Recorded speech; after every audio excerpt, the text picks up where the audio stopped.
Knicks family, what's popping? And I'm gonna tell you what, it's popping in here. They're not all here with us, but they're here. Downstairs they got it going on, man. But we got a few people here. The crowd is rolling in. The NBA draft is getting ready to pop off. I don't know, but they got about 10 minutes before San Antonio makes their pick. We pretty much know who their pick is going to be. To be honest with you, I haven't followed what's going on with the draft that much because the Knicks aren't in it. Right. You know what I mean? They don't care less. So even the names and the different young players, I'm not really drawn to them. Right. They don't have like that appeal that draws to these players. Yeah. You know what I mean? So, I don't really know who's who besides the top three. You know what I mean? So tonight we're really going to talk a lot about the Knicks and what the Knicks might do. We'll let you know when someone is drafted, and you're probably going to see it at the same time. But I guess, Ebru, what's popping with you, man? How you feeling? Chilling, man. I'm good. I'm back drinking. If anybody wants to know, I got my beer. You know what I'm saying? So everything is good. Uh-oh. Yeah, I'm happy to be here. Good to see you. You're supposed to be training. Yeah, I'm You're training. supposed to be training for that. Yeah, man. Follow me. If you follow me, I posted a bunch of links because I'm going to be doing the New York City Marathon this year, man. So I need everybody's support. It's going to be tough, But outside of donating and stuff like that, I really need people's encouragement, to get me through that. Yeah, that's dope though. That's dope. Yeah, definitely. When is it? Because I want to be there. November 5th? November 5th. I have to check and see. I want to be there though. I do. I want to be there. It's gonna be a big thing, man. I want people to come out and support. Yeah, Steph, what's going on, Steph? Oh, wait a minute. Hold on. There you go. Yeah. There we go. There we go. I'm excited. I'm hoping some things pop up for the Knicks tonight. Yeah. I know it's the draft, but I'm here for the Knicks. And if anything else happens in our division as it impacts the Knicks, that's what I'm looking forward to. But it's always a pleasure to be here with you, Sam and people. Shout out to everybody that's here tonight. Shout out to everybody in the chat. Yeah, no doubt. So what do you think about the trades that have already gone down? Because I tell you what, this has been the busiest draft or before draft that I've seen ever, I think. I've never seen it this busy. There's already been a couple of monster trades to go down, right? KP on his way to Boston, Marcus Smart on his way to Memphis, and then Washington. They got, what's his name? The point guard from Memphis. Tyrus Jones. Tyrus Jones. Right, Tyrus Jones. And then Chris Paul on his way to the Phoenix Suns. To Golden State. To Golden State, along with, all dealing with Washington. What do you think about those? What went down there? Well, for me, I just thought it didn't make any sense, especially from like the Wizards. I didn't really know what they were doing. But once they made that trade to bring that kid from Golden State. What's his name? Jordan Poole. So as soon as they brought Jordan Poole, then I was like, okay, now they got Tyus Jones there and they got Jordan Poole. So I can see the vision, what they were trying to do. But in the beginning, when they first made those trades, you really don't know what the hell they were doing. Right. Right. Because when they first made the trades, I mean, they literally traded Bradley Beal and KP and did not get back a first round pick. And it was like, wow, what's happening? What's going on? But I agree. When they made the move for Jordan Peele, I was like, okay, normally a team rebuilding, they may not want to take on a long contract, but if you have a young player that you think can be something, then you might take on a long contract. You know what I'm saying? And I thought that was a good move for Washington. Yeah, definitely. For me, even with the Knicks and stuff, I got to see a vision. I was telling you that earlier. Right. Like if they make a deal, they can't just make a deal just to make a deal. They have to it has to be like a foresight of what you think you can do later to build up your team. As long as the Knicks do that, then I'm okay with it. Even with the other teams, as long as Washington makes sense of it, because I want the smoke. I want them to be better because I want the Knicks to to have competition. I don't want to just steamroll over all these teams. I want to have competition. So, I want to steamroll over. Me too. Me too. If there's an easy path, I'll take it. Yeah, that's where I'm at. I want to steamroll. This offseason, with all these trades that we're talking about and stuff, if the Knicks make some of these trades, we could be in that upper echelon. Yeah. Because there's a couple big names that are still available. If we get one or two, that might push us over the top to be better than anybody in the East. Yeah. Yeah, no doubt about it. I mean, I think with Washington, the first thing I thought about was there goes that draft pick that protected pick. Oh man, That's out the window. We'll still probably have the Dallas pick. We'll still probably have the Milwaukee pick. But that Boston trade, with the Knicks, and I've said this a few times, is not just trying to catch the teams in front of us like the Milwaukee, Boston, and Philly, but it's trying to stay ahead of those guys behind us too. Right. Atlanta, Toronto, depending on what they do. Charlotte, if LaMelo Ball is back, if they bring Miles Bridges back, they got the number 2 pick. It's about trying to stay ahead of those guys as well. And in my opinion, Boston got better. I still think they lost something in Marcus Smart, and I get it. I talked about this with Freezy earlier. He was saying the NBA is shaping up in such a way that you can't really have players that only play one side of the ball because they become a liability. Right. And that, that's probably what happened with, I didn't watch every Boston game, that there was times when you couldn't play Marcus Smart because of the offense. I still think they're going to miss him. That he's the grit, on that team. Yeah. And I feel like on that team, I guess maybe Al Horford is, but I feel like Marcus Smart was also the voice. Correct. Right. Brown, I think is a quiet guy. Jason Tatum, I think is a quiet guy, not really gonna be voiced, speak up. Speak up, but not gonna be that leader guy in the locker room. Right. Marcus Smart was that guy. I'm wondering where they get it from because KP's not that guy either. Right.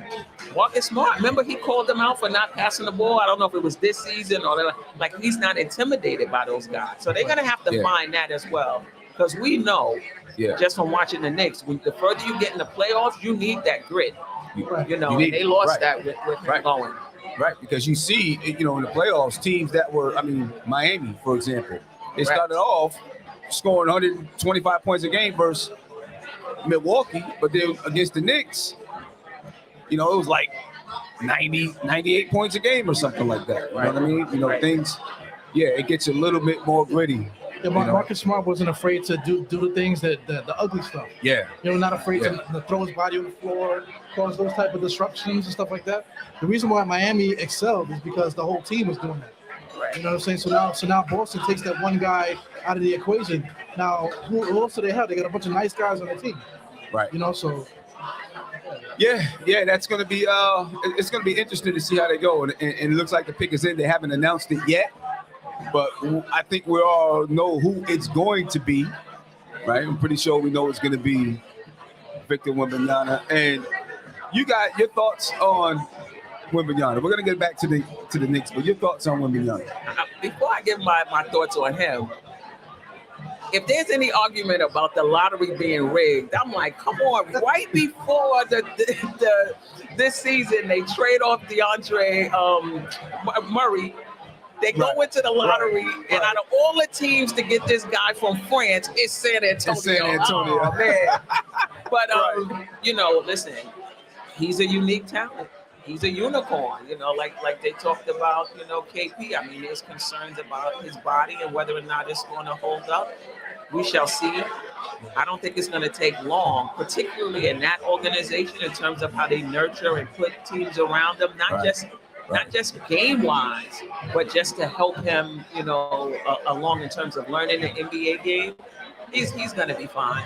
I think 3 years from now, he'll probably be an all-star. That's how talented he is. Yeah, definitely. I agree. One thing when they were interviewing him, they were just talking about, actually this guy here, he was interviewing on his podcast. JJ Redick. He was asking, so what is your thought process of, entering the NBA? What are your expectations? And he was talking philosophically, and this is like a young kid, and they just kind of stood back and looked at him. And I was like, wow, this guy really got his head on his shoulders, Yeah. But if I could say one thing bad about him, he's young, so he doesn't really know how to land yet. So when he goes up and dunks, he comes down any kind of way.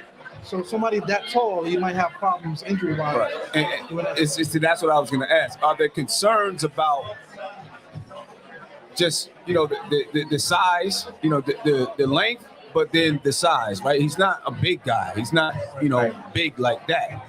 And that's where the concern was with Phil Jackson for KP. Right. 7'3", but plays like a wing. At that time, especially played like a wing. And so there was concerns as to whether or not he was going to be able to stay healthy. Right. Right? Are there concerns with Victor Wembanyama? The same type of concerns. Is he going to stay healthy? Yep. Do you think he can stay healthy? Maybe. I mean, I was listening. I forgot who I was listening to today, but they were saying these guys over 7'2" don't really have long NBA careers. Even Yao Ming played, I think, 8 seasons, maybe 9. Right. Maybe 9 seasons. So yeah, Chet Holmgren, he didn't even make it to the first game. Right.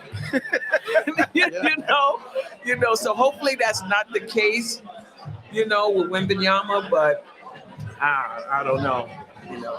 To bring it old school, that guy Rob Sampson. Yes. Yeah. He only played maybe 4 or 5 years at a high level before his ankles, knees, everything. Yeah. Right. Yeah. I mean, I guess the thing is maybe, and here, Adam Silver's getting ready to make the announcement. San Antonio selection. The pick is in. Spoiler alert, right? What'd you say? Spoiler alert, right? Right. I mean, obviously, I'm not on Twitter, so I'm pretty sure, there you go. Victor Wembanyama on his way to San Antonio. And it's going to be a wonder to see what Pop can do with him. And Tim Duncan still an assistant coach with San Antonio? No. He's not? No. But I'm saying David Robinson, Duncan Robinson, Victor, Wembanyama. I mean, man. Yeah. Right. How do you get that lucky all the time? You know what I mean? Yeah, but he's already flirting with the Knicks. Yeah. Right. In Rucker Park, shooting around. Already, I don't know if he's actually already flirting with the Knicks, but so. Hey, listen, ain't much to do in San Antonio, man. But Cal Tippin and stuff like that. Right. I don't know. So do you think Evan Fournier is on his way to San Antonio, to kind of be a mentor? I mean, not basketball-wise, but just NBA-wise. I don't know, man, because I mean, what are the Knicks trying to do? Are we going to sign somebody? Because the only way that we would trade Fournier over there is for to absorb the contract, right? Right. Financial wise. So if we do that, who are we looking at? To bring in, to bring in. Right. I mean, I guess if they're able to move Fournier, say to San Antonio, right? The Knicks right now, next year projected to 152 million. Right? If they move Evan Fournier, now they're down below the cap. Right? And I don't even think that 152 includes Derrick Rose because it's a team option. So I don't think it includes Derrick Rose right now unless they pick up the option. So they would at least be down below the cap. I don't know if it makes sense. To be honest with you, I'm not sure if it makes sense for the Knicks to just have a team absorb its cap space. Right? Because, okay, you get below the cap, so you're $2 million below the cap. Right. Exactly. What's that going to do? Right, exactly. It probably makes more sense to, if they can't trade them tonight, to keep them, so that they can trade them next season, trade them July 1 or whatever it is. So they can trade them. Bring somebody back. Somebody back for him. Exactly. Yeah. Exactly. I think that makes the most sense. Any thoughts on what the Knicks might do tonight? I mean, I know we have the entire night to talk about it, right? And I'm hoping that, we hear something, but just preliminarily, any thoughts on what the Knicks might do? Well, if you're on Twitter, you got to go to Robert Randall's Twitter account. You know what I'm saying? You got to get there. You know what I'm saying? To get the real information.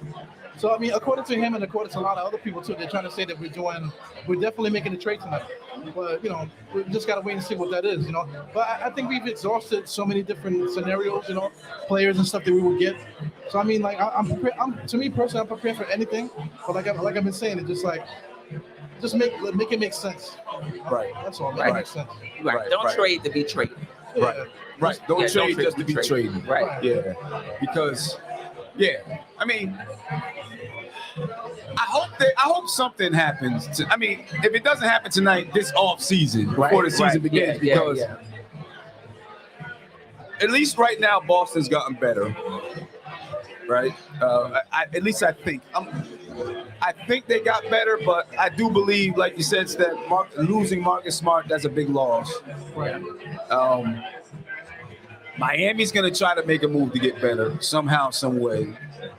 I don't know about Milwaukee. I don't know what's going on there, to be honest with you. Yeah.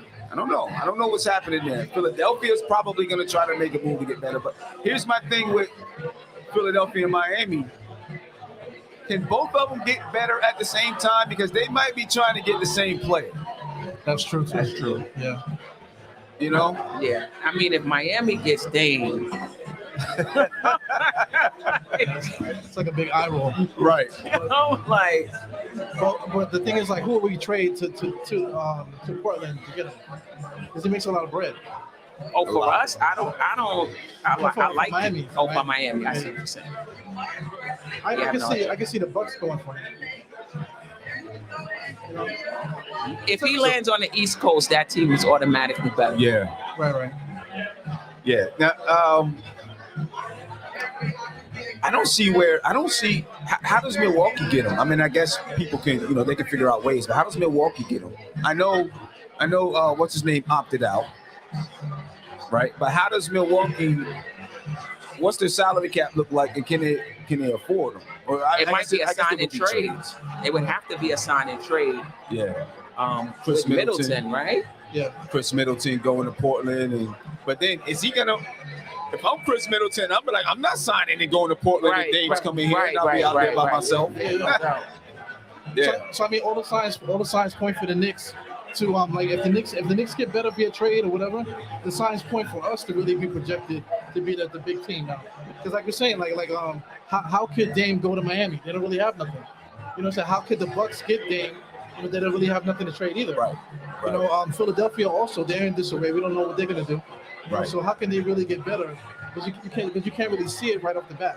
You know what I'm saying? But the Knicks, on the flip side, we have our different assets and stuff, and all of us then come up with so many different trades that make sense, in the whole cap thing. That it just makes more sense for the Knicks to make that move, not necessarily for the superstar, but just for the Kyle Kuzmas of the world and for the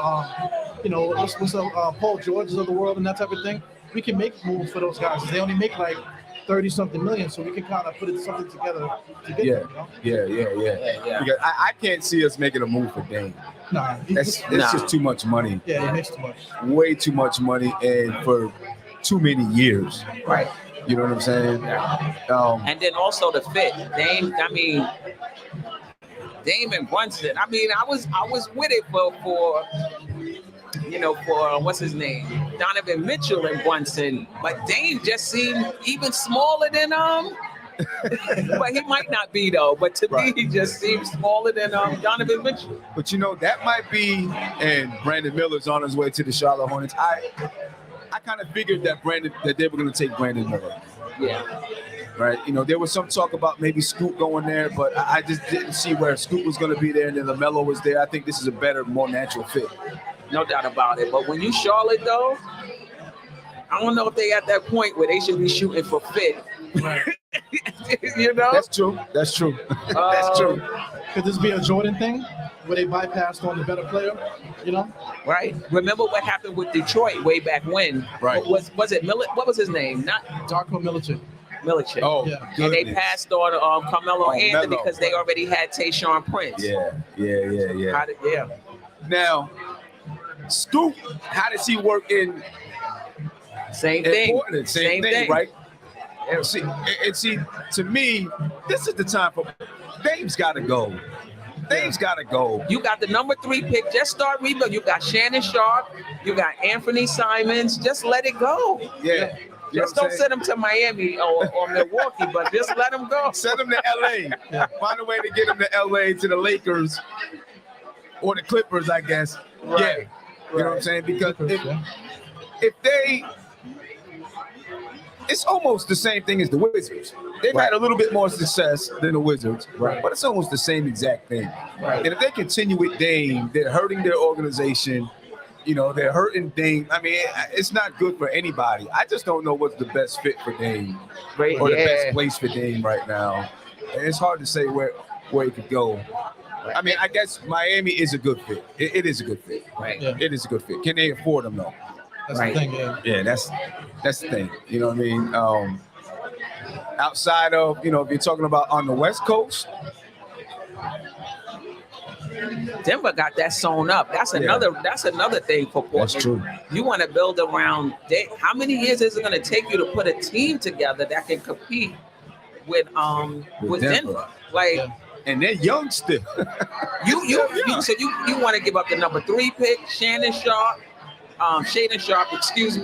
Anthony, all of them cats. If you trying to put together a team that can compete in the Western Conference in the time that Dame has left. Right. So let me ask this: if their intentions are to, because they can draft Scoop, right, and then say, okay, well, we got a young guy coming up, but we're still going to try to put some vets out here because his salary is not going to be that much.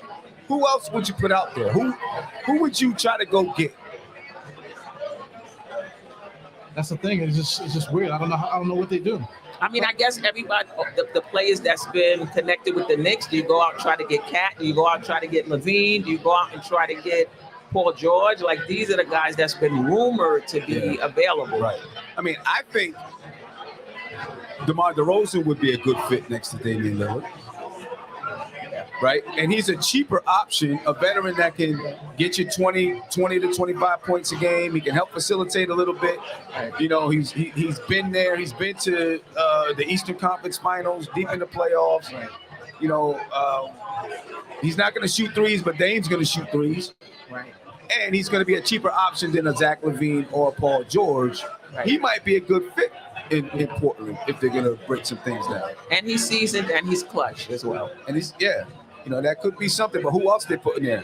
Right. Yeah, you're gonna need more than that though. But you got to think it from a diehard fan. Like if you're a diehard Portland fan, and then that scenario's happening where we trying to bring in a veteran to play with the rookies and got Dame, that's enough to put all your teeth out. That's a lot of stress. Because you got Scoop, you got Anthony Simmons, you got Shaden Sharp.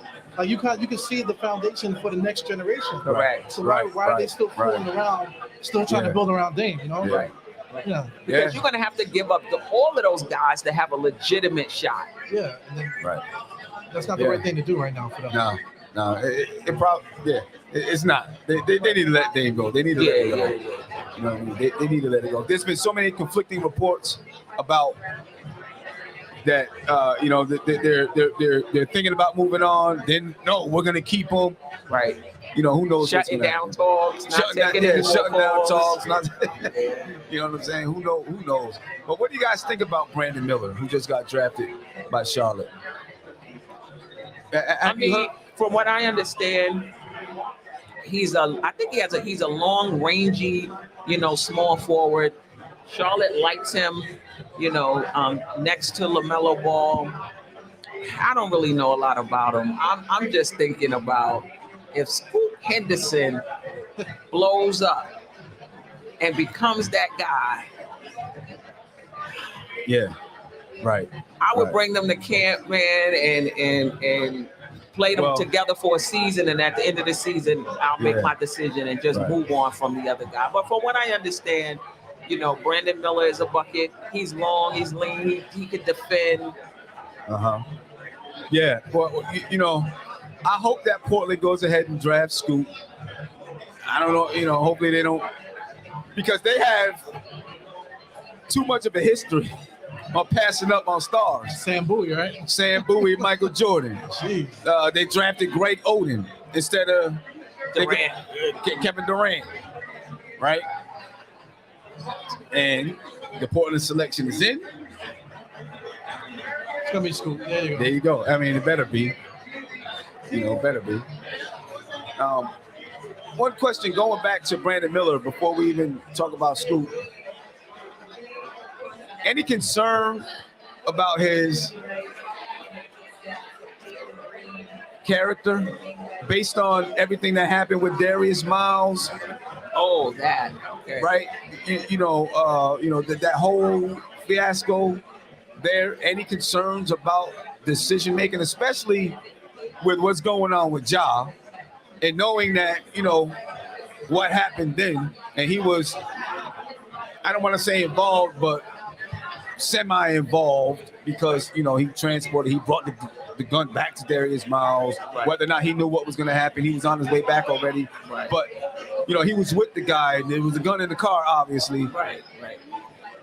Any concerns about that with him? My understanding just from watching various basketball shows is that they did their due diligence. Not just Charlotte, but most of the teams in the NBA did their due diligence on him, and they were satisfied with his answers. And even during the interviews, he was pretty open about it and talked about how it impacted him, how he had to go to therapy actually to kind of help him, process it. So I would say they did their due diligence. I thought you was talking about his comments about Michael Jordan not being the GOAT. Right. Yeah, he said Jordan not being. What he said? He said, He's not my GOAT or something like that. He was just a regular guy when he was at practice. He's just a regular guy to me. Paul George is my guy, whatever. Right. I think he didn't want to go to Charlotte. That's why he said that. Yeah. All right, so what about Scoot? What do you think about Scoot, man? I was watching this show earlier today. Max Kellerman and them guys, and they were talking about, like, do we have a secure next generation of players that's going to take over the league when the LeBrons and all these guys go? Who are the next generation of guys? And they were saying, well, Ja Morant is supposed to be that guy, but you know what's happening with Ja now. And then they were saying, well, maybe Scoot is built like a, can play like a Ja or a Russell Westbrook or Derrick Rose. What do you think? What are you with him? I think the league is in transition now because of all these guys, even like Paul George, we might get him tonight, but Paul George is like 33 years old. So and you're talking about 33, and then now the young guys are like 21. So you're talking about like 10 years difference between these different stars. Right. So I mean, the NBA is definitely in transition right now.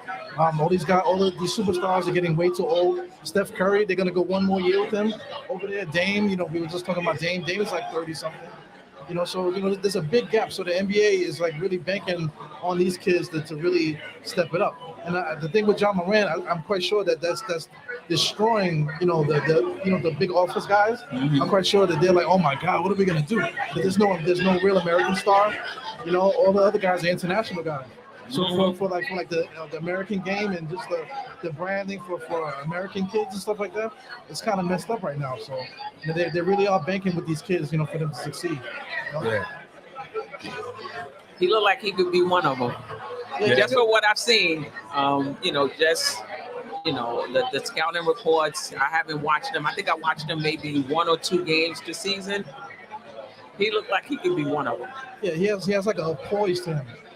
He's like cold as a cucumber. So, and he has that like that killer mentality where he wants to like destroy you. So that's good too. So, yes. Yeah. Let me ask you, just talking about young guys, Scoot's going to go to Portland. I'm assuming he's going to get his chance. Right. But Dame is still there. Kind of like the situation with Obi and Randle. Right? I don't think it's going to be like that with Scoot, though. I think they're going to make sure he gets his minutes. What's your feelings right now about, one, the heated and intense altercation between Obi and Tom Thibodeau, and then what happens with Obi moving forward? Well, I'm not a fan of Obi Toppin just for the simple fact of his development. I feel like he should be a lot more like Sean Marion by this point. But the Knicks didn't really do a really good job of moving that forward. Giving him a spot for him to develop that way. But as far as the argument and stuff like that, I think that's nothing really. I'm really upset about whoever leaked it. Right. Whoever leaked it, like if they know who did it, that person should not be on the team anymore. Right. You know, because stuff like that could destroy franchises. Right. You know, so destroy forward movement within the franchise. Yeah. One little situation like that, because it could be like, okay, well maybe the Knicks want to give Obi Toppin that chance, you know, to be that guy for us, you know, because we might move on from somebody else. But once they leak something like this, now you stranglehold the franchise to make a move that they might not want to make. You know what I'm trying to say? So it's interesting, but I'm not really too worried about the whole argument stuff. But when it comes down to Obi Toppin leaving, I think at this point now we have to make a decision on some of these guys, whether or not they're going to be a part of the now, really, and the near future, you know? Yeah. I mean, it's like that with Obi and Emmanuel quickly. You know what I mean? Obviously, with everything going on with Obi, it's coming up a lot quicker as far as, you know, making a decision about him. Steph, what do you think about the situation? I mean, I agree with Ero. I don't think it's a big deal. I think coaches and players get into it all the time. All the so, time. Yeah, I don't really think that's a big deal. It's just interesting to me. I just think the whole thing is overblown in the sense that this has happened throughout NBA history, where you have a guy who's a good player, and then you draft another guy. You didn't think that guy was going to be this, and then you got to make a decision. Either you get off the guy in front of him and give the younger guy a shot, or you move the younger guy. Like, this has happened throughout NBA history. Right. But for us Knicks fans, it's Tom Thibodeau's fault. It's the coach. Is the front office fault? No, this happens all the time.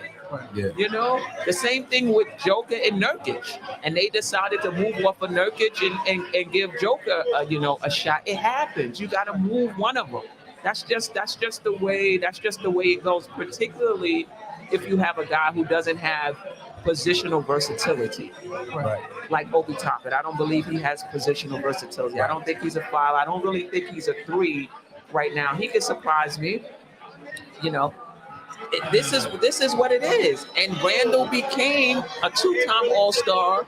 And Thompson, one of the Thompson brothers, on his way to the Rockets. Yeah, and a 2-time All-NBA player. What are you going to do in that situation? I mean, Right. Yeah. You know, even with the Knicks too, the Knicks had John Starks. You know, he was back in groceries. Next thing you know, he's like 6th man of the year. And then next thing you know, Gerald Wilkins is out of here. Right. You just make that decision, you know, forward movement of guys. You just say, okay, well, this guy is improving. Let me put him in that spot, and then let me see if I can finagle with something else in another position. Yeah. let me ask a follow-up question. Because in the situations in which they've chosen the second guy, the younger guy, it's because he put a lot of pressure on the guy in front of him. Right. And where the front office was like, you know, maybe for money reasons or whatever, like, you know what, I think we need to get off this bet. Do you think Obi Toppin has put that type of pressure on Julius Randle on the front office for them to even consider moving off of Randle, not for other reasons, but because of Obi Toppin? I don't think so. That's what I'm saying. I don't think so. I don't think he put that kind of pressure on him. Right. You know what I mean? You know, when I look at Obi, I said it before. I see him more as a Sean Marion type of guy. Yeah. You know what I mean? You know, he's not going to draw the attention, at least not right now in his career. He's not going to draw the kind of attention that Julius Randle does, I don't think. You know, so I think he's right now and probably for the next few years, he's going to be a 3-point, you know, a guy that's getting kickouts from the corner, a slasher, and a transition guy. Right. I think that's who he is. And if he was a 3, a natural 3, and he did those things, he'd get more minutes, I think. But because he's a 4, it's hurting him. Yeah. You know what I'm saying? And I really do think it becomes positional. You know, and I know a lot of people say, well, we should have moved on from Randle and played Obi. Personally, I think this team would be significantly worse if Obi was our starting power forward. And I'm not saying that Randle is perfect. You know what I'm saying? And he doesn't have his flaws. He definitely has his flaws. But Obi does too. And I don't think that this team would be better if Obi was starting at the power forward and then, you know, Randle wasn't on the team. I don't think this team would be better. Yeah, I agree with you. You know, a lot of fans talk about moving the ball. So they say when Julius is not in the game and Obi's in there, the ball moves. You know what I'm saying? But at the same time, the ball's going to move, but is that going to translate into winning throughout the course of a season? That's what it is. Right. You know, and then if you want to talk about physicality or just being a go-to person or just being like an impact player to that degree where you can trust them for X amount of minutes to bring toughness and those things that you need from the power forward position, I don't think Obi Toppin could do it. So that's why we mentioned Sean Marion and stuff like that because like I feel like his camp or maybe the Knicks should have jumped on it a little bit sooner to try to change his game a little bit more. Because then now he's a corner 3-point shooter, but I feel like they should have really tried to expedite that. Listen, get your handle together. We're gonna try to open up something else for you here because you're not gonna go behind Julius, and and you're not fit. You're just not strong and physical enough. Right. So just try to open up a different lane for yourself in the NBA so you can play. Right. I don't think the Knicks did a good enough job to do that. Okay. Didn't Marion start behind Stoudemire? That's what Freezy said. I don't remember that Marion started behind. He was a 4, but when Amari came, he was like, "Oh, I know I'm not gonna be able to play that position now that he's here," and then tried to do other things so that he can get on the floor eventually as a 3. I'm not sure. I don't quite remember if that's what happened, but yeah, Obi had an opportunity to probably look at Randle and be like, "Nah, I ain't gonna get that," and then look at RJ and be like, "You know what? I better try." I might be able to get that. But D'Antoni had the 7 seconds left, so they had Amari playing center. And Marion true. was power forward. That's true. And then Marion though also proved that he could. I don't know how much. Well, Mike D'Antoni probably didn't care as much, right. but he could guard some threes though. I think. Right. But now, let's put it like this though: if Mike D'Antoni was the coach of this team, because a lot has to do with styles. No doubt about it. If Mike D'Antoni was the coach of the team, he might either be playing above Randle or starting. Because of his style of play. Yeah. You know what I mean? Everything comes down to, a lot is going to come down to the coach's style of play and what they want. Yeah. And right now, you can't really argue with Thibodeau because the team is having success up to this point.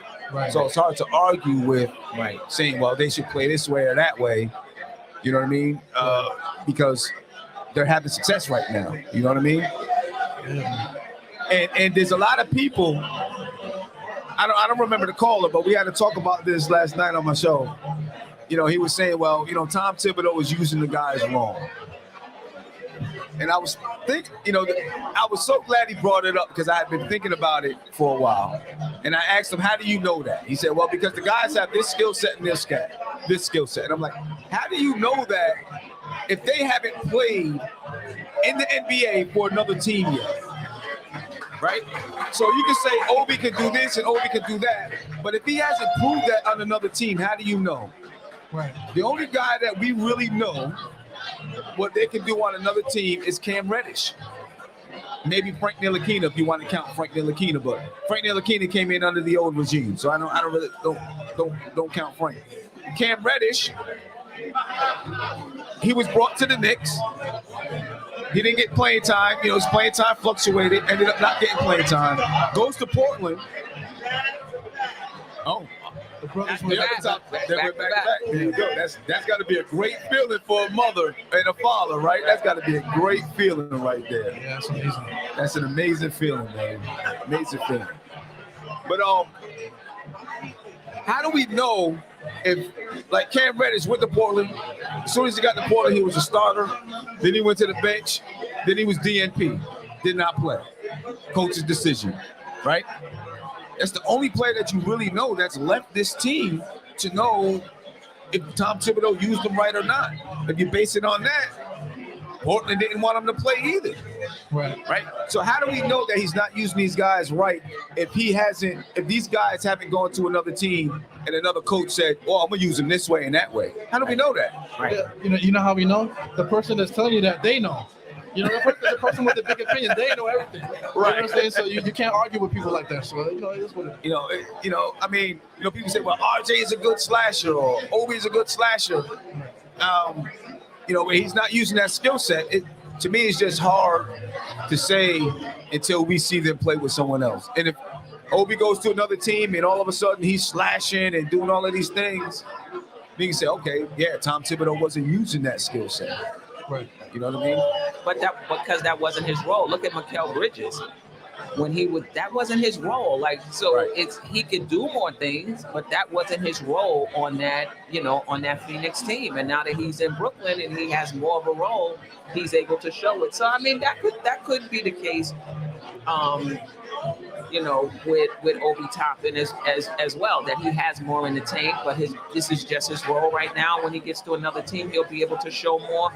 But still, nobody is sitting here saying that Phoenix should have played Mikal Bridges different. Look at what he's doing now. He had that in Phoenix. Phoenix should have been doing that. Right. But when it comes to Obi, if he goes somewhere and pop, we're gonna be like, oh my God, the Knicks are a successful team. Right. What are you gonna do? He has to play his role, move him on, give him that opportunity to flourish. And if he does, great. Right. You're not moving him on because you don't think he could play. You're moving him on because you chose the guy in front of him. That's it. That's it. The thing with Obi Toppin too is Obi Toppin hasn't really shown any skill set like that. That he can really like do any post ups or anything flashy going to the basket. He hasn't really shown that. But like Mikal Bridges, since he's been in the NBA, he's been one of the most efficient players.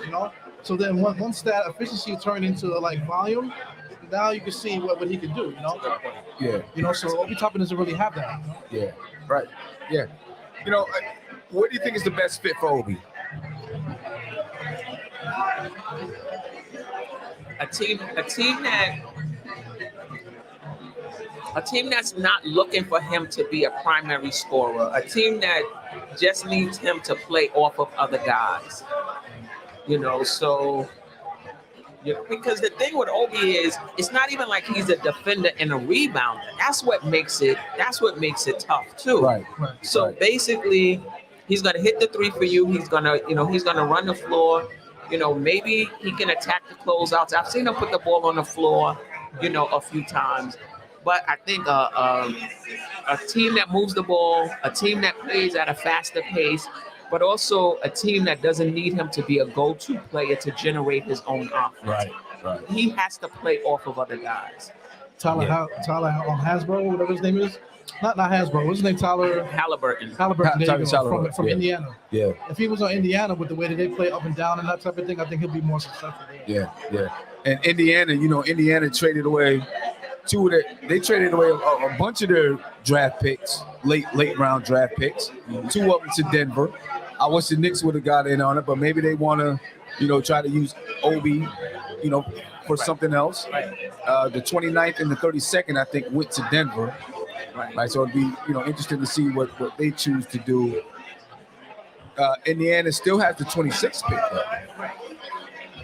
And that could be, something that's, possibly in the works. Move Obi for the 26th pick. And if the Knicks were to do that, do you think the Knicks would actually use the pick, or would they be trying to? I guess they could still use the pick and then trade it later, but would they be looking to try to move that pick on to make another move? I think it could go either way. They can put it in a package, move it on to get a player, but if multiple players are going out in a trade, you're going to need to refill the back of your roster. Right. So I could see them keeping it as well. Yeah, that's the thing. And Anthony Black just went to the Orlando Magic, which means Suggs, and or Cole may be on the move. Could be on the move. Yep. Could be on the move. I seen somebody the other day, or maybe it was earlier today, say they just feel like Cole Anthony sometime in his career is going to end up in New York. We'll see. I can see him off the bench. I don't really, like an energy guy. Right. If he get hot, he can shoot you in the game. He can shoot you out as well. Yeah. Right. And you know what? I caught a lot of flack when during that draft. I said I believe that Cole Anthony is going to have a career like DJ Augustine. Not style of play, but just career arc. Right. And I still feel like that. I feel like that's who he's going to be. Yeah, I see that as projection. Like a spot starter kind of thing. That's somebody you know like that. Yeah, right. I agree with that. Yep. I think that's where he goes. Yeah. I mean, He looked like he about to do the party rock song, like party rock in the house tonight. Anthony Black. Right. Yeah, one of those two guys. I mean, which one do you think they value the most? Because Suggs hasn't turned out to be who they thought he was going to be. Suggs, I don't know. That's a good question. I thought he was a point guard, right? He is. So he's a point guard? Yeah. Yeah, I thought he was more of like a, like a pass first point guard. Right. But now he's been playing defense. He's been doing stuff like that. So I mean, the Orlando Magic in general are just a weird team because they got so many different positions. They got all this talent. Yeah. But it's like you don't know what to do with any of it. Right. They need the right coach there to try to figure out, put it together, figure out who works, who doesn't work. You know what I'm saying? Maybe they should trade for Dame. They would not be happy. He would not. No, He would not be happy. It's got to be hard for teams like the Magic because, there's not that many free agents coveting Orlando. Right. You know what I'm saying? So it's like, we got to trade for a guy or draft a guy. Right. You know what I mean? But I think they got movable pieces that they could, whenever they decide they want to come out of the stable, and start, winning, they have movable pieces. You can move Suggs. You can move Cole Anthony. You could probably move Jonathan Isaacs. Did he get hurt again? Yes, I think he did. Yeah, he had a setback. Yeah. He had a setback? Yeah. Man, that guy's he's been hurt since he left San Antonio, right? He was with San Antonio, right? I'm not Isaac? sure. Was it? No. I'm thinking of someone else. Yeah. He's a young guy, But right? he's Jonathan been hurt. Isaac, He's young been guy. hurt ever since he signed his contract. Yeah. It's crazy. I don't know. I think if just going back to Obi, I think if the Wizards, if Kyle Kuzma does not re-sign with the Wizards, I think that's a good spot for Obi. Yeah. I agree with that. Originally, I had thought Emmanuel Quickly and Obi could have been going to the Wizards, Right. and maybe Kyle Kuzma or KP would be coming back to the Knicks or something like that. I thought, maybe somewhere around that could work because I figured if they were rebuilding, Quickly and Obi would have been a nice group nice duo to start with. Jordan Poole, they've got a nice duo. At the 4 spot, Obi could probably fit in there nicely. Yeah. You know what I'm saying? And he wouldn't be, like you said, he wouldn't be the main scorer. That's going to be Jordan Poole. Right. Other guys can create for him. All he's got to do is run up and down the court. Right. You know what I'm saying? Right. That could be, that could be a good spot. Now, Indiana's up. It's going to be interesting to see what Indiana does here because that could let you know. And they picked up a forward. Oh, they picked up Wembanyama's teammate. Yeah. I think he's a 6'8" small forward. Yeah. Because a lot of talk has been about them needing a power forward. He's now 6'9". So now he's 6'9". Okay, so right. So maybe that's it. There was a lot of talk that maybe the Knicks will trade Obi to Indiana for that 26 pick or because they need a power forward. That's probably not happening now. Right. Because they're gonna want this guy. What pick is this? 7th pick? I believe it's 7. Yeah. 7th pick, right? They're not gonna do the same thing that just happened to Obi. Right. With Randle, they're gonna let this guy get in there and hoop. So now, I don't know. I'm sure there's other places out there. He's a toothpick, man. I think he could play the 3 though. But you have what's his name there though? Mathurin. You got Mathurin. Yeah, Mathurin could play 2-3. This guy could probably play 3-4. Well, who's playing the 2 right now for Indiana? What's his name? Buddy Hield. Buddy Hield. Yeah. Right. Yeah. But if you move Buddy Hield, you can have Mathurin, this guy, and Obi Toppin at the 4. It can still work. It can still work. Right. It can still work. Put this guy at 3. Obi. Who plays the 3 for him now? Mathurin. No. Mathurin just comes off the bench. Who plays the 3 for them? The kid they got from Boston. He was on Boston before. He got drafted by Boston. Naismith? Naismith? And Naismith. Yeah, Naismith. Oh yeah, he was kind of in and out. Sometimes starting, sometimes not starting. But he's shorter. He's not like 6'8", 6'9". No. Right? He's a little shorter. So maybe, you put him at the 3. Indiana's trash. Now, do you think we're trying to figure out who was going to play what? Those guys suck, man. But look, maybe you put him at the 3. Let Ben Mathurin start for Buddy Hield. Let Buddy Hield go, trade Buddy Hield or something like that, and just go with the youth movement. Obi Toppin at the 4. You know what I mean? Ben Mathurin moving to the starting lineup. So yeah, there could still be some room for Obi. That sounds so. It just sounds so bad. Like we talk about, we can find like we're trying to find a home for a puppy or something like that. Like, come take him off our hands. Right. Yeah. Right.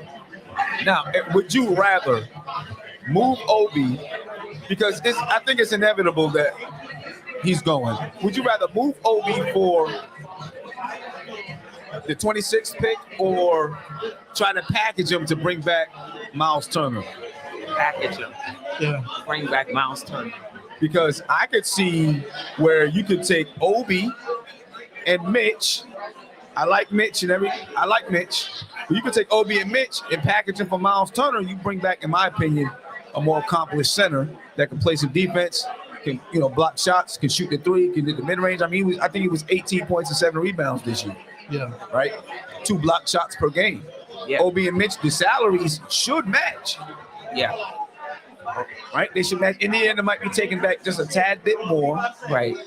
But that could be a thought. Right.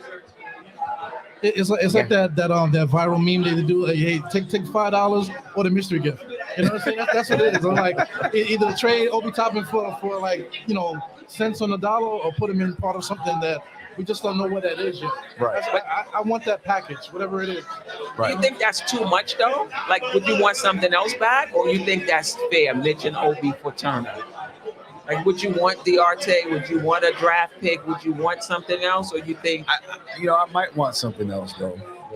I might want something else because you are giving up 2 rotation pieces for just 1 rotation piece. Right. They're not going to give you the 26th, right? Yeah. But they might give you. I think they might still have a second rounder. They might give you a second rounder too. I don't know if that's enough coming back. Yeah, number 47. I'm looking at. 47. I don't know. Is that even enough coming back?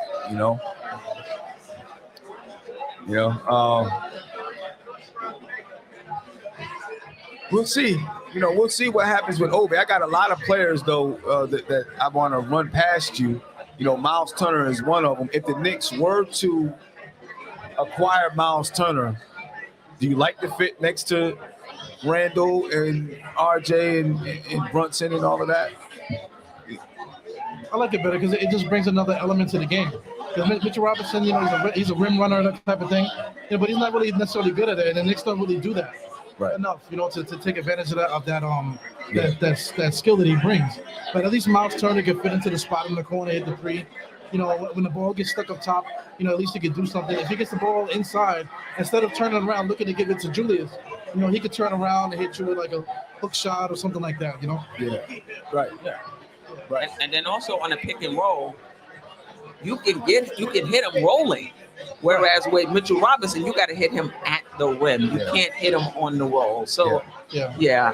And, I think having a guy like, and Jarice Walker just went to the Washington Wizards, a forward. I don't know what that does. We were talking about the possibility of Obi being in Washington. I don't know what, they probably want their draft pick to play. But their 8th draft pick like Obi was. Right. But I think a guy like Myles Turner, and this would have been the benefit of KP or any center that can shoot, you can now run a screen and roll, not just screen and pop, but a pick and pop, but a screen and roll with Julius Randle. I think, people ask a lot, why don't the Knicks run Jalen Brunson and Julius Randle in the pick and roll? But I think it's because Mitchell Robinson is in the dunker spot. So there's always his defender who's waiting for the roller. And so most of the pick and rolls that you see happen with Mitchell Robinson as the screener. You know, and I was looking up numbers the other night. Jalen Brunson is like 7th in the league off of scoring off of the pick and roll. You know, somewhere around there, 7th or 8th or something like that, scoring off the pick and roll as the ball handler. But for us as the roller scoring, we're like not even, you know, not even top 50 probably. I don't remember what it was. But we weren't 228. Yeah, you know what I'm saying? So it lets you know that our pick and roll is not being effective because the roller isn't able to score. Right? And that roller is Mitch. You know what I'm saying? And so with Mitch, you can only do one thing when he rolls: lob it. You're not doing anything else. You can't do a pick and pop. You're not going to give it to him where he can put it on the floor and go. It's just, it's only that. You know what I mean? That's the thing that aggravates me because like once you make the move, it's like it's just dead. It's like either he makes the dunk or he loses the ball or something like that. But if you give it to somebody with just a little bit of skill, you make that roll, he catches it. Now that guy can make another play to somebody else. You know, maybe do the pick and roll, but then kick it to the corner. You know what I'm saying? But Mitchell Robinson, he doesn't have any ability to do that. Yeah. But to Sam's point also, even when he's not in the pick and roll, it's hard to run pick and roll, period, because his defender is in the dunking spot. Yeah, that's aggravating. Yeah. Aggravating. Yeah. So the Pacers are trading what's his name? Koulibaly to the Wizards for 2 future second-round picks. Now, I don't know if that means what his name is heading back, Doris Walker. I don't know if that means he's heading back. I don't see that. The Wizards are sending 2 future second-round picks to the Pacers in the deal, and, you know, Belil will be headed to the Washington Wizards. So now they got another forward. They got to do better. The Wizards, come on now. That's it? Just 2 second round? They just get... I mean, that's what I'm saying. They said the Wizards are sending. So I don't see if, obviously it hasn't been announced here, but I don't see, you know, what all of the particulars are. All I know is that it says the Pacers are trading Belil to the Wizards, and the Pacers are targeting Jarice Walker with the 8th pick. Who they got? So maybe they sent him to the Wizards. I don't, you know, I don't know. Oh, wait a minute. So they must have, I guess they just swapped picks so that the Pacers could get Jarice Walker, right? Because where did the Pacers draft? They drafted 7th. The Pacers drafted 7th. Yeah. They took Wembanyama's teammate. Right. I forget his name. And then they traded him to the Wizards for 2 draft picks. But am I assuming that Jarice Walker is coming back? That's what I'm trying to. You know what it feels like to me. It feels like the Pacers held the Wizards hostage, right? Or something like the Pacers. The Wizards wanted Belil. Mm-hmm. The Pacers really wanted Jarice Walker, but the Pacers said, "We're going to draft Belil, and if you want, and if you want Belil, you're going to give us 2 second-round picks and Walker." Something happened in baseball. Yeah. Something happened in the baseball game. That's what it sounds. The Knicks made a trade. That's what I'm saying. I was like, what happened? I was going to stop. Right. But that's what it sounds like. The Pacers held the Wizards hostage. Yeah. Right? That's a dirty game. That's a dirty game.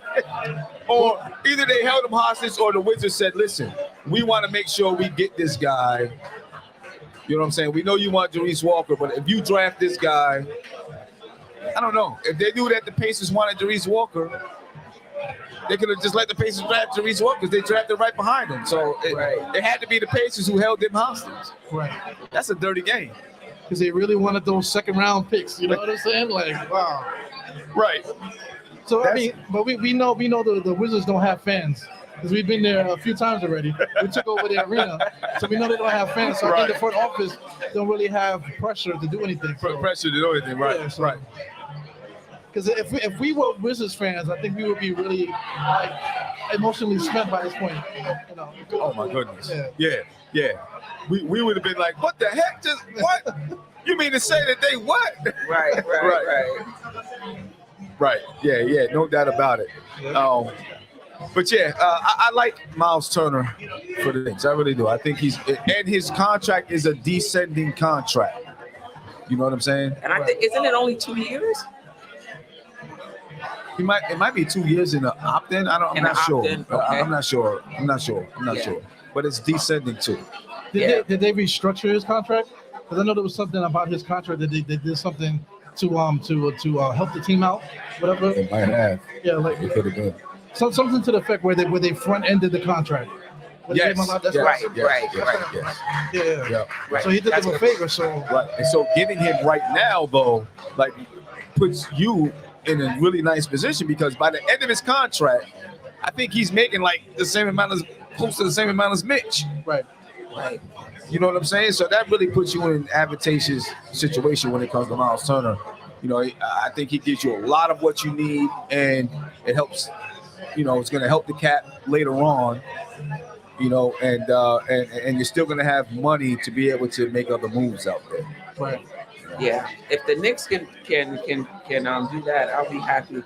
I mean, some Knicks fans don't like him. They feel like he's not as good a defender as Mitch. They feel like he's not as, a great rebounder for the center position. I just think he's a net positive. Yeah. I just think he's a net positive. I mean, listen, Mitchell Robinson is not a hell of a defensive rebounder anyway. Right. So, Taylor Hendricks on his way to Utah. You have an opportunity in today's NBA to get a center that can shoot the three. Not great, but I think he's league average for centers this past season. Right. And can protect the rim. It's hard to find that combination. Yeah. It's hard to find that combination. Right. Yeah, very, very hard to find that combination. So you got to sacrifice for what's going to help the team get better. Yeah. You give up a little bit of something to get a little bit of something else. So you got to make that decision. Yeah, no doubt about it. What would you think about the Knicks? I don't know how much he's going to be worth. He opted out of his contract. What would you think about the Knicks either making a move or trying to find a way to get Chris Middleton? I don't know. I like Chris Middleton if he's healthy. Yeah, me too. Because he could defend his position and he could shoot. And that's what you need at that three position. Right. But do we get Middleton and still have a place for RJ? No. That's what I'm struggling with. Because some people say that he could play shooting guard, which I don't think he's really a shooting guard. Middleton? RJ. RJ. Yeah. No, I think in a move like that, RJ would have to go. I think Middleton is better than RJ Barrett. Yeah. I don't know how old he is though, because that becomes the issue. You trade in a player who has years to go in the league for someone who may just have three, maybe 4 years. Right. That makes it tough. Right. But right now, if he's healthy, that 3-point shooting, that mid-range shooting, that championship experience, that defense, again, if he's healthy. Yeah, the poise, the shot making ability, the consistency, scoring the basketball. It's all good positives and stuff. But I'm looking at now, he's 31 years old, so you got like a little window, So I mean, right now the Knicks have maybe like a 3-year window basically, with Julius and with Brunson and stuff like that, Yeah. So it'll be interesting. What did he say? This what's his name? Who is? Hey, Stucker in the building. That's what we're talking about. What's up, man? Let's Duggar in the building, ladies and gentlemen. That's what's going on. How you doing? All right. Yeah. You got a bag of change. You gonna throw some change at us? Eh? You gonna throw some change at us? You gonna throw some change at us? $2 change at us? Let's Duggar in the building, man. That's what's up. 007, thank you for the super chat. He said Leon's big move, signing undrafted player. Oh man. There's a trade. What? Wojnarowski just announced a trade there. Just announced another trade? What's that? Well, I can read it off. It's the Mavericks. They're trading the number 10 pick and Bertans to the Thunder for number 10. I don't understand. Am I reading that right? Are they trading in the number 10 for the number 10? Maybe it means number 11.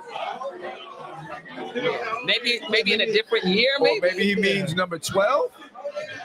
Because OKC has the number 12 pick. Yeah, so it's number 12. They Shams corrected that. Okay, so it's the number 12 pick. Right.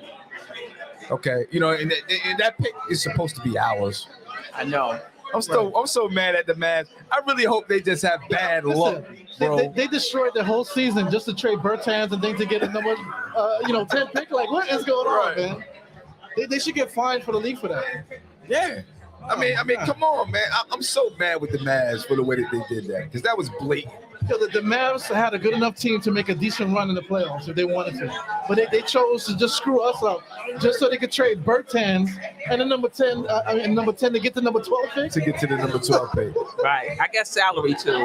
Salary, and I guess they feel like they can get the same value at the 12 pick or something like that. Sounds like a move Leon Rose would do. Right. The trade back king. Right. I mean, we haven't heard anything from the Knicks yet, or any rumors or anything about what the Knicks might be doing, or if they're going to do anything in this draft.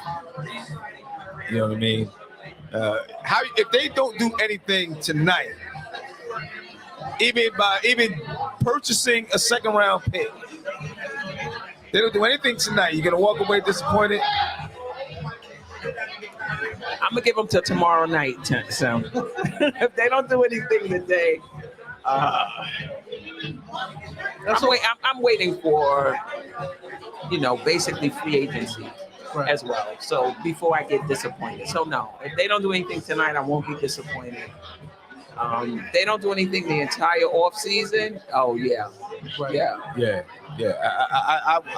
I'd be disappointed because I know there's other teams are going to make some moves and make some things happen. Right. Leon Rose and the coaching in the front office, they've been very, very conservative.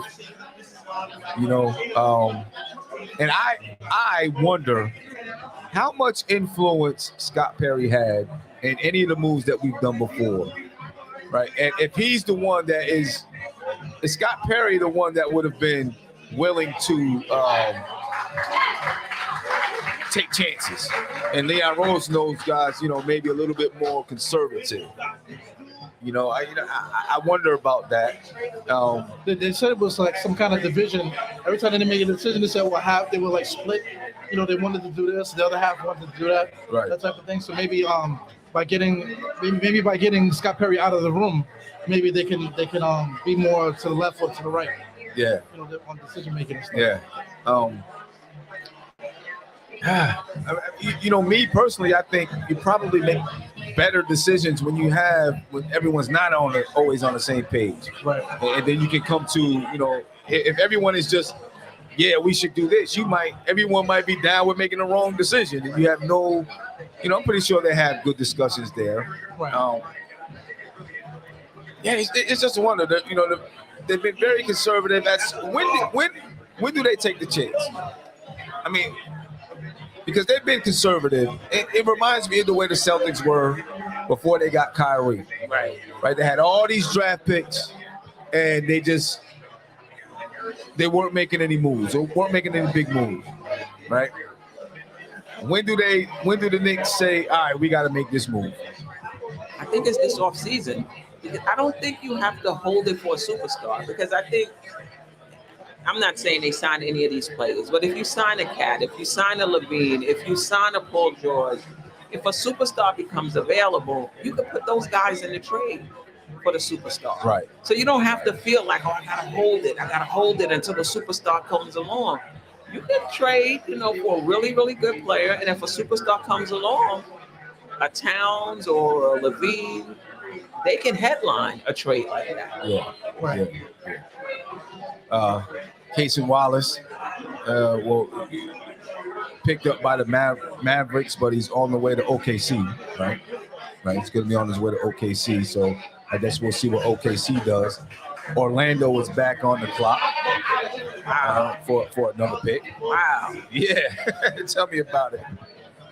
They got to do something because they don't even have the roster spots for all these guys. Anybody you like on Orlando that you think can help us? I know they're a young team. We're kind of I'm hoping a perennial playoff team. Is there anybody on their roster that you think could help us? I don't know. Yeah. I don't know. Outside of Boncaro? I mean, I don't know. I don't think so. Yeah. I don't think so. Because, what we need, they're all so young. We need a veteran. Yeah. I think. You know what I mean? To fill some of the things that we need and take us on to the next level. I like Wendell Carter Jr. Oh, yeah. I do like Wendell Carter Jr. Because he shoots I forgot about him. He shoots the three really well. Yeah. I forgot about him. I do like Wendell Carter Jr. He's still a young guy, but he's been in the league for a while. He's been in the league the same amount of time as RJ. Yeah, he's 23. Yeah. 23. That's all. Oh my goodness. Yeah. Wow. Yeah, he's already on a major contract already. So Yeah. And the thing about him, they already have his replacement on the roster. So if they wanted to move up off him, they could. But like I said, they have so many. I'm looking at it. They got so many players on their roster. They don't even have the space for the guys that they're drafting. So I don't know what they're going to do. That's what I'm saying. There's going to be some spillover. They're going to have to start moving some guys. Right. Yeah, we'll see. I mean, I think the Knicks need vets. You know what I mean? Agree. I agree. Vets, you can get. They've done a good job. I think the Knicks have done a good job finding value. Right. Someone who called in last night said the Knicks are a value team. Winston from Indiana, he said the Knicks are a value team. They like to find value, and they have. They've done a good job finding value. Which I think allows them to be confident with them not having to pick that they can find value somewhere from undrafted players, so on and so forth, but allows them to just keep their mind towards we gotta find these vets that we can fill in that's gonna help take us, to another level, and we can find value in some undrafted players, guys in the G League or whatever it is, that's gonna be able to, that we can groom them and they can come in and maybe be a rotation player, at some point in time. You know what I mean? That's excellent. I mean, when you're talking about value and bringing in assets and stuff like that, at a certain point, you're going to have to cash in because there's always somebody else. There's always somebody else coming in or at the bottom coming in. Like you're talking about the G League. What's the guy's name? You got Trevor Keels, of course. You got what's the other guy? The other kid's name that we just signed. I can't think of these guys' names. But we have a couple guys in the G League program that can come up and fill a spot if we need it. Maybe on a lower level spot. Right. You know what I'm saying? So we can package some of these guys, move them for somebody that we need, and then just bring these guys up into those spots. You know what I'm saying? Right. Patch it in, Right. Talking about veterans, I would love if we are able to move Obi Toppin, I would love to have Jeff Green behind Julius Randle. Yeah. Playing that power forward position for 12 to 14 minutes a game. How old is Jeff Green now? He's got to be about 58. That man been in the league for a minute. Since the Supersonic days. Yeah. He was drafted by the Supersonic. Yeah. Look at this. Suggs and Cole Anthony could be on the move, man. They just picked up 2 guards. Yeah. And these are lottery. That's his son. Oh, that's Juwan Howard's son. Yeah. Wow. I mean, and these are not guys. I mean, the 11th pick is just outside of the lottery, right? No, in the lottery. Oh, it's still in the lottery. That's 14 is lottery, right? So I mean, I love this. People always talk about why are you gonna Why are you going to draft over a guy? And you draft the best players. Let them fight it out, and then you move those guys on to somebody somewhere else. Let the bodies hit the floor, man. Make the next move. Just keep moving. Right. Keep it moving. Yeah. I mean, so and Cole Anthony could be on the move. You know what I'm saying? Well, this Orlando Magic starting point guard is what's this guy's name? What's the name? Markel Fultz. Markel Fultz, yeah. You know, so they're stockpiling all these guards, so something's got to give. Yeah. You know. Yeah. The last team to stockpile guards like that was Minnesota. Well, I don't know if that was the last team, but I remember they did it way back in the day with all those guards. You know, it still didn't end up, you know, it didn't. I think they passed over Curry for that was the Curry draft when they took Flynn and I forgot the other guy. Rubio. Yeah, that's right. You know that draft? They drafted 5 point guards. They drafted those 2 guys, and then they drafted 3 throughout the course of the draft. I think 3 point guards in the second round. Crazy, man. They thought they was playing fantasy basketball. We're gonna get all the point guards, and somebody's gonna trade for one of them. You know what I mean? David Kahn, man. Yeah.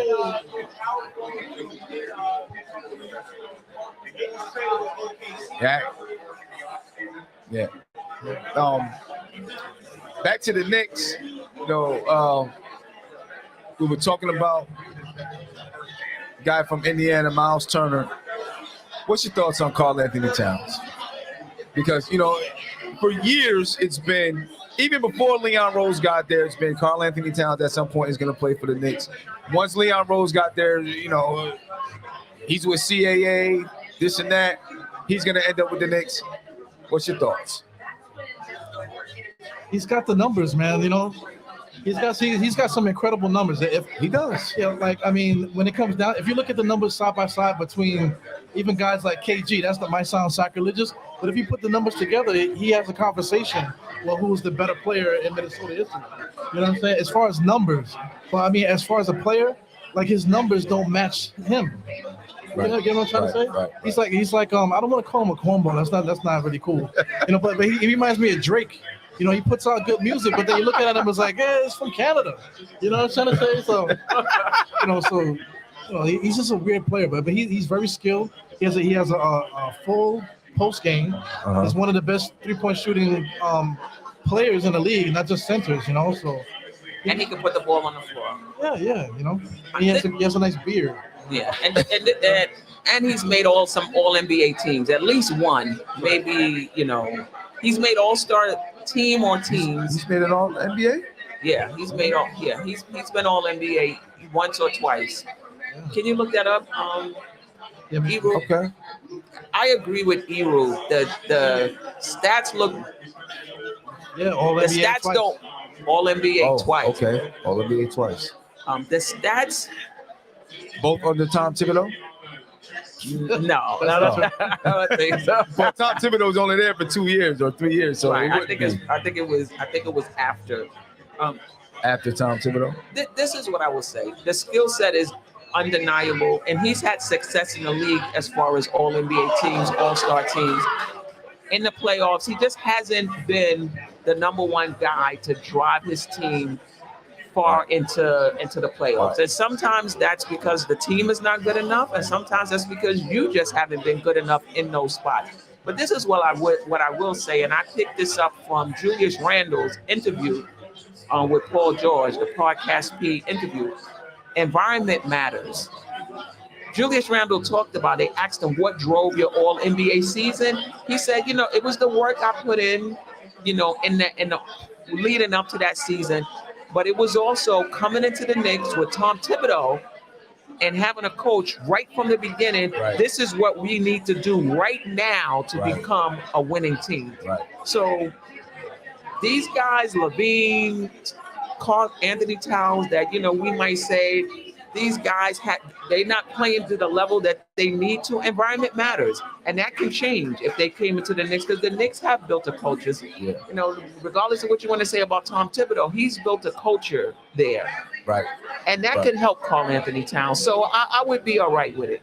Okay, I'd be all right. I get concerned when you like I look at James Harden. He had Chris Paul. He had Russell Westbrook. Like, he had all these guys with him. Karl Anthony Towns is almost in that boat. Jimmy Butler he had with him. D'Angelo Russell he had with him. On this team here, he's got Ant-Man, and he's got big guy. What's his name? They only played 27 games together. Rudy Gobert. Oh, Rudy Gobert. Yeah, Right. yeah. They've only haven't played that many Yeah, games. Wiggins too. Andrew Wiggins. I think he also had. What's it called? He was a lot younger then. From Chicago. Oh, Zach LaVine. Yeah, But he was young then. He was young. He wasn't that guy then. Yeah. He was young. I think the guys that either he wasn't there yet, or the other guys wasn't there yet. I think that's a little different from John Harden, where those guys were in their prime. That's true. Right. That's why I would give him a little bail. But I hear what you're saying. Yeah. I'm saying his numbers are incredible. He got some years where he averaged 25, 26, 24, 12 rebound seasons, 4 assists seasons, 1.5, 1.7 blocks per game. Yep. That's what I'm saying. 3-point attempts up all the way up to 7.9 one year. And he shot 41% that year with 7 attempts from 3.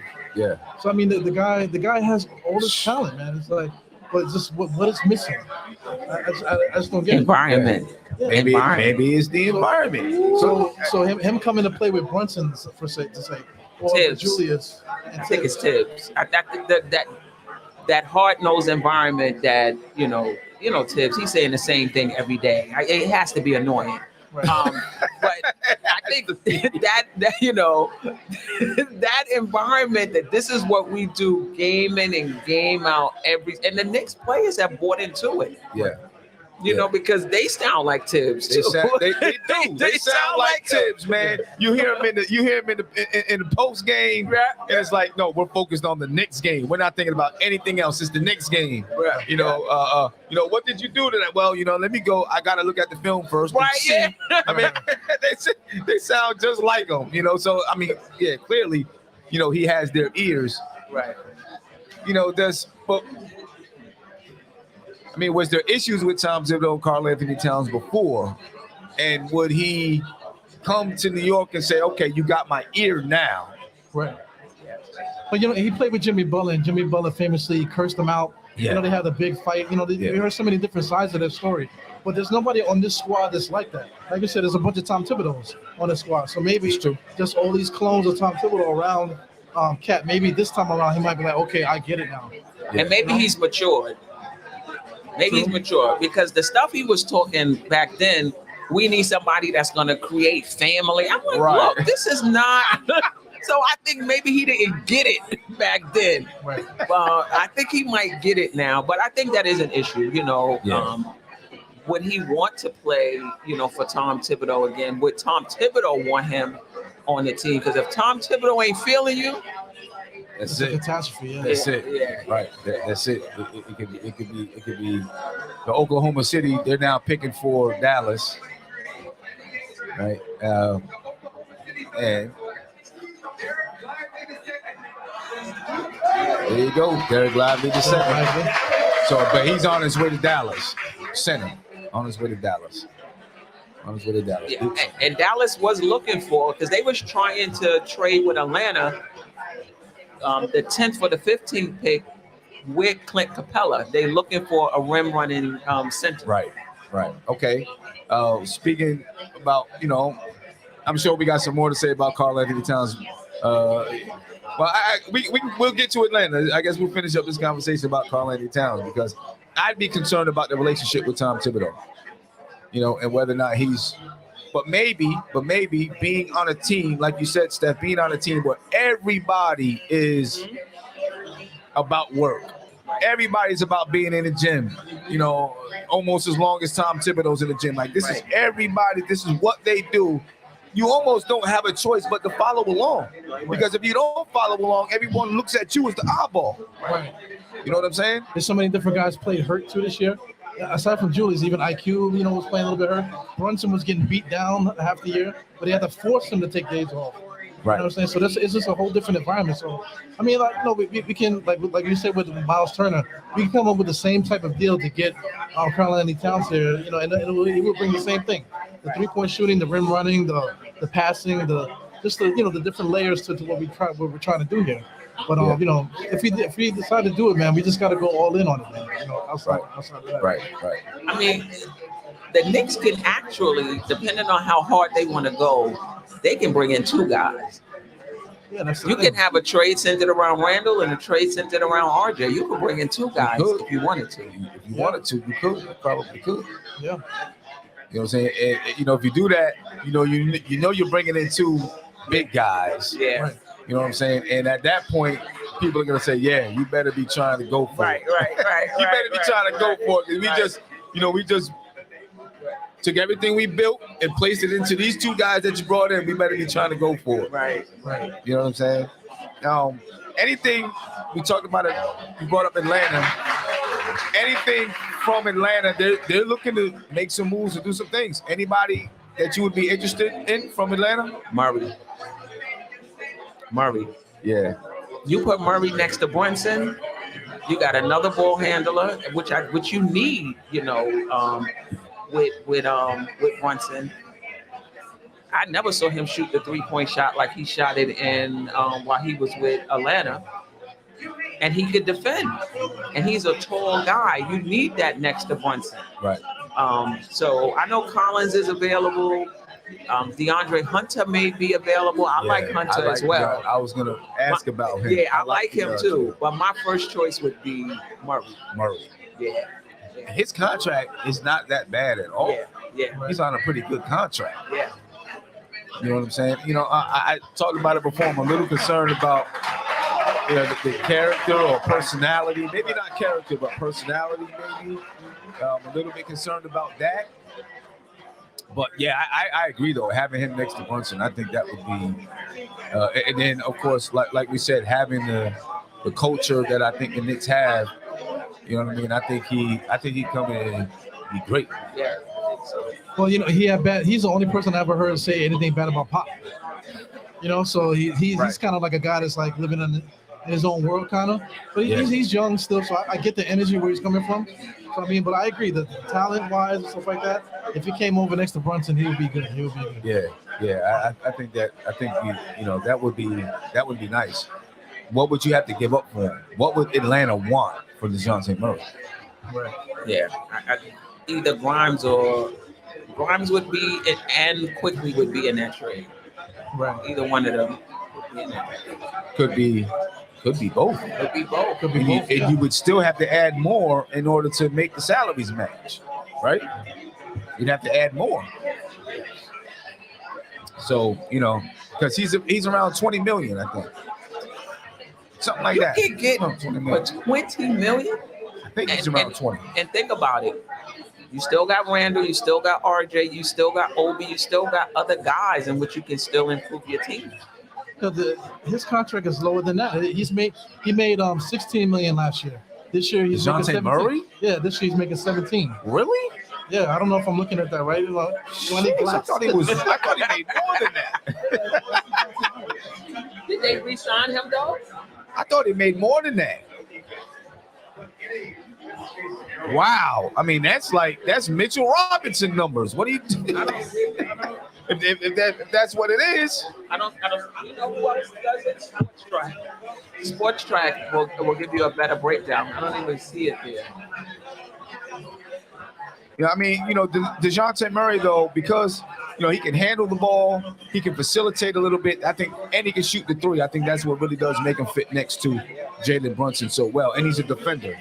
You know what I'm saying? This is the last year of his contract. You're going to have to re-sign him. Oh, this is the last year of his contract? 17-7 he's making. 17-7. That is a great contract for the production that you're going to get. That is a great contract. Yeah. Wow. But then you're gonna have to pay him. Then you got to pay him. If he plays well, you got to pay him. So. Yeah. But I mean, you know, the skill set will be double the pay, maybe up to $30 million. Yeah. Probably double the pay. That's fair, you know.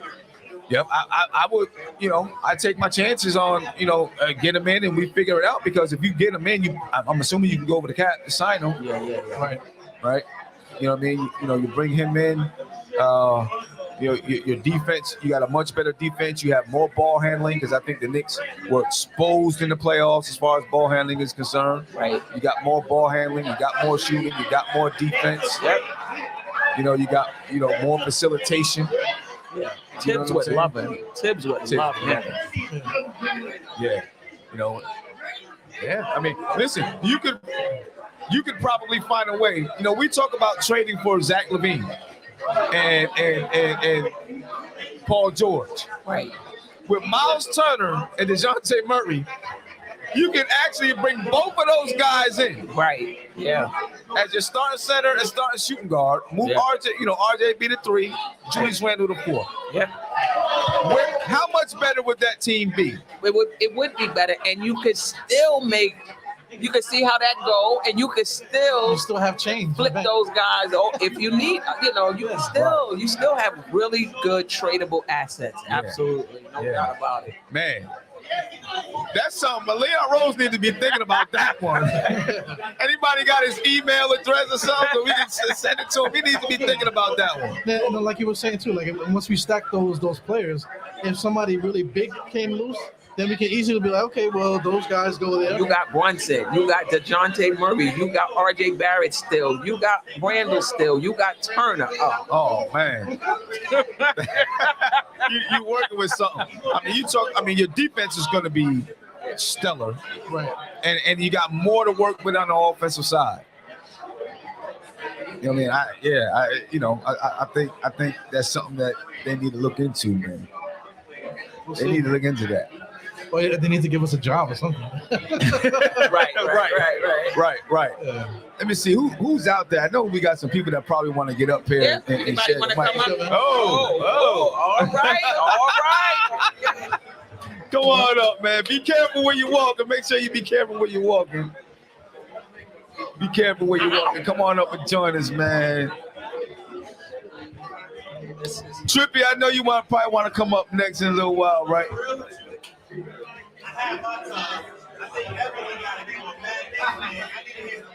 It's hard for me to hear you, but you said she needed to come up. Hey, what's going on? What's going on, everyone? What's going on? You gotta get that mic a little bit closer. There you go. Yeah, that's good. That's good. You gotta look into the camera and introduce yourself to everybody, man. Hey, my name is Luke Knicks for Life. I have an account on Instagram. I post sometimes on YouTube and all. I'm a diehard Knicks fan. I've been a fan since 2012. So it's been, he's I'm a more young recent. buck, ladies Yeah, I'm and young. gentlemen. He's a young I'm like well known around the garden, Everyone comes up, follow me. All sorts of Knicks fan reactions. We do a lot. We talk to people. What's going on, man? What do you think the Knicks are going to do tonight? Tell us. What do you want them to do tonight? I want them to trade for Paul George because Paul George, he knows how to win.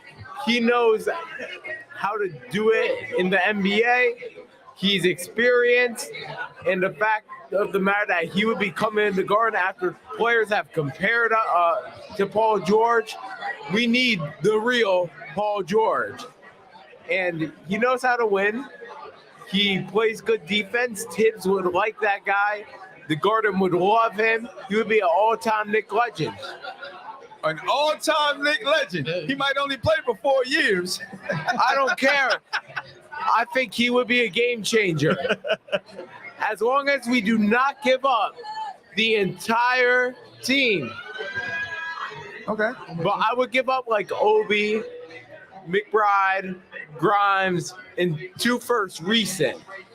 You don't want to give up too much, but giving up Obi because, Obi's situation, he's not happy with the team. I think he could do better somewhere else. But in New York, it's tough because Randle's there. And sadly, we're not going to be able to trade Randle because they have a connection with CAA. But I think him and Brunson, they would flow together. Okay. Are you concerned about his injury history? Because I am kind of.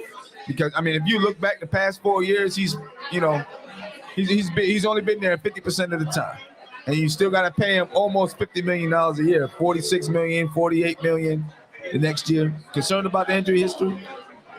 I'm concerned. That's why you do not want to give up every single thing for Paul George. but at the same exact time, he would be the guy come playoff time. If he's healthy, he knows how to show up and win. He fits seamlessly, you think, right? Yeah, he does. Right next to Julius. I don't think he takes anything away from Julius. Yeah. I think he's going to empower him and make him even better. And out of all the players you mentioned, like Karl-Anthony Towns, we do not know if he could show up in the playoffs, and he's been known with the talent he has had, he should have done better. I don't care, Rudy Gobert, Anthony Edwards, D'Angelo Russell, Jimmy Butler, Andrew Wiggins, he should have been able to do better. Maybe you could even add Derrick Rose to that list. I don't know. Okay. I forgot about Derrick Rose. Yeah. I forgot about Derrick Rose. That was Derrick Rose. He played there in kind of his comeback year. Yeah, he did. He had 50 Yeah, he scored 50. Yeah, 50. Yeah. Played his comeback. You know what I would be concerned about with Paul George?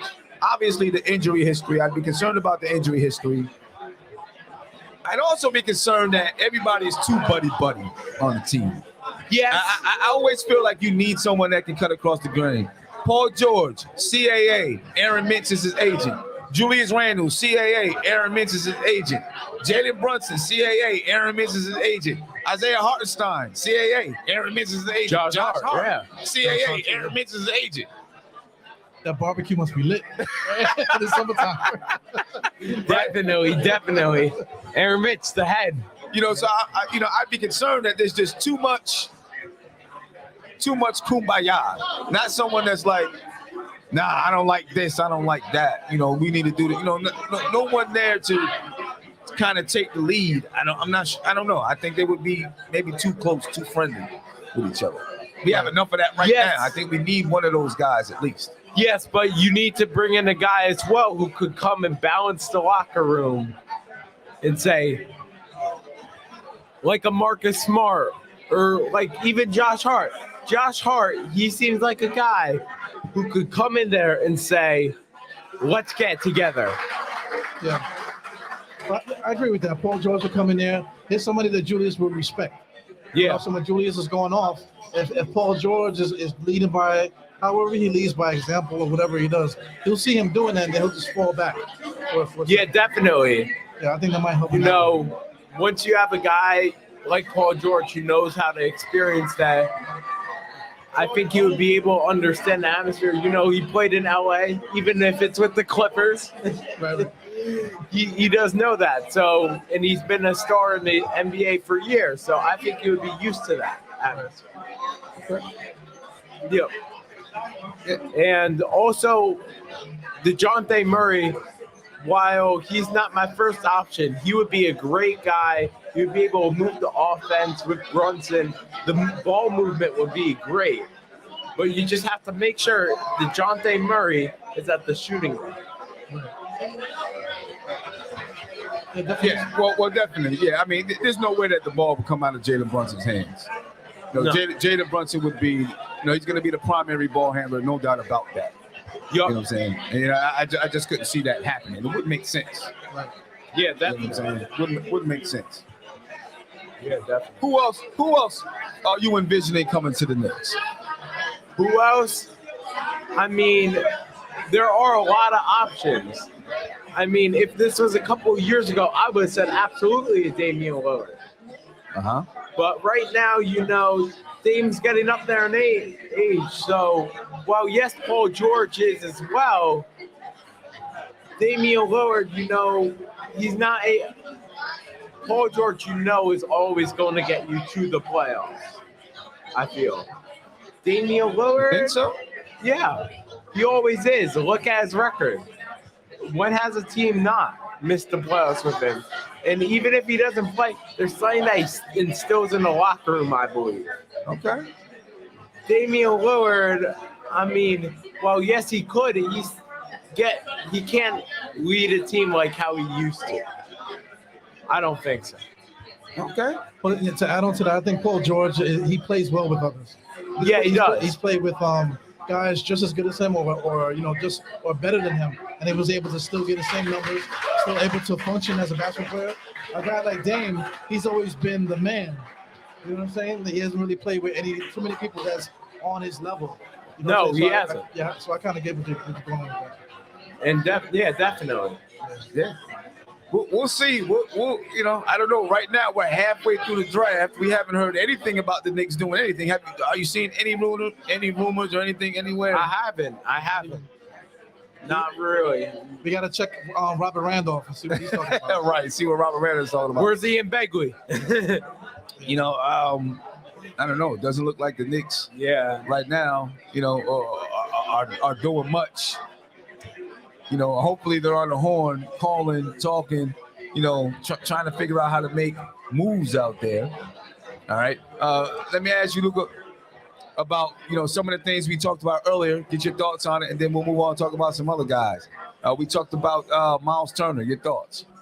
Myles Turner, I feel like he's a good guy who could just grab the ball and take it up into the basket. Because Mitch, I feel like in the paint, he loses it. It scares me at times, the way he just is holding the ball. It seems like he's about to lose it, and he's kind of clumsy. But I feel like Myles Turner can just grab it up and lob it and get it into the basket. Mm-hmm. But like Mitch, it seems like he's clumsy, kind of. I mean, He's trying to get it to the rim. I mean, he is a little bit. I guess you could say he's a little bit clumsy. And if we have a guy like Paul George, mind you, Myles Turner played with Paul George. That's true too. That's true too. Yeah. There's a connection there. There is a connection there. He did play with Paul George. I forgot all about that. Yeah, It's been so long ago that Paul George has played for Indiana. Yeah. I You know what I'm know. saying? Been so long ago. And when you look at Indiana now, Paul George is what, 27? Right now? Not Paul George. I'm sorry, Myles Turner. Myles Turner, He'll be like 29, something like that. 29. Somewhere around there. You look at Indiana's, they're younger. They're younger and getting younger. You know what I mean? Which is why I think he could be, he could definitely be on the move. It's Yeah, 27. definitely. I feel 27. like the Pacers, their time is done. They're not doing anything special right now, so why not just get it rebuild? Yeah, I hear you. You have Halliburton, you have Benedict Mathurin, you have all the pieces to rebuild fully. Rebuild. I mean, you're a season away from doing something. They were doing well about a year ago, or earlier this year, I mean. So I think they'll be fine. Okay. All right. What do you think about the possibility of the Knicks trading for Zion? Zion, while yes, some other players have had injury-prone, histories. Zion, he hasn't proven. Well, yes, he's been two-time All-Star. Kobe Buffkin. He hasn't proven enough for me. I just don't feel he has. And winning-wise, if you've seen the Pelicans, Brandon Ingram, when he's been the head guy and when they haven't had Zion, have still been able to win as much. Like, look at that 2021, 22 season. They were so close to knocking off the Phoenix Suns. Mm-hmm. Right. I mean, yes, it's the Western Conference. It's tough.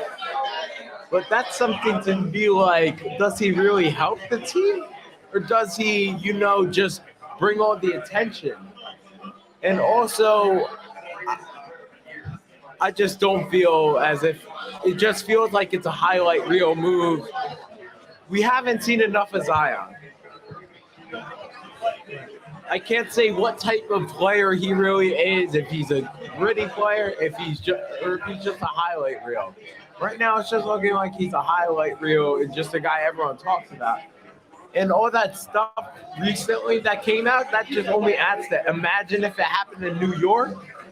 You're right about that. Yeah, it'll be a firestorm here. You're definitely right about that. Ebru, what do you think about Zion and the possibility of him? It sounds like the Pelicans might be thinking about moving on from him. Right. What do you think? I know a lot of fans are thinking like just see if he can buy it at the because he'll be at a bargain at this point because he's a distraction. So this is an opportunity to get a player with that type of athleticism and excitement and stuff. But at the same time too, he hasn't played consistently. Just like Luke said, he hasn't played consistently enough for you to say, okay, this guy could take us somewhere. You know what I'm trying to say? Right. So, I mean, if he did, that with us on like say like 60 to 70 games, then maybe, but to me it's just too much of a risk.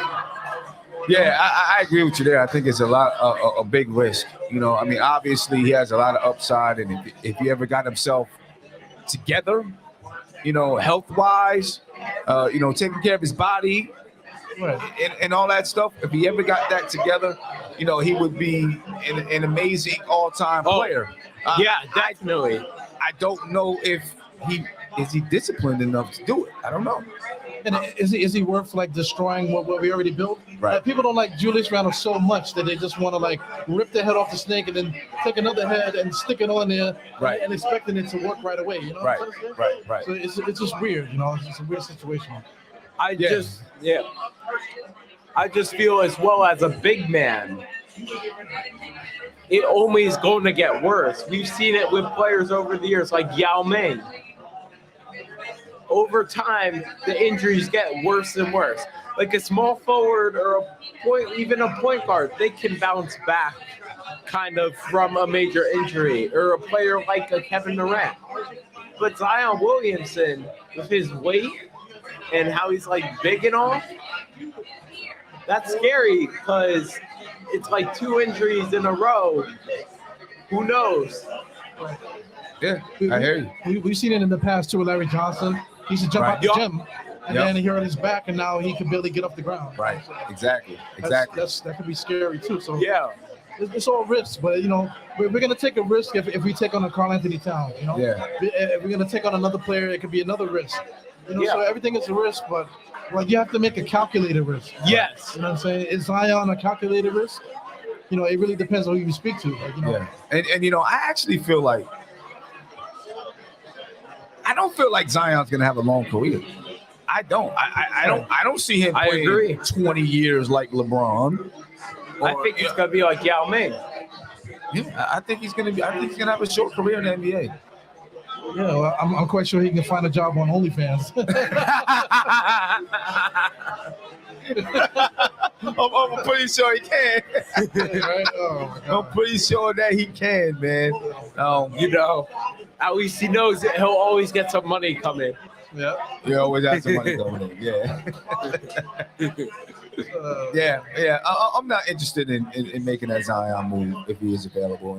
And I think right now, even across the league, I'm not sure if people are interested in making that Zion move. No. Just because of everything. You know what I mean? I don't think they're interested in it at all.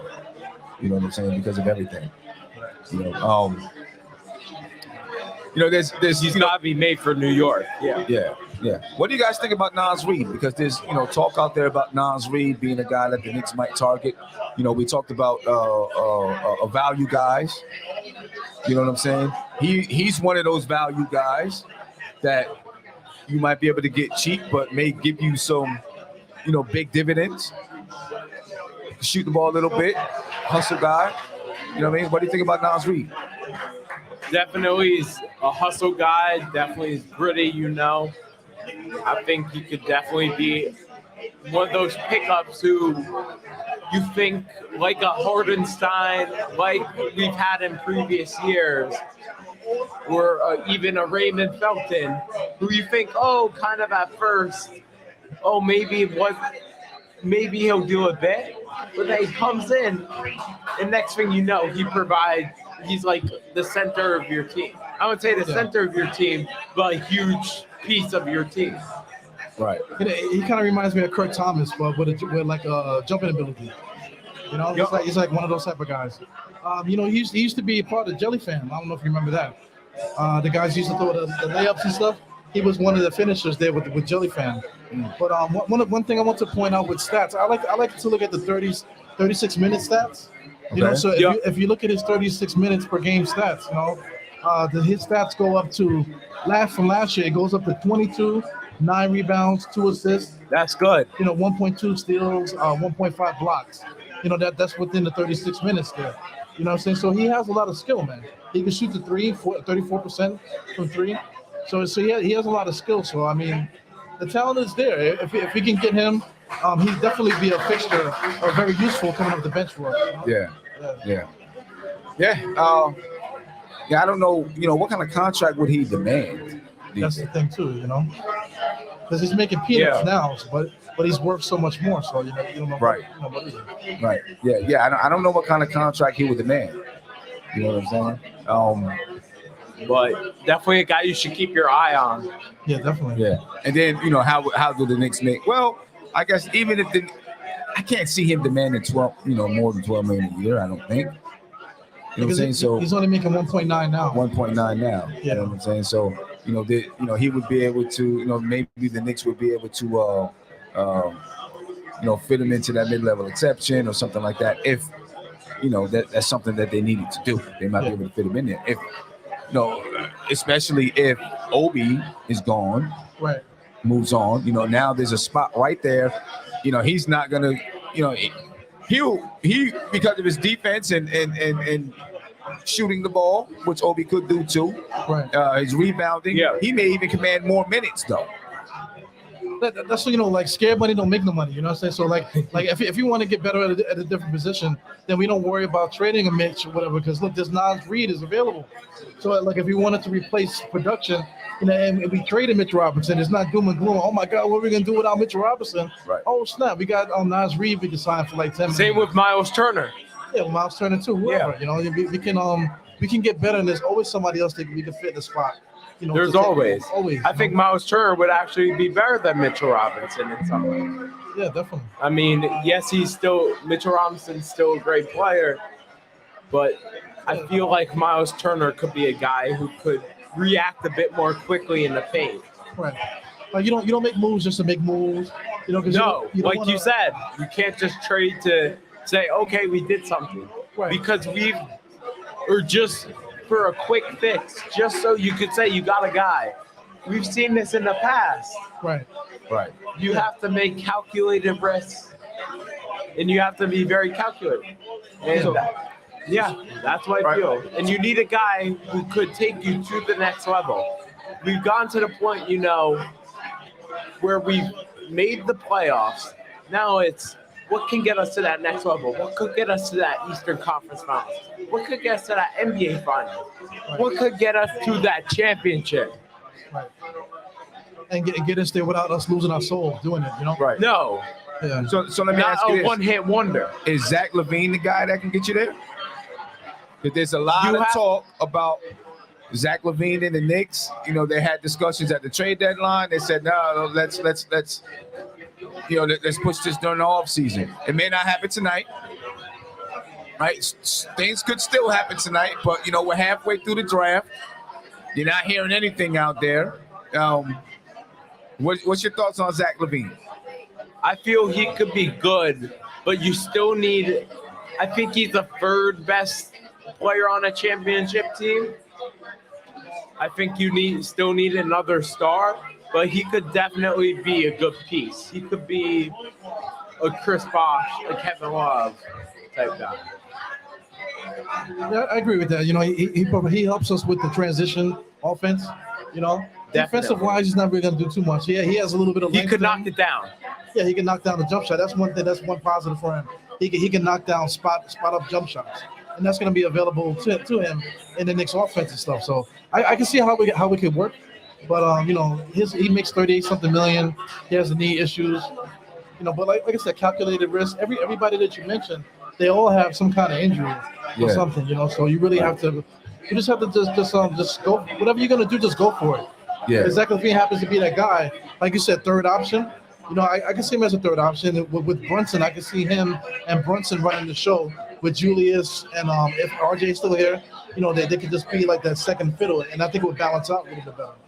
But yeah, Zach LaVine could knock it down in the corner, and that's what you would need from him. Right. Because I feel like we don't have enough people who could just knock it down. Right. You don't think that he would come here though and be our best scorer? I think he would come here and try to go off. Yeah. He would. Yeah. I think just based on his talent alone, he would get here and he would probably between him and Brunson would be our best, like just natural guy scorer that you're gonna give the ball to go to. You know what I'm saying? I mean, he can get the ball off the rim. He's got the speed, the athleticism to get up the court. You know, break down the defense. He's got a mid-range jump shot. He can shoot the three. You know what I mean? I don't know. I think he would come in and probably be our number one scorer at the very least. I think he would be our number one scorer. You know what I'm saying? I could see that. But if you want to be competing for a championship, I feel you still need another star next to Zach LaVine and Jalen Brunson. You definitely got to change the game plan, because if you get Zach LaVine here, then Julius Randle can't be at the top of the key going in between his legs. Right. Point Yeah. guard, Right. You know, so that would be Zach LaVine's job now. He would do that. And Randle can't. I mean, he can't really knock it down like that. Yeah. But he can score on the move though. Yeah, he could. Yeah. So that helps out with that a little bit. How would you feel about the length of the contract? Because, you know, I think he's still due, you know, close to $200 million over the next 3 or 4 years. You know what I'm saying? So he's got a pretty hefty contract. I mean, if you want to go all in, if that's what your goal is, as long as we have a plan, as long as we know, as long as there's a blueprint of trying to get to that point to be a championship team or be a serious team in the East, go for it. Okay.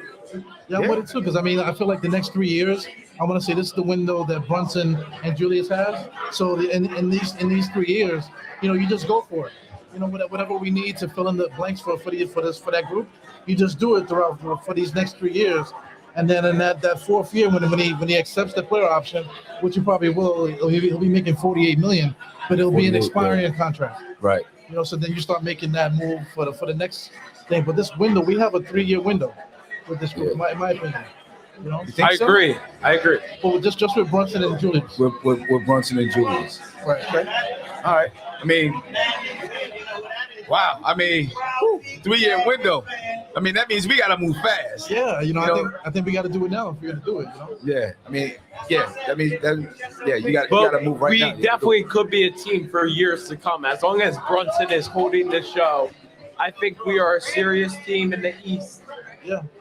I wouldn't say serious, but we're definitely always going to be in the playoff round. Right. Because I can't see something like what happened 2 years ago happening. Because I feel like Brunson is that strong of a guy. He wouldn't let that happen. Right. I agree with that. I feel like Brunson is a guy who sets the team straight. He keeps the locker room in everything. He's a guy who just is locked in. He wants nothing more than to win. Right. No, and he runs the offense. He's like a point guard is the most important position in basketball. That's why we struggled such a long time. We didn't have a point guard. Right. Brunson is a point guard, and you could just see it. He's like smooth around the rim. He just runs the offense. You can tell, like, when you see him dribbling the ball up the court, he's trying to get everyone to their spots. Right. He's their piece. You know, he can make a shot when they need it. But, you know, I just want to clarify about the window, though. He's the foundation. Yeah, like if we get, you know, with Julius and whatever, well, I mean, it doesn't mean that Julius is going to make it to the end, because he could be a part of a bigger trade later. You know, but you still got to get the talent here in order to have that conversation later. Right. Yeah, so. I definitely get that. Yeah. Let me see, who else? I know, you know, we got a lot of people here now trying to see who else is out there. I can't really see who might want to come up and talk to us a little bit. You know what I'm saying? You know, who's trying to come up and jump in, man? What's going on? You trying to come up? Hey, who's good at being on here? Yeah. Hey, Trippy. Come on up, man. Come on up. Hey, Luca, before you go, let everybody know how old you are, though, Luca. I'm 16. Getting 16 years old. He knows what he's talking about, ladies and gentlemen. He's a basketball savant. And we're making sure that he's not drinking, so don't worry about it. Don't worry about that. We're making sure he's not drinking. Definitely. He's just out here to enjoy some Knicks fans, man. Yeah, definitely. Without a doubt. So give us a second. We're going to switch in some people, you know what I'm saying, and keep the conversation going. Come on, Rafi, man. Make sure you don't knock over the camera, please. What's going on, Rafi? Good job, Luka. Good job, man. Good job. Good job. Good job.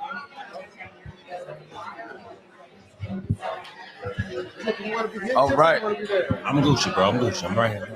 Yeah, we got Rafi in the building. We got Trippy OG in the building, ladies and gentlemen. Yes, sir. All right. Hey, you guys, you get nervous or what? Hey, Rafi, you can take that mic and put it on your knee right there so you can be a little bit closer to you, man. If you need to. I'm going to be real with you, bro. I'm not nervous at all. Only because look at all the people that the Knicks wanted, like fandom, the people that we were looking at, like organization-wise, just rookie-wise. Why are all these rookies on the board still, except for Grady Dick? Except for Grady Dick and Kevonte George. Other than that, you still got Cam Whitmore on the board. It's a lot of players that the Knicks was looking at that's still on the board. So, honestly, and you know us, we really don't get busy until 2025. So, I'm not really too worried. Now, when we get to 30, I might be a little skeptical. What about anything else besides just the draft, though? I let my guy right You know what I'm here. saying? Are you worried about any other moves that they're, are you afraid they're not going to do anything? Last year they drafted Trevor Keels. I don't anticipate much from this draft from the Knicks. But I'm talking trades, though. I'm talking trades, moves like that, because I think the anticipation from some people is that you look at what's going on earlier in the past couple of days is that the Knicks might make a move. Now you still got the entire offseason. Everything's not going to be tonight. They could be looking to see how things shook loose with who drafted what. So now it's like, okay, they drafted a guard, they drafted a forward, they drafted this, they drafted that. Now let me start making some calls about players they might be moving or something like that. You know what I mean? My whole thing said is this. Last year they needed to make they needed a point guard. Kemba Walker was thinking it up. They needed to get Jalen Brunson at all costs. And it was so Leon Rose. Yeah, they can still hear you. We can still hear you. We good, baby. So Leon Rose had pressure to address that point guard situation. It was like he had to go get Jalen Brunson. But now, what position that we have is so bad that Leon Rose has pressure to actually have to do something. We're coming off a playoffs. Can I explain this one for him? Yeah. Just a little bit. Go ahead. Look at it in the aspect of this, right? Now, besides Knick fandom, just looking at the team of what it is for what it is. Like, for real. Like, just looking at the team. When you think about a Jalen Brunson, and then knowing that you played Alex Burks and all these other guards for so long, and you had an Emmanuel Quickly that was in a runner of 6 man in the year, that could have been your point guard.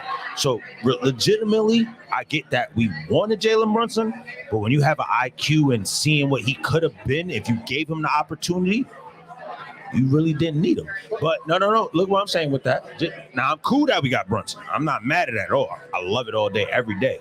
But no matter what, this team has somewhat of a blueprint. And because they've been so quiet with the media, us as fans, it's pissing us off. It's pissing us off. You get what I'm saying?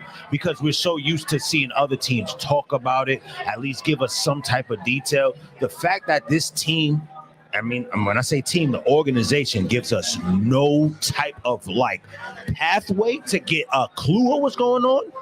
It's killing us. It's leaving us in shambles. So you don't know what they got planned. But Trippy, my whole thing is this. I want Leon Rose to solve problems. That's what he's here for. Okay. Solve the problems.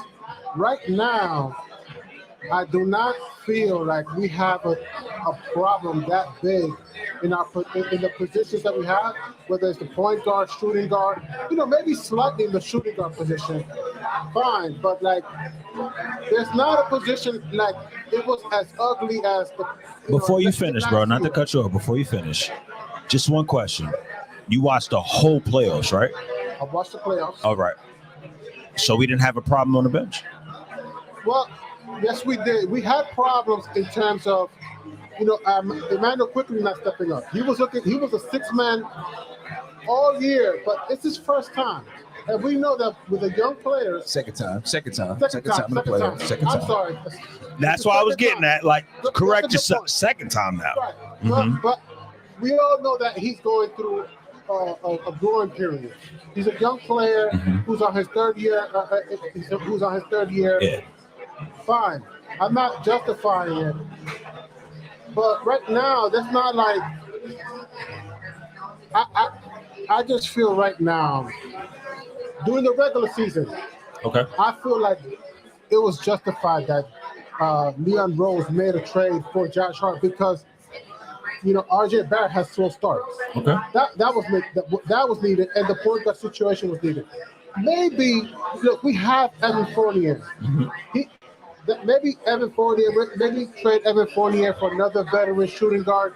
That's about it. But during the draft, another young player, so we could see another Obi Toppin situation, or maybe another Emmanuel Quickly, who's going through his growth. I don't know if that's what I want right now. Like, look, we drafted Trevor Kills last year. He's getting no minutes. How many minutes is it, whoever we draft? How many minutes are we going to give him? See, the problem is y'all worried about who we draft and not understanding that the fact that we made it to the second round, it was no longer about the draft. It was now evaluation time. It was now to improve and build on we made it to the second round because we wasn't even supposed to be in the playoffs. So, like, how Knicks Twitter, we got the company men versus Knicks versus negative. The company men would be cool with that. But us as negative Twitter, it's not that we negative, it's more so, oh snap, what just happened live and direct? They going crazy. Hold up. That's the LSU game, right? LSU must have scored. I'm sorry, y'all. My fault. They got crazy in the headphones going all that. But look, just to get straight back to it, y'all. At the end of the day, it's more so, it's not the fact that he sat there.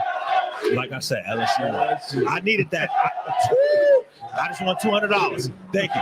But it's not the fact that they need to sit there and, I need to evaluate each person on this team. When we got to the second round, because I'm going to break all of it down in one shot. When we got to the second round, you had to evaluate the young talent you had. Because why? The young talent, being one of the top 5 teams of being like youngest in age, got us to this position. Now, if you go for round, when you look at the first round, who are the key guys that got you to the second? Jalen Brunson, Josh Hart, RJ Barrett, Mitchell Robinson. Those 4 key guys get you to round 2. Now let's evaluate the real evaluation, round 2. Only people that showed up legitimate. No, Jalen Brunson and RJ Barrett. RJ Barrett showed up that whole series and only had one bad game. Unfortunately, it was the last game. But if you look at overall all the games, RJ didn't have a bad game every game. That's overall team being bad. Because why? We didn't win the game. Player-wise, RJ didn't have a bad game until that exit game. That's why you've seen RJ not do what most do. He didn't come with excuses. Yo, I did bad. You know what I'm saying? And I'm not an RJ stan, nothing like that. I'm just calling it for what I see it. So what are we doing in the draft? Like, why? Do we want to be in the draft? We are in the draft. I think you always want to be in the draft. So you got to have young players, like Steph said earlier. Mm-hmm. You got to have young players coming up. Young players on the end of your bench. So if you're a good team and you're drafting, 28, 29, whatever it is, you want to have those guys that are coming up. So you're training them, you're grooming them, you're developing them. So now, when, like the situation with Obi, with Quickly, right? Oh, you know what? Maybe Obi's not happy with his role. We may not be able to pay Quickly. And Sim, you remember what I said Those earlier? guys go, we got another guy coming up. Yeah, and you remember what I said earlier. If you notice, let's be real here. All us Knicks fans, even if we didn't watch college ball or watch the process of how they went in the draft combine, we know certain players that fit well or the Knicks were looking at. Notice that the only 2 people out of I think 5 or 6 draft. No, let me correct that. 3 people out of 7, because now I'm getting all the numbers in my head. Only 3 people went. You had the lively kid from Duke, the center. You literally had Grady Dick and you had Kevontae George. You still got Cam Whitmore on the board. Like, it's a lot of Knicks draft picks that we want that are still on this board. And notice that most of the times when we go back into the draft, is in this 20 range. You see how we still in the 20 range and we still got a Villanova kid on the board? I'm just saying, it might be Cam Whitmore coming over here. I'm just saying. But Trippy, where did you get that the Knicks were looking at any kids? I have not seen any reports. They've had some workkouts. You want to know why? They've had a couple of workouts. You know, mostly guys that might go in the late second round, or undrafted, right? But they've had some workouts. It's not really that. It's, you see, the problem is we're so worried about who's going in the top 60, forgetting that there are guys that are going to be undrafted. We are working out players. Like, yes, not all of those players may be in the top 60, but we still are doing our due diligence. You get what I'm saying? My whole thing is, okay, that whole Obi Toppin situation got me looking at the draft very different. Drafting Trevor Keels and him getting no minutes all last year. Did you expect him to, though? He's the youngest player in the draft last year. And he's a guard. Did you expect him? Where was he going to get minutes at? And he's a guard. No, so that's why I'm looking at this draft. I'm like, why? Why anticipate so much? I have this very. I don't think the anticipation is about who they might draft. It's about what moves they might make during this draft. Okay, now that's more interesting. I think that's what people are looking to see, because, after the draft, after today, you know what I'm saying, you got a week. The next CBA is going to begin July 1st, right? And so they're poison pill time. Remember that, poison pill, folks. People want to try to get some things done before that new CBA starts. So people are hoping, okay, teams look what just happened with the Warriors and Jordan Poole going to Washington, Chris Paul going to the Warriors. Some of that was because the Warriors next season, if they went into the season with the same exact team, $207 million on their books. Definitely. My whole thing is like Leon Rose for the last two drafts, he's been surprising folks in the draft. He's been opting out. Like, he had the 19th pick and the 20th pick, and then he dropped down. He traded them picks. He traded out of the draft. He dropped down to draft Grimes. And he's like, but because he felt like he could find value better, he could get more assets and then get players that was going to give you the same value. Because if you would look, I bet you there were a lot of teams that would redraft Quentin Grimes differently. We redraft Emmanuel quickly differently. They would have went up. They would have went way higher in the draft. And it's ironic that he brought up the 19th pick, and we literally at the 19th pick. So remind you, like I said, now it's Leon Rose time. This is when Leon Rose get busy. The only time I heard that Leon Rose wanted to trade up was during that COVID season when he wanted to trade up for Obi. And that Obi situation is a nightmare right now. It's not. You want to know why it's not? Because literally, he drafted Obi. Yeah, he traded Marcus Morris and got IQ. But we literally have a draft package that if the Knicks accepted and they okay with just the reports they got back from just medical reports, IQ and Obi, those two picks, is about to get you Paul George. So you really think that's a bad thing now? Or possibly. That's what I'm saying. You think that's a bad thing now? Because the only thing that's stopping that is the medical reports. Well, that's a good point about the ability to get Paul George. I was just looking more into the situation of, Obi didn't really get that many. We didn't give him 20 minutes per game. And that kind of, that hurts, It does. But this is why I said playoffs is the reevaluation. No matter what, us as the Knicks fans and anybody watching the league, when you are the opponent against the Knicks, not now, I'm putting us as fandom versus alongside of the opposing team. You're looking at Julius Randle and Obi Toppin in the spectrum realm of the playoffs. Sad to say, throughout first and second round, through both seasons, the player that showed up the most, ironically, out of those two, so Toppin. But sadly, if you're trying to build a championship contender, when you think about that, and this is when I get into business now, the business side of it. Do you give up a 2010 and 5-6 guy for a possibility when you can move a possibility for another factor and still keep the big three? How do you move on that? If you have a possibility to add something else and keep my big three, you think these kids matter? Think about that. It's business first, and I keep trying to tell y'all that. Stop worrying about players.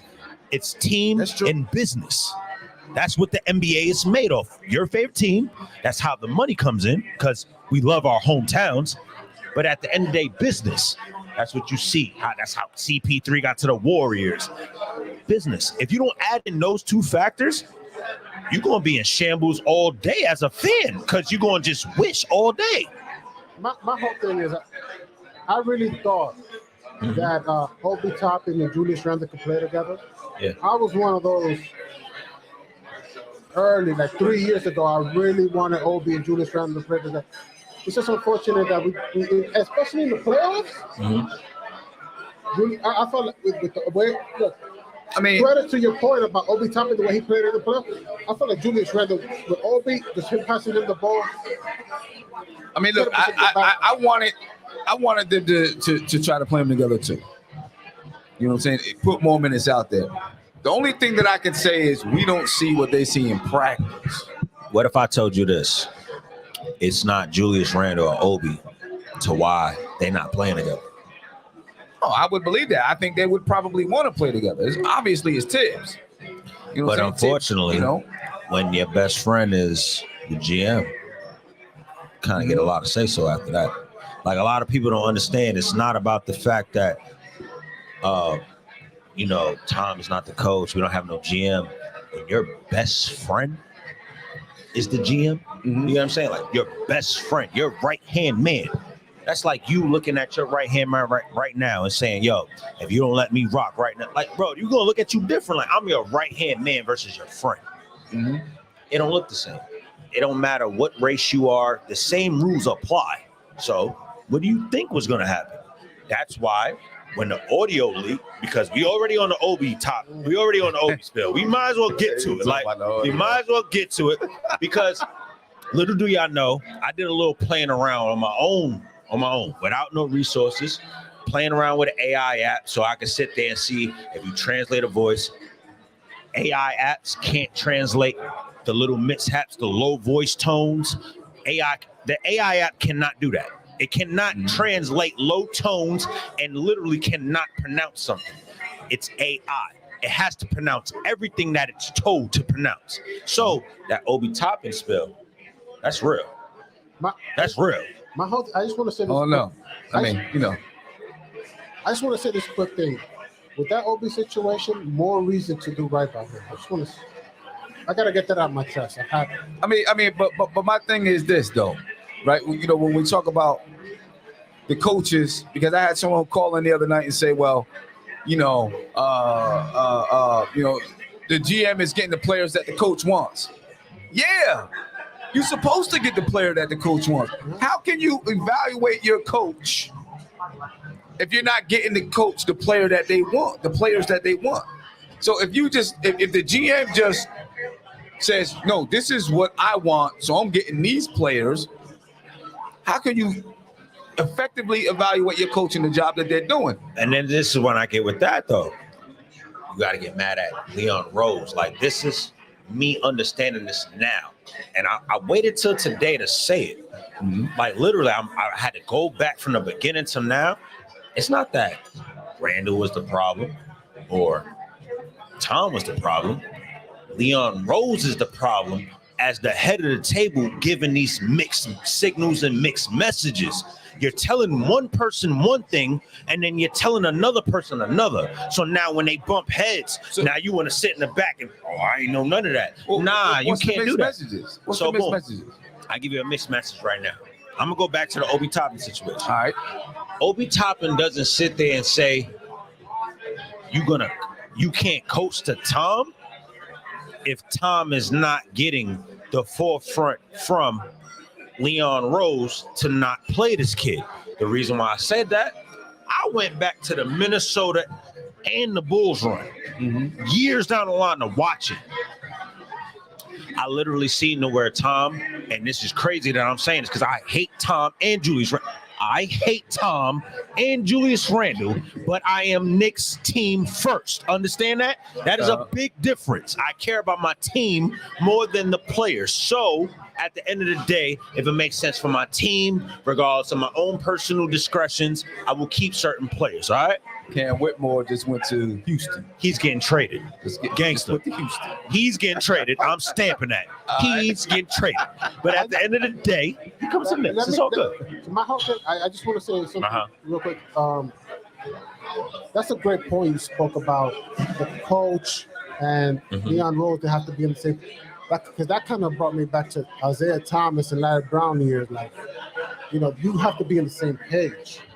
You remember those years when Isaiah Thomas and Larry Brown you have to be on the same page. And sometimes there's going to be some disagreements about players, right? And the GM may say, well, I want to give this player a try. And the coach like, I don't want this guy. And that's what's happening now. That's why drafting Obi, I don't think was a Tom Thibodeau. People say, I don't know. It might not have been. It might not have been. That's what people have said that was not a Tom Thibodeau pick. I might have even heard Legion might have said that too. Yeah, he did. Yeah, he said it. I want to hear something crazy. So that was a Tom Thibodeau pick. But it's just the fact that they ended up signing Julius Randle in that offseason. But Julius Randle was over there. No. It's not about that. Like, you got to remember, he had that badass season. So honestly, Tom didn't care about him. It's the fact that whatever Tom y'all forget the report. That's why I say read between the lines. Before we drafted Obi, Tom was already with Randle and saw what he was doing in the offseason. Like literally 2 weeks before we drafted him. That's why that came out. So he saw, like, I know what level he's about to take. Right. It's just, unfortunately, as an organization, it was like, we still going to draft him just to be sure. Right. So you literally, it's not that nobody did wrong. Like, the way I'm looking at it, I had to really go back and do my research. Nobody did wrong. It just. So wrong now. It looks so wrong now, though. It's not. It don't. You want to know why here's the thing. I think it do, but it don't. It's like it do for the fact of like, you didn't play him all season, but it was like when it mattered. Why didn't you play this kid? If he wasn't from New York, I probably wouldn't care as much. He's from New York. I don't care about that, bro. Kemba Walker was from New York, bro. He did horrible. But see, I think the reason why I don't think, and we both went to Rice. We both went to Rice High School, bro. I ain't trying to hear that, bro. Obi's not Gangster. terrible. He just doesn't have good bro. minutes. Me and Kemba went to Rice. I'm not trying to hear that. Did Obi go to Rice? No. But check it out. I think it was the wrong pick. But you can't. It was the wrong pick. Obviously, in 2020 hindsight, it's the wrong pick. But you got to understand the Knicks needed an infusion of talent, an infusion of athleticism. We didn't have anything. Because they didn't have anything. And he was a guy that people thought, this guy could burst on the scene. And he dropped down to the 8th pick. Now, and let's be real, nobody know if Julius Randle was going to turn into what he turned into. And then Leon Rose, before. We know you did. Leon Rose, Ralph in his crystal ball. Leon Rose, remember, he came over from being with CAA, right? He scouted Obi. He had conversations with Obi and Obi's family and all of those type of things. You know what I'm saying? Wait, before relationships that, though, right? Leon Rose is big on before that, he came to the Knicks. He's CAA. Is Julius Randle not CAA? He is. So that means he already scouted Julius Randle before we picked Obi. He was already debating since then. And it took me till now, to this year, to fully understand it. Like, for real. I'm being honest. My takes. You seen what I said. I don't like Randle at all. That's why I'm speaking on how I'm saying, like, I'm at a point where if it's the right guy, I'll keep Randle, especially after he admitted he don't want to be a number 1 or number 2. We've been known. He been knitting. No, it's not that we've been known. Randle finally said it himself. Oh, more That's than that. all I needed. I needed you to be a man of yourself and just be true to yourself. Thing is, like, he was in a position before Brunson, he had to be that guy. Like, who else was going to step up? You know? I don't think anyone's arguing that. I think everyone's, I think here's the thing. People, I don't think he's ever been asked the question, right? And he wasn't asked the question then. I don't think he's ever been asked the question. So people automatically assume, well, if you get a guy that's a number one, Randle's not going to step aside. Yes, that's what's happened. Right. I got tired of that argument. Right. So this conversation just came up, and talking about him, being in New Orleans and and all of that. And so he said, I've always felt better because it came up about him, the first time when he came to New York, he became the number one guy. Yeah. Right. And so he said, I always played better next to someone who was better than me. I played my best next to someone who was better than me. You know what I'm saying? So it wasn't like he was asked, do you think you're a number one guy? It came up, you had to be the number one guy in New York. Were you ready for it? You know what I'm saying? You know what my perspective is on that? I don't think that Randle ever thought he was the number one guy. It was just the fact of just me being a basketball player. Like you know what I'm saying? I play ball, Division I, all that. It's just literally like, no matter what, I'm that guy, period. Ain't nobody gonna talk down on me, period, as a man, as a basketball player. So if you want me to be that, even if I don't want to be that, I'm going to be that. You get what I'm saying? You're not gonna put no limit on what I do as a basketball player. So I felt like Randle took it as on some, I gotta prove myself. But as the Knicks got better, they didn't trade him. He finally sees an organization that truly believes in him. Because if you look at his tenure, he broke his leg. LA gave up on him. Zion was almost on the way. The Pelicans gave up on him. Yep. This is the first team that legitimately gave up. I ain't gonna say the word, but they gave something about him. I feel you. They actually cared about him. So it's like when you care, you have your trials and tribulations to let you go up and down as a young man. But being the number one option that you didn't want to be, right? With the third overall pick, then you get a Jalen Brunson. Now you actually are okay with taking a back seat. Now you understand that, you know what? Excuse me. Now you understand that for him to say that he don't want to be a number one or a number two, he understands that he knows his role now. He's able to accept it. He's able to accept that who comes before him, who doesn't. He's just ready for that next level to just get the chip. So when you bring all that together, it's like, was it really that the fact that was Randle the problem? Or was it the fact that the people that was in charge was holding him up to a higher standard than what he needed to be? And more than that, New York was not a free agent destination. Thank you. Nobody wanted to come here. It's now that people are thinking, bro, we signed Jalen Brunson. We traded for Josh Hart. Josh Hart is actually resigning in New York. And you do know the fact that I hate that. I gotta admit this shit about Randle. I don't like this Randle stuff. But check this. I gotta admit this. But listen, 1 second, Rafi. I don't know if was he put up where they said you have to be the number one guy, the front office said you got to be the number one guy, or was it simply by circumstance? There was nobody else better. Nah, the front office did that. Because so who was better on the team? I'm gonna be real with you, right? At that point, I'm gonna be real with you. When Randle came, Randle and RJ came in the same year. They've been a tandem since day one. Right. All right. When did Randle get drafted? 2014. Yeah. No, not the year. The pick. Number 7. All right. So what's RJ? Number 3. All right then. So it's not about the fact. But what does that mean, though? What I'm saying is, this is the time where you went from change of scenery with the front office. Right. They had no idea about anything. They didn't, personally speaking, they only took RJ Barrett because he was the best available. They only brought these free agents because they were the best available. And that first season of RJ Barrett, Julius Randle, This whole team didn't know what this team was going to do. But that's what so I'm they saying. went from there, and that's how they started picking their building blocks. But that's what I'm saying. It's not the front office that says you're the number one. It's we get on the court. I'm the best guy out here. They keep giving me the ball back because at first it was Marcus Morris, and he was acting as the number one guy. He got traded away. And then, he got traded away for what? We still needed more. Right, so you're going to trade your best value at that time for everything you got to get something back. That's how we got IQ. But what I'm saying is, I don't think it was, oh, yeah, you're the definite number one guy when you get here. No, they got on the court. He was the best player. So by default, he became the number one guy, which is why okay, and the front office may even know. Okay, by default, he was the number one guy, but we know this guy's not going to continue to be, he's not going to get us there as the number one guy. We need someone better. Question, who was the coach at that time? Because when you look at this year. Who was the coach at that time, though? It started off with Fizdale.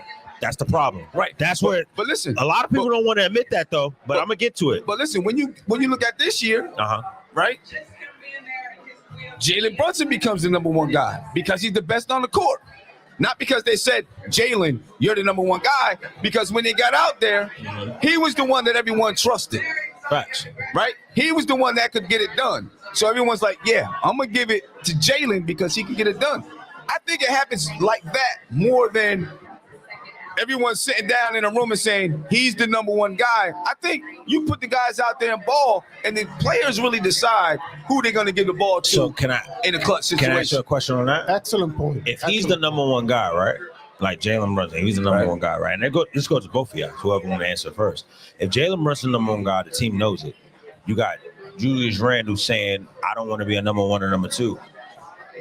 Can we admit finally on air, just our own personal opinions, maybe what Jalen Brunson was preaching about RJ in playoff mode was real? He really should be the number two. Well, I mean, but still, I think it still comes down to, because he didn't say I don't want to be. He said I play best next to somebody better than me. He didn't say if he was a number one. He didn't say if he was a number two or number three. He just said I play best next to someone who's better than me. You have RJ Barrett is going worth. I'm gonna keep it a band. I just don't think it comes down to that they're sitting down and saying you're one, you're two, you're three. I think it more comes down to they play, and the players on the court decide who they trust. I'm gonna be real with you. As a basketball player, the coach don't never decide that. No, us as the players, we decide that. We always decide exactly. That. We gonna tell you who's number one. Yep. And you gonna feel us as the coach. We gonna let you know if you see we pass it. We letting you know he the number one. That's how these certain players get their bag. Real talk. Now your argument about RJ Barrett. If he plays like he played in the playoffs during the season, you have an argument. And that's my only problem with him. That slow start stuff, I can't do it no more. So you can't try to push him a number two over Julius Randle if he's playing like. The thing is, I don't think you had to push anybody anywhere. I think the cream is going to rise to the top. The best players are going to rise to the top in the regular season. The best players are going to rise to the top in the playoffs. Nah, you know what it is? I still stick on what I said from day one. And you know my tweets. The Knicks are building for two different time frames all at the same time. Think so? Y'all never peeped it. They're building to win now and for the future all at the same time. That's why they're not making no big splashes on no players. Because the player that they want to acquire, literally, in this little time frame before we get to the 2025, listen to what I said, 2025 and going on, all falls on all falls in the Julius Randle time frame, which is Jalen Brunson and whoever else we would pick up for now. Now, if you can do all that, acquire another star, and then also keep, because who we have, if you can keep a RJ or Grimes or keep both, now after you pass those prime years and then those players getting a prime, you only got to add one more player. So they trying to build for both scenarios to where they never out of this uncontention no more. That's how I see it. No, I agree. I see what you're saying. I mean, I think it's like that with most teams that are, trying to be good It's just like the Knicks is really basketball doing teams it, and it's that are just trying- shocking you. Yeah, teams that are trying to continuously be good and have that stability. You know what I'm saying? They know, okay, we got these guys up here, but we got to have some guys that's coming up. You know what I'm saying? We can't have everybody that's 35 years old. Because if you got that, then, eventually everybody's good. They're gone. They're done. And now what you doing? You know what I'm saying? So, yeah, I do agree with that. I think they're building so that they can be good now, so that they can be good in the future, and it's just sustainable. Because me personally, it's like, if they wasn't thinking about that, there's no way around it. Donovan Mitchell would have been here a long time ago. Donovan Mitchell would have been here. I'm sorry. The one name that was dangling was R.J. Barrett. Had they not thought about that, Donovan would be here. He would. Well, I guess he would fit Julius Randle's timeline, but Donovan would be here. If that's how you want to say it, he would fit Randle's timeline, I guess. And he wants to be here bad, man. During the playoffs, you could see he wanted to be here. And now you see why I want Paul George here, right? It makes sense. Paul George, you give up less. You don't have to give up a lot. You give up. George is on a whole nother timeline. No. I'm gonna break it down. Right, he's on a whole nother timeline. Paul George could be 33, right? But to get Paul George, you give up IQ, you give up Obi, you give up Rose, you give up Evan Fournier, you give some picks, right? So you give up 2 players that don't play. You give up a guy that already done had some quarrel with Tom Thibodeau.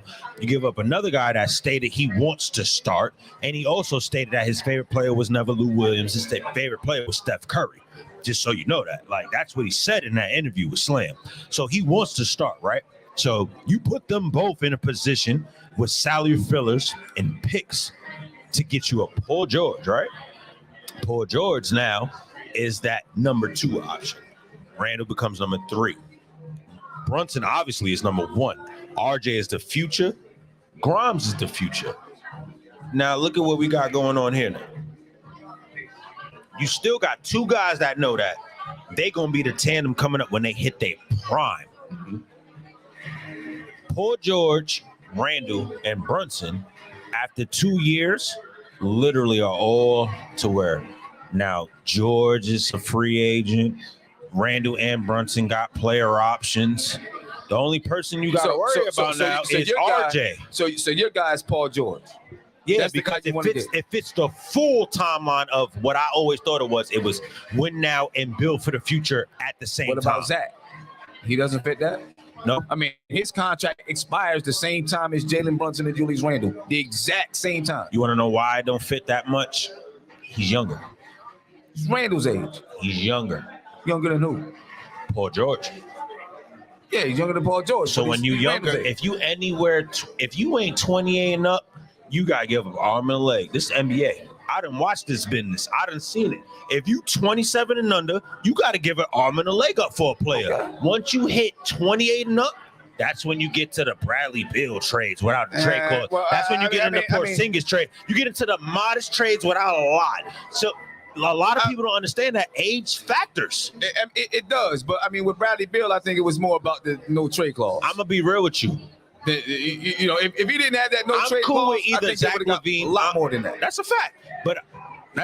But I'm cool with. Look at the players we going at. 2 big injury-prone players. But here's the catch: one is 27, going on 28. One is about to be 33. You really think as the Knicks organization, we gonna give up a lot for a 33-year-old? Why you think all these allegations and reports are coming out about Paul George? It's not coming out that we're thinking differently. We're trying to drive that price down. But see, I think they would. If it was the right 33-year-old, I think they would. Nah. If it's the right 33-year-old, I think they would. Because if someone's 33, they still might have 4, 5, 6 years left in them at all-star level basketball. And when you look in the NBA nowadays, it's normally, you're not looking 10 years down the line. You're not looking 5 years down the line. You're looking 2 and 3 years down the line. So, if someone has 4 strong all-star years left in them, you might be like, all right, if it's the right guy, I'll give it up for him. But sad case is, it's 2023. Most 30-year-olds, they ain't got it no more. So it's like you playing with fire. You feel me? So if you want to just do a quick fix, because my main thing for Paul George is I think they're just trying to angle the timeline for Donovan Mitchell. Paul George. That could be. Paul George literally fits that timeline to where Right. Even if he switches out and you go get a Donovan Mitchell, you still keep that baseline core or whatever that core is at that moment for you. The thing with Paul George, Okay. he has an opt-in, so he plays next season at 46.5, Okay. or 45.6, one of the two, and then he has an opt-in at 48.7. Okay. When is Donovan Mitchell's contract up? The year after the year 46 point. And literally, that's the year when you get into Jalen Brunson's player option, Julius Randle's player option. Paul George is a free agent now. You can bring Donovan Mitchell over, have Julius Randle and Jalen Brunson opt into their player option to have that first full year. Notice that you ain't got no big contracts. You ain't got to go about crazy. And if you want to sign Donovan Mitchell over here, that's the guy that you can sit there and now change his contract, because the year after that is the RJ Barrett contract if we keep him. We'll see. Rafi, what do you want the next? Let me see. Donovan Mitchell, his contract, he has a opt-in in 25-26. So he can opt in for $37 million. He'll probably opt out of that contract, right? Because he's for sure going to be able to get more on the market. That's Donovan Mitchell. If you go and you look at Paul George, Paul George, he has an opt-in for 24-25 at like we said, at 48.7. He has an opt-in. So Donovan Mitchell actually could be a free agent at the end of 2025. He could actually be a free agent. I'm sorry, but I like Donovan way more than Zach LaVine and Paul George. No. You gotta remember, bro. Paul George is the filler because you're not trying to trade for Donovan. You're just trying to sign him at free agency, because he already done told you millions of times, even after the trade done happened, we going into the next offseason.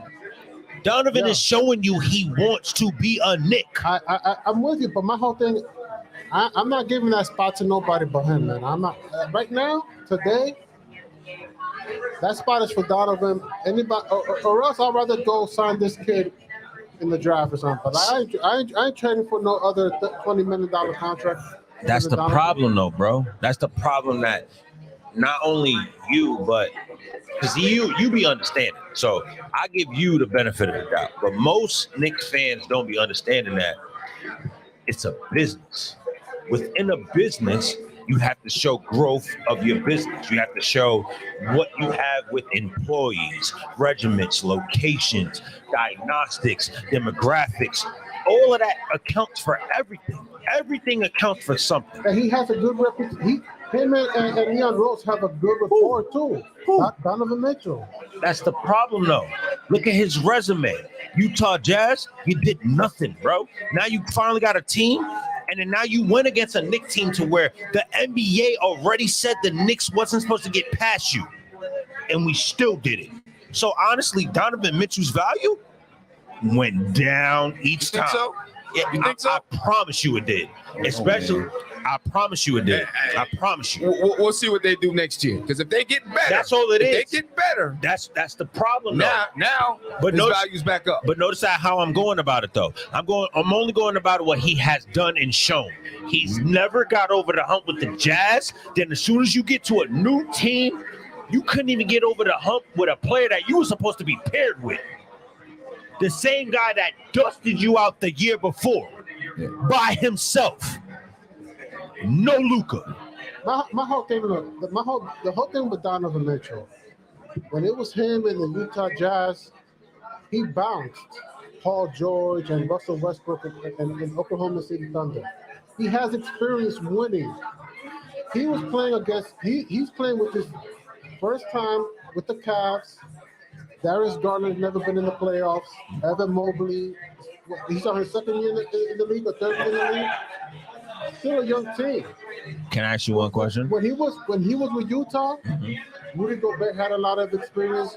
Joe Ingles, Bojan Bogdanovic, a lot of Royce O'Neal, a lot of players had a lot of experience. Don't forget Mike Conley. Mike Conley. You see that 5 that you just said? And probably more. No. Just look at that 5 you said. How many times them 5 been in the league? How How long have those 5 been in the league besides Royce O'Neal?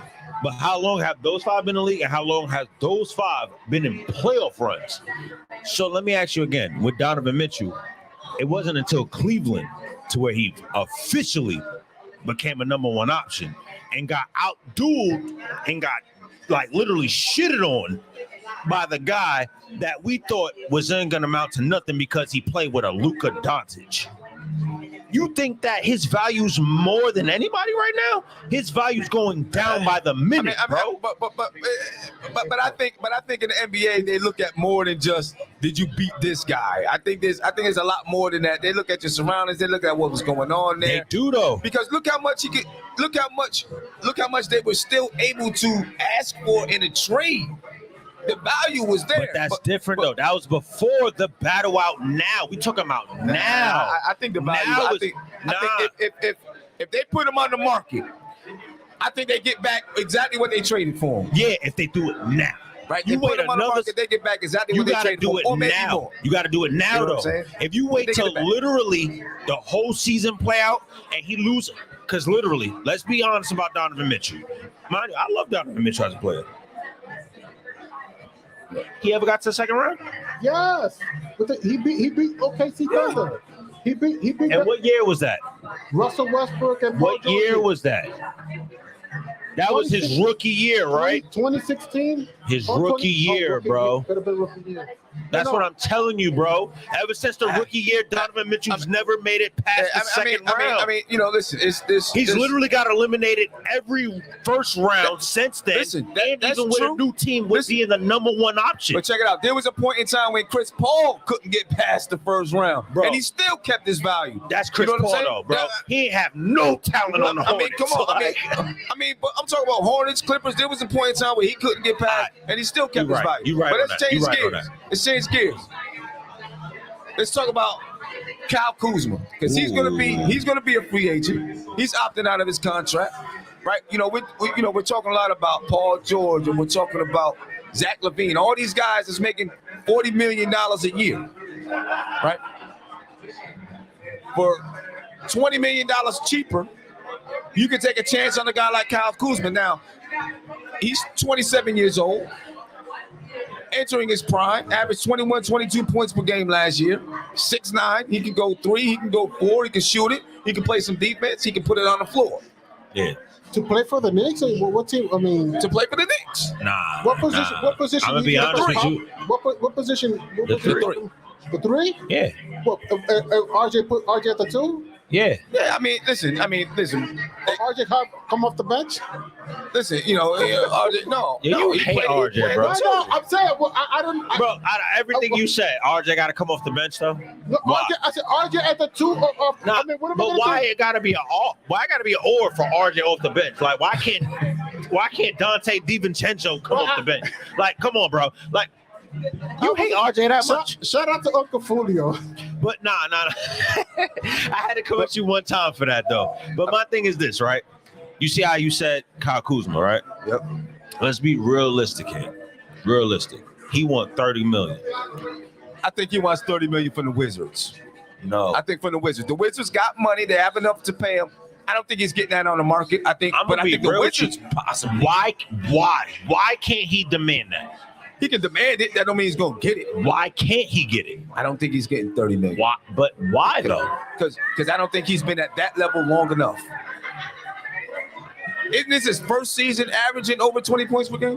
You know, it's the best part about all of that. This is why I'm saying, why can't he ask what he's asking? Before he even got to where y'all even care about bringing a Kyle Kuzma to your team, he was already an NBA champion. So again, why can't he demand that? There's a lot of why players. Can't he demand There's that? a lot of players that you can say are NBA champions that ain't gonna demand $30 million. But Kyle Kuzma's the only select few that was on a team that won a chip, that left that team and actually ended up making a name for himself by getting better. So why can't he demand a minimum, a minimum of $30 million with the new CBA? He got better stat-wise on a bad team. That's what everybody look at. The advanced analytics is nothing but stats. He got better stat-wise on a bad team. It doesn't mean that he's going to go to a better team and average 21 points per game. But you got to remember the resume. The resume is how you get hired. He's an NBA champion. But was he the leader? Was he the leader on that NBA championship team? Because it's going to be a lot of guys in the league. It's not about Robert Horry. It's not about that. Has how many championships? It's not about that. It's Right? about the fact that when Bradley Beal and KP went down, Kuzma held it down, and he still got some type of wins out that deal. So the fact they saw that, and he's still an NBA champion, they're gonna put all of it together. You know, I get the NBA champion thing, but there's a lot of guys that's NBA champions. But sadly, that I'm just didn't telling you, have that type of impact. I mean, he played and he was good on the team. I'm not taking that away from him, right? But he's not the reason that they would. He's not the primary reason. And I don't agree think with he's that. worth $30 million. I agree with that. But here's the thing, y'all forget it's a contract. And shout out to my guy on Knicks Spaces, Big Mo, all And they're of them. going to use that. You get what I'm saying? Yeah, they're going to use that. No doubt about You it. got to remember, when you're doing a contract, and it's not just shout outs to my guys, that's just anywhere just in the business realm, you always have an axing point. Mhm. I don't mean that out the gate. I'm going to meet you at this axing point. Yo, you said 30 million? Yeah, Yo, that's what I'm I saying. can't make that, bring this down. That's what you I'm know saying. What? This ain't You going to can- work. Meet this. That's So what I'm saying. You can he started at 30, You can but start there, he's but I going to don't be think anywhere he's from, getting there. I think he's going to be 25, 27. Like an RJ Barrett type of contract. No more than that. No more than that. He could get an RJ Barrett type of contract. That's fair I enough, think, right? I mean, I think they'll probably look and say, they'll probably look at an RJ Barrett. Okay. They'll probably look at a Julius Randle. You know what I'm saying?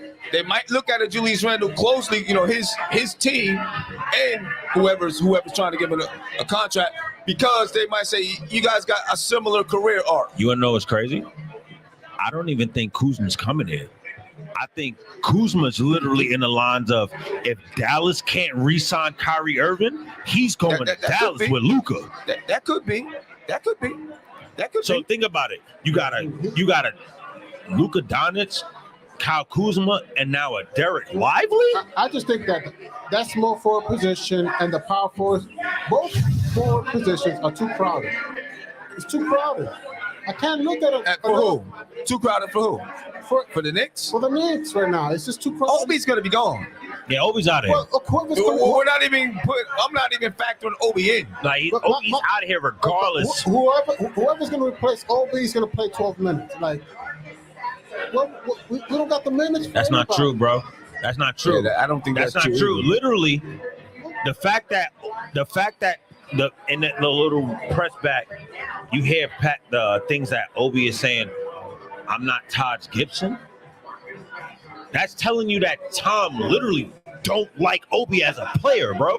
Hold on. That means he's blatantly Trippy, not giving him the minutes. Trippy, we need Josh Hart, right? We need Josh. No, we don't. No. Jalen Brunson wants Josh Hart. So we're going to appease to our star player. But us as a team, we don't need him. We don't. We do not. So you asked me a question, I'm being real with you. I disagree. You say don't need Josh Hart? Don't need him. You can go get another guy that can get. I disagree. I think Josh Hart is going to be an integral part of this team. I think he was an integral part of the Knicks, as well as they played down the stretch of the season. I think he was an integral part of Hart that is team. another D Rose. D Rose. Let's go back to the almighty fourth seed. Let's go back to the almighty fourth seed. D Rose get traded here. Now all of a sudden we are the fourth seed team. Josh Hart get traded here. All of a sudden we are the fifth seed team. We still I think lose. it's very different. It's very different because they do something totally different. Derrick Rose, What's different? The ball handler, all that stuff. What's different? Josh Hart is a glue guy. He's a glue guy. You can get anybody to be a glue guy. No, you can't get anybody because anybody don't do that job. Yes, you can. Anybody don't do that job. I think Josh Hart, he's a glue guy. He can shoot the ball in increments. I'm cool with a Josh Hart. I'm just not Right, you shoot paying the ball him increments. over anything. That's if you even ask me for 18-5, you ain't getting I think this team. I think he's an integral part, and you'll see next year that he'll be an integral part of what this team does. The Boston Celtics just got rid of Marcus Smart, and I think it's going to hurt him next year. I can because only he agree is the with heart you. of the team. He's the muscle. He's the hustle guy, the glue guy, and I think Josh Hart is that to the Knicks. Look, I agree with you on that. Look, I agree with both of y'all on that. But if I gotta pay him past 18 I flat, agree with that. I agree with you. I agree I'm with sorry. I agree with you you. ain't I show agree me with you. nothing. I don't care about regular season. I agree Bro, with you. 18. I agree with you. You helped can in get the playoffs 18. too. Bro, you wanna know why? He averaging like 13 or something like that? 13 million What a about year? his offensive rebounds? Bro, He's a killer in that I'm area. not talking about his game. Notice that I keep bringing the contract back. His game is perfect, yes. But for the numbers, I don't give a damn if you a glue guy. I ain't paying you over 18.5, bro. I'm not doing that. Because the Knicks still got a lot more they got to do. By giving you more than that, you overtaxing, bro. Then trade Evan Fournier. That's still overtaxing. Let's trade Derrick Rose and Evan Fournier. He deserves his money. All right, so again, if you're going to use an Evan Fournier and a Derrick Rose and transition to get a Paul George, right? You still need money off the books. You don't need Paul. I don't feel you need Paul George when you have Josh Hart right now. You don't need him. So you cool with just a Paul George and re-signing Josh Hart? That's you telling me? So that means you got rid of IQ, you got rid of Obi, you got rid of Derrick Rose and Evan Fournier. You ain't bring nothing else back. Hold on. That's all you did? Where you getting rid of IQ at if you're not trading him for another player? No. I'm talking about the Paul George part. Like I'm saying, like I said that. I said, yo, you got rid of whoever you did to get this. Then you did the Obi, the IQ, and all this for the Paul George there, right? Just saying that's the lines of it. What else you gonna sign after that? What else you gonna bring back to this team after that? Only thing I want to do is trade Evan Fournier and maybe Derrick Rose for another shooting guard that can defend and shoot the ball. You know what's the most realistic thing we could do as Knicks fans? You try to get Paul George for Obi, Evan, and picks. Maybe Deuce at least, right? You don't sit there and let Derrick Rose go. You decline this player option. You talk to him, and you bring him back on one of them. You dial him Haslam vet minimums like 1, 2.3, right? You go sit there, get Dante, and you bring in Paul George. Like, you do that. You have a player coach, a new guy for the rotation for the bench, and a new guy for the starters. That sounds like more sense to me. I'm just saying. It may not work, but it sounds like more sense. Hold on, Rafi. I want to find out. Anybody else want to come up here and join us? Ebony, where I know you we at, got though? some people that want to jump up here and Nick get in fan. on the conversation. She can come up and slide for me, though. Yeah, let's get some people up here and want to talk a little bit. See what's going on. Hey, Eru, you want to jump in my spot? You want to jump in my spot? Because I need to grab something to drink.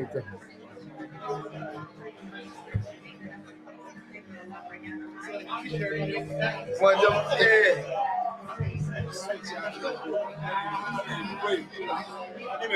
My man that yelled my ear roll.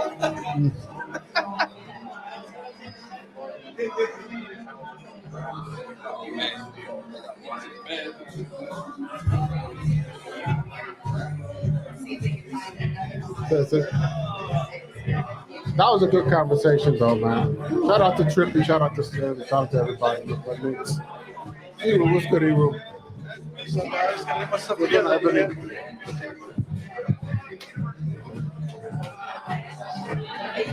Good. Keep the mic. I put the mic on my lap. That's what Sim recommended to me. Yeah, you can pick it up, just bring it close to you like that. Right here. That's good. So, what are you guys waiting for in the NBA draft? What? We're waiting for a trade, man. You know, right now we're not getting any. We don't have any draft picks, obviously. So we need to make a freaking trade, man. We have holes that we need to fill, and there's been a lot of rumors and stuff like that. Like I said, we've talked about every scenario that could possibly happen, you know. And right now it's to the point now that do something, you know. My whole thing is, I said this earlier, that one of the toughest things for me to identify is what are our holes in this team. You know what I mean? Right. The only thing that I can say right now is one of the holes is one of our flaws in this team. You know, Derrick Rose didn't play throughout the playoffs. That's $15 million. Evan Fournier didn't play. That's $20 million. And it's not like Quentin Grimes stepped up in the playoffs. So if he could come off the bench, and we could have a quality defender and somebody who can space the floor, that would be great. That's all I have to say. That's the only thing that I can see. But like in terms of a young player, like I'm not too crazy about wanting to draft somebody in the draft. You know what I mean? Yeah. I'm the same way, man. Because I mean, we already drafted our players already. You know. And well, first of all, we got to introduce a new person to the panel. This is Mad Knicks fan here. You know, she's been doing mostly Twitter Spaces, right? Yeah, man. So tell everybody about yourself and what you do and whatever. Thank you for letting me come up. Yes, definitely. I've been doing Twitter Spaces. Most of the pregame spaces we do with Smitty and Brutus, call you. It takes Knicks. But also right now I'm doing a WNBA because they ball. If y'all didn't catch a WNBA game, please do it. Because Okay. They're definitely ball. So you doing WNBA on Spaces too? Right, yes. Every post game, every Liberty post game, I'm there. Okay, cool. I gotta look out for you because I like Liberty too, man. Liberty been playing really well this They're year. balling. We might get a championship this year. We might. Yeah, no doubt, no doubt. Let's go Liberty. Yes, exactly. But I love the way the Knicks are building right now. Right. I really do. We have like every team. We have some things that have to be adjusted. Like I think we make it harder than we're supposed to be. It has to be rather. And I would like to build with our kids. I think we have the keys in the kids. Like they love to play the game. They get better. And if Julius Randle can put the team above himself, I think we would be all right. Right. I definitely think How much of that is Tom Thibodeau though? it's a lot because he doesn't hold them accountable. Right. So like your coach has to tell you like you're doing wrong. That's what his job is. Right. So if your coach lets you slide by and your other teammates see that might cause a little bit of ripple. Right. If you don't treat everybody the same, it will cause a little bit of a problem. That's just common nature. Yeah. I like the way that we're moving. Yes, the people I hear the names, but they're older. Right. We're not winning right now. Like at this moment, no matter who you get, we're not gonna win right now. Right. So it can only be one winner. Why would you like look at the Phoenix Suns? That's all you have to say to me. Look at the Phoenix Suns because they have a super team, right? And where they go? Where did they go? Right.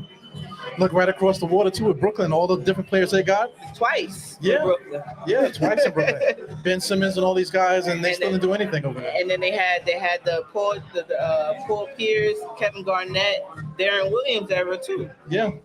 So like super teams, you have to be perfection when you go that route. Yeah. I like teams. I like the Detroit Pistons type of teams, the ones you would build within, like the Golden State, because they really built within. Like I admire Golden State a lot because I want that team. I want a team where it's just the next man up. That's just how it's supposed to be. But I think we can be there. The people just got to buy into the role. Right. How close do you think we are to that type of team? I honestly think we have to get rid of our coach. It has to be, if we don't get rid of our coach, it has to be somebody with the offensive creativity. You get what I'm saying? Because we have shooters, but we never run off-ball screens for them. We never incorporate them really like that. They're in the corner waiting to catch and shoot. Like, we need to involve them. When you're involved, you're more focused in the game. Right. I believe that. I know that for fact. So I don't think we're so far off. I think we had a chance this game, but we need people to buy into the role. That's just I really believe that. Like just people that believe they can do what they can do. We got plenty of open 3-pointers during the playoffs, but we didn't have anybody to really shoot them. You know what I'm saying? Right. And to make them. Like, Yeah, you know, we have people to shoot them, but they not to make them. Like, Right. That's what I'm thinking.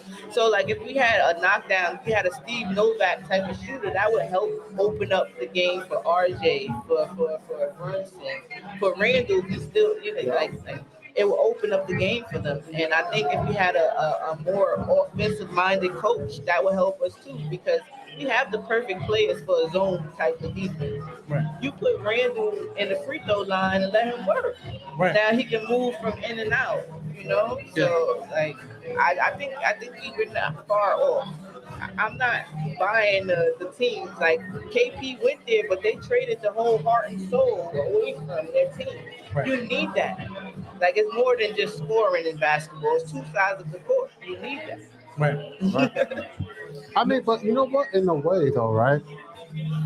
You can't blame a team trading for a 7-footer who can hit the 3-pointer. But You know what I mean? That's what iHeart was supposed to be for us, though, wasn't he not? But that's why we say, okay, we can take him. We was like, okay, that's a cool trade because he's the yin to Mitchell's yang, but he didn't show that. Right. You know, another thing is that, man, not for nothing. Maybe it's me, but the Boston Celtics is giving me 2017 or 2018 Knicks vibes with Porzingis, and I don't know if they still have Luke Cornett, but they had They him do. last They do. season. They still have him, so they have 2 7-footers, and on top of that, they have Al Horford who can also space the floor. So they got big men who can space the floor. And I remember when we were big on that, like, oh man, we started off with Porzingis, then we drafted Luke Cornett, who Phil Jackson drafted, and then he's like, okay, I get what he's trying to do. He's getting big men that can shoot, that can play in today's game. And I hate to say it, but like I'm a little excited. There's like I feel like I'm looking at a 2017 Knicks team. Like there's a part of me that's maybe a little cheering for them, or maybe cheering for those 2 players. Yeah, but I mean, you can get certain players where it's like they got KP and stuff. But like she said, they took the heart and soul off the team and Marcus Smart. You know what I'm saying? So like you don't have that edge, you don't have that leadership. You know, speaking of coaches too, you want to talk about Miami. Look at their roster. They got a bunch of bums on their roster, but that coach instilled the confidence in them to be able to make those shots. Tom Thibodeau cursing everybody out, destroying their confidence and stuff. So now you need them to make a shot. They can't make a shot because they're too busy worried about you going to take them out because they didn't make a defensive, close out or something like that. You know, so that's something to be talked about too. Well, that comes with the territory too. You got to do your job. You know that comes with the territory. Yeah, you got to be professional. Yeah, that's. I really don't think we're off. I think we got our guy in Jalen Brunson. I really do. Yeah. I think that was the puzzle, and then now we just need a piece, like a little piece, not even a huge, humongous, just somebody to help him, like a knockdown shooter. We need even if it's a Steve Novak where you can get him in an MLE. You get what I'm saying? Like not to deplete your team, but to hope to work it out because we have a deep team. We do. If we just move player movement and ball movement will make a difference with our team. Yeah, That's true. Player, I got to push back on that Marcus Smart trade because Porzingis could block, man. He's a shot blocker. he can. But how is he as a leader though? Is he going to help replace the leadership out there on the floor? Now that's up to Marcus Smart and not Marcus Smart. That's up to Jason Tatum, and Jaylen Brown, Yeah, you're right about that. and they're getting paid that money to do that job. So they're not. It's not. You can't pay. One could argue Marcus Smart is underpaid for the Right. So right now you pay. Listen, if you're gonna pay Jaylen Brown $300 million and Jason Tatum as well, well, you already know who the leaders are. You don't have to ask for them. Right. So, about the pecking order, they're talking about pecking order in the East. They made this deal. Now, did this deal, did they get better? Are you afraid of Kristaps in Boston? I am. No? You say you are? I'm not. Because they got more offense, but they lost less defense. And if you're banking on Derek White, the guy that got blown by Mitch Robinson, Right. like that's not cool. And already know that like Grant Williams might be out the door. So where you get your toughness from? Right. My thing is, I don't think they care about toughness like that. You have to though. Right, but I think the way they play, they love shooting like 43 pointers a game. That's true. They Too. love, and now you have Porzingis who's gonna you can't block his 3-pointers. So there's like, wait a minute, take 10 3-pointers in this game because we're gonna live. You want to talk about live and die by the 3? They live and die by the 3, and now they just have more ammo. Somebody who's more efficient, can block, can play center. I think. We have one of the centers that blocks the most 3-pointers.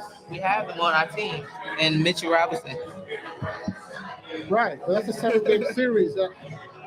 That's what I'm saying. Like we're not far off. Like we need a better coaching. I really believe that. I really believe that. It has to be because we have the tools. We have people that like each other. When you like each other, you play for each other. So if they're saying that's my dog, like, but you're pitting them against each other, that's a coach's issue. Right. I get that. Yeah. Well, back to Boston. I want to say Al Horford and the other guy Williams. They basically had a baby and made Kristaps Porzingis. You know what I'm saying? Because now Kristaps is going to play the 30-something minutes per game. That those guys would normally be right. That those guys would normally be splitting Horford and Williams. So Williams is gone, right? You know that Williams is gone now. Yeah, I think so. They traded him? I think Williams, both of the Williams, I think they done. I don't know Robert Williams. I mean Grant Williams. I know Grant Williams. They said that if they get Porzingis, Grant Williams is not going to be in. Yeah, Grant Williams is probably gone. I'm talking about Robert, the center. Yeah. Oh, okay, yeah. They were talking about trades before they did the Porzingis trade. So Yeah. I don't think he starts with the Celtics. I don't think he's on the Celtics team next year because they were been trying to get rid of him. They love him, but he's never available. Right. I think he has a problem with his knee or something, right? He not injuries. Yeah, he's been hurt like ever since he signed his little deal that he got. Definitely injuries. Like, so I think he might be one of them people out. I know Grant is probably out. Like that's not. I don't see them signing him back. Like in this new CBA deal, you see the deals go left and right because you don't know what the player's value is right now. Right. Like everybody has to, the owners and the team, the front office is making decisions right now. They don't care. Like they're looking out for their organizations right now. My whole thing, I just want to say that Porzingis trade sort of makes me want to go for Donovan Mitchell more because Donovan Mitchell is a shooter. He likes to shoot the three and get ready. They're ready to, this Knicks team going into next season. You got to be able to shoot the ball because a lot more teams like to shoot the ball. Well, I just brought up the Celtics because, if the Knicks make any move that we've been talking about, like I say, like a move that you like, if they did that, the Knicks get better. If a move that you like, if they did that move, they would get better. You know what I'm saying? So I think we get better to the point where we're better than the Celtics, even though the Celtics made the move for Kristaps. Yeah, I definitely I like the move they made, but to me, I think the winner was Memphis. Yeah. Like I think the winner was Memphis out of that trade because they got a vet. They got a vet that plays defense. Right. You know what I'm saying? They're not trying to sign Dylan Brooks right now. Right. So they got a vet that plays defense and can control a job. Like he's not with any of that in the locker room. That was their big problem last year in the playoffs. They needed somebody to lead them. They got rid of all of their problems in one trade. Yeah. I really overlooked that. I really did. The Dylan Brooks, I even forgot about Dylan Brooks. I was so confused with the Bradley Beal trade. I was like, what in the world what is this? Like, well, we thought they was giving them away, but Phoenix came back in that trade because they got a lot of Washington. They got a lot in that trade. They traded a lot of picks, second round and first round. yeah. Right. And a lot of swaps. Yeah, the trade with Golden State too helped it also because they traded Chris Paul and then ended up getting Poole and stuff. So they got better. I was in a Golden State space today, and they weren't happy about it, right? Yeah. But I was saying that it's probably better for you guys. They wasn't trying to hear me though, but when you have a vet like that, he can unlock your rookies because they have Kuminga, right? And he's a high flyer. You can get the lob city if you want. You get what I'm saying? Then you got Moody. Moody was another person that was all right. Like that, yeah. I like Moody. I would love him on the Knicks actually. But I like Moody. And I don't think they're done. No, me neither. Because they have like you mentioned Moody. I forgot about Moody. So that's why they had to get rid of Poole because how is Moody going to play? Moody needs to play. And Poole wasn't when you don't put your team above. You get what I'm saying? Like you got to be moved. Like a team like Golden State is all about the team. Right. It's like whatever you have to do for the team. So if you're not buying into that, you have to go. Right. You got to go. And that's how it should be with the Knicks. Like if you don't buy into the team, you have to go. That sounds like Obi. It sounds no.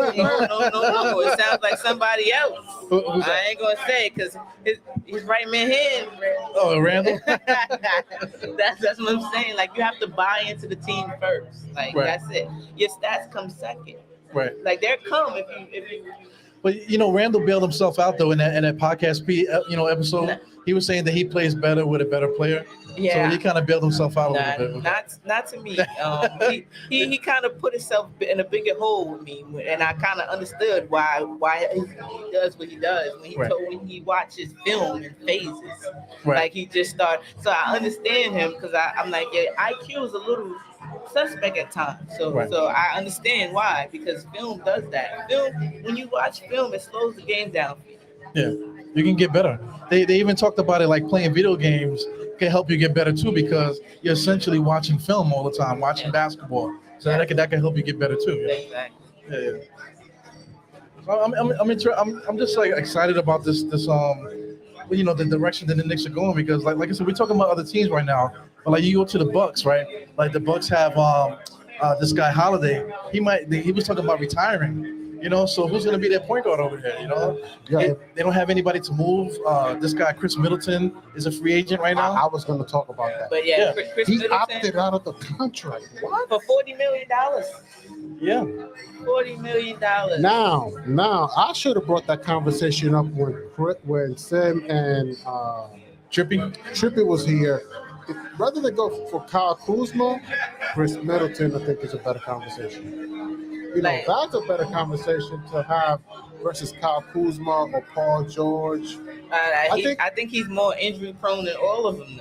Oh, yeah. Remember that one year he was hurt like crazy, man. That one It's year. been like a couple of years he's getting hit back to back. Well, right now you have to sign him. You don't have to trade for him now.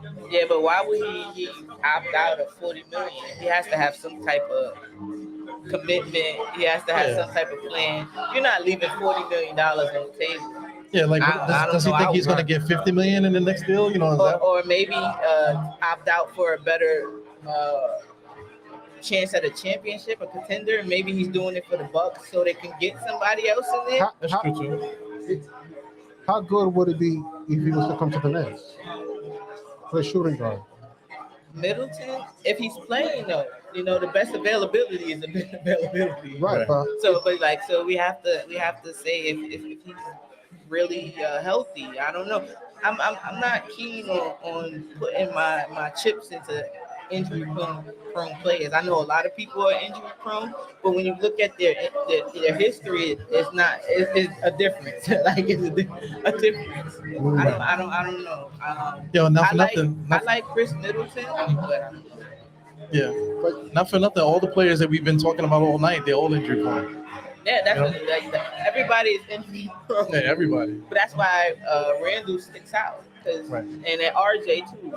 And like the Knicks players are really pretty much like durable. Like we have picks, but they like take turns almost. Like, okay, you're injured, I'm good. But okay, you're back, I'm injured now. But right. We did that a lot last year. Yes, we did. But it worked out for us. I think we have a good team. I just think we need selfless stars. Right. Like if our stars become selfless, like another thing too. Tom Thibodeau if you're injured, Tom Thibodeau loves to play you anyway. Tom Thibodeau, you injured? Oh, you gotta play anyway. It's 48 minutes tonight. 30 minutes. It doesn't matter. Like me knowing that Randle needed surgery after the fact. Oh yeah. That made me dislike Tom Thibodeau more. Right. Because like you knew what the deal was, and instead of like maybe limiting him his minutes until you needed him, you just like played him like he was healthy. Yeah. And Obi was he was healthy. Yes, and he was having good spurts. Right. So it's like you're putting your players against each other, and it shouldn't be that way. Right. Even if you're not doing it, but you are. Like, that's how I feel. Because if at the end of the day, if I give everything I need and it's still not enough, and this person can do whatever, that's setting a good example for your team. Yeah. Even like Julius Randle, he hurt his ankle, right? So we could have kept him in there as a decoy. He could shoot the three, have him in the corner, have him doing something else. But no, he put him in the top of the key, isolated on an island, being guarded by a point guard, going 20 dribbles in between his legs. You know what I'm saying? I think with the Miami series, we definitely made it harder than we should have. if we would have put Randle and Brunson off the ball, like maybe let RJ handle it a little bit more because he was hot. Like you know what I'm saying, RJ was doing his thing. So if maybe we had put them at the at the point guard or somebody else and let Randle cut to the free throw line more or Brunson cut to the free throw line more because they are like the mid-range assassins. That's what they do. Right, yeah. They work best from that angle. So help them out, Tibbs. Help them out. My whole thing is like, there was a lot of freak injuries during that series. Jalen Brunson got his, Caleb Martin. But it was on both hands, and then we was the only one to make excuses, though. Yeah. So, Okay, right, Jimmy Butler, but yeah, a lot of a bunch of them got hurt. They had Knicks and Nats too. In playoffs, everybody's hurt. Like, Yeah. That's true too. So like, it's just excuses. We make too many excuses for Randle. I'm cool with him being on my team, but he needs to be accountable. Right. I can't blame you for that. Like it has to be. We can't keep making excuses because if you play through an injury, that's it. Once you say yes, I'm gonna play, there is no excuses. Right. But it was really because he missed the game. People forget remember the first game as soon as we beat the Cavs. Julius Randle didn't play the game, and in the game too, everybody's like, "Yo, we need Randle. Randle needs to come back into the next game." Like I tell everybody this: if Randle would have sat down, I'm talking for myself because I can't talk for anybody else. But if Randle would have sat down, I wouldn't have had, I wouldn't have said punked or played through injury or anything because if you can't go and you're going to hurt your team. Yeah, game. I think on game 2, I think there was a lot of people tweeting like, Mr. Paris Duggar. Like, oh snap, we lost without Randle. Like we lost. I'm like, nah, Julius Randle, take it easy, guy. That's Paris Duggar. Oh, Paris Duggar, what's up? Jeez. All right. So as soon as we lost game 1, I remember a lot of people were like, I don't care what's going on, Randle got to play. Like, he got to play at least 20 minutes. He got to do something. Yeah. At least be a decoy. And that's how it goes. Like, when he's getting paid, he's that guy, you got to step up. We lost game 1. Yeah, I think I love the team we have. I know about the CBA rules and how it puts pressure on the owners and things to make moves because they don't want to hit the second apron multiple times. I get that. I see that.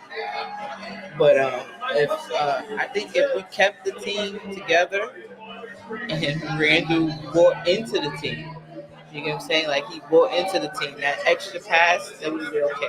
It's the reason like people asked why Jordan Poole got traded for nothing because he didn't buy into the team. Right. Like you're good, but if you don't star in your role, you're expendable. Yeah. And for lack of a better word, he's like a dick. You know what I'm saying? That's why what's the name punched him in his face. Yes. And you see every day more and more like you see during the season, every day, every game more that why he did it. Right. Because like I always say that Poole is like the dude from Tropic Thunder, the dude who don't know who dude he is. Like he thinks he's Steph. Yeah. You're not Steph. They have a Steph already. Be Jordan Poole. Right. So now he gets to be Steph. His own stuff. You get what I'm saying? He gets to do that and watch it. And now he's going to see what it's like to be a Steph. Exactly. You know what I'm saying? That's a whole different thing when people are game planning for you. That might humble him. We'll see. But I think we're okay. There's only one ball. You need people, specialists. You need the people who do the dirty work, which is why I'm a Mitch stan. As I can say, Mitch stands. I don't really like that. I root for the net in the front, like that's me. But I like Mitch because he has the easy. He does the dirty work. Anybody who does dirty work and doesn't get the ball, like because he doesn't get the ball, right? Like that's a good player. He's the reason IQ and them could try to lock up and be aggressive because they know he's behind them. Right. That's a good point too. When people talk about Mitch, they never say that. They always want to talk about stuff that he doesn't really do, but concentrate on the stuff that he does do. Like it's like you said, guys could now they have the courage to lock up because they know Mitchell Robinson's behind him. That's a simple way to explain why Mitchell Robinson is important for the Knicks, rather than all the other BS that people talk about. Yes, yes. Also, the teams they can't go in transition because they have the team rebound against him. Right. They know that he's an offensive rebounding beast. Right. So now I can't go running for the transition ball. I have to try to help my guy get this rebound. Yeah, Cleveland learned the hard way with that, right? Because they kept trying to do that on us, and then Mitchell Robinson was killing them. But that's not what Miami did. They learned from that. Right. They schemed for him. So people say, "Oh, he didn't do anything." No, it's not. He didn't do anything. They schemed for him. Right. They plotted for him. Yeah, they eliminated him out the game. Bam did an excellent job. He has a jump shot. I'm going to use my mid-range. He's a mid-range player, right? Yeah. So I'm not going to go into the paint. I know your shot blocker. I'm going to stay out here. Now, when Jimmy Butler or Vincent drives to the cup and you help, who's still open for that mid-range basket? Bam, yeah. That's what they did. And another thing, they also game plan for Josh Hart, because usually if Mitchell Robinson is not grabbing offensive rebound, Josh Hart and he couldn't either that game. Yeah, they simply put a body on him. Yeah. What's the state? What's up, man? Yes, definitely. Yeah, to eliminate Josh Hart, they basically just put a body on him. Yeah. And that frustrated him. He was in foul trouble and everything like that. So, you know. Just or leave him open at the three, either one. Yeah. Because he doesn't want to score. He can, but he doesn't want to. I'm not giving him that money unless he shows me he has a jump shot. Yeah. Like a consistent one. He has to show. He's gonna get the money though. I need to be in him and the work and the jump shot. I need when he's in the gym, I need to be there. If I'm the executive, I need to see that. Yeah, make 10 jump shots in a row, and then we'll see what we're talking about. Exactly, especially when you see what's going on right now. You see what's going on, right? Yo, watch the headphones. My man here gonna blow up the whole set. What would you like? What moves would you like to see for the Knicks? Like how you described, like you want to build within. I'm down with it. You know what I'm saying? But if they're gonna build within, they have to, they have to go all in on it. What's good, man? You still got the scrubs on too, bro. What the hell's going on? Man. What's good, man? Chill. I'm good. All right. I'm good. I just got off work. Yes, I can tell you took the plane here, right? You took the plane here. You flew in here. Nah, I ain't taking no plane. Cause I can smell the Christmas trees on you, man. Oh. I'm good though. How you doing? Chilling, man. You know. I'm good. Shout out to OG Sam. Appreciate you. You gotta bring the mic closer though. Oh. Watch the wires though. Nah, but damn. Come on, Ralph. You ain't setting me up for greatness, bro.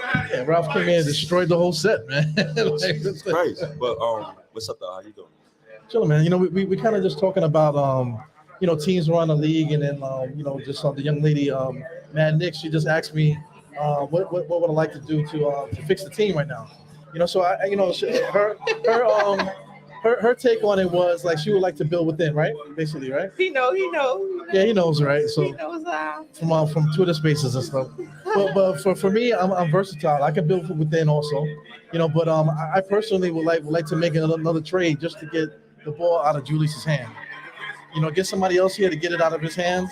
That way, somebody else is ball handling and allow Julius Randle to do something else.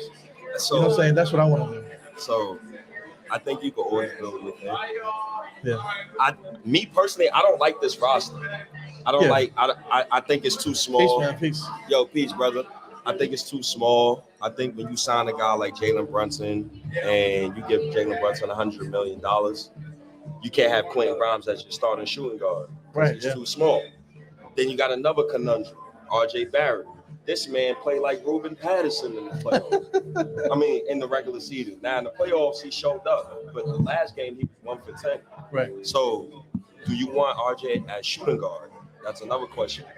But then again, it's like he's 6'6", so he could play the two. Right. So I want RJ to up his jump shot. He got to get a pull-up game. 3-point percentage, catch and shoot percentage. You got to increase all of that. Right. So I'm looking at a big wing. Now, who's the big wing? I want Quentin Ntilikina off the bench. I don't want him starting. I'm good. He averaged 5 points in the playoffs. I don't even know why Knicks fans tell me he needs to start another season. Let him build slow.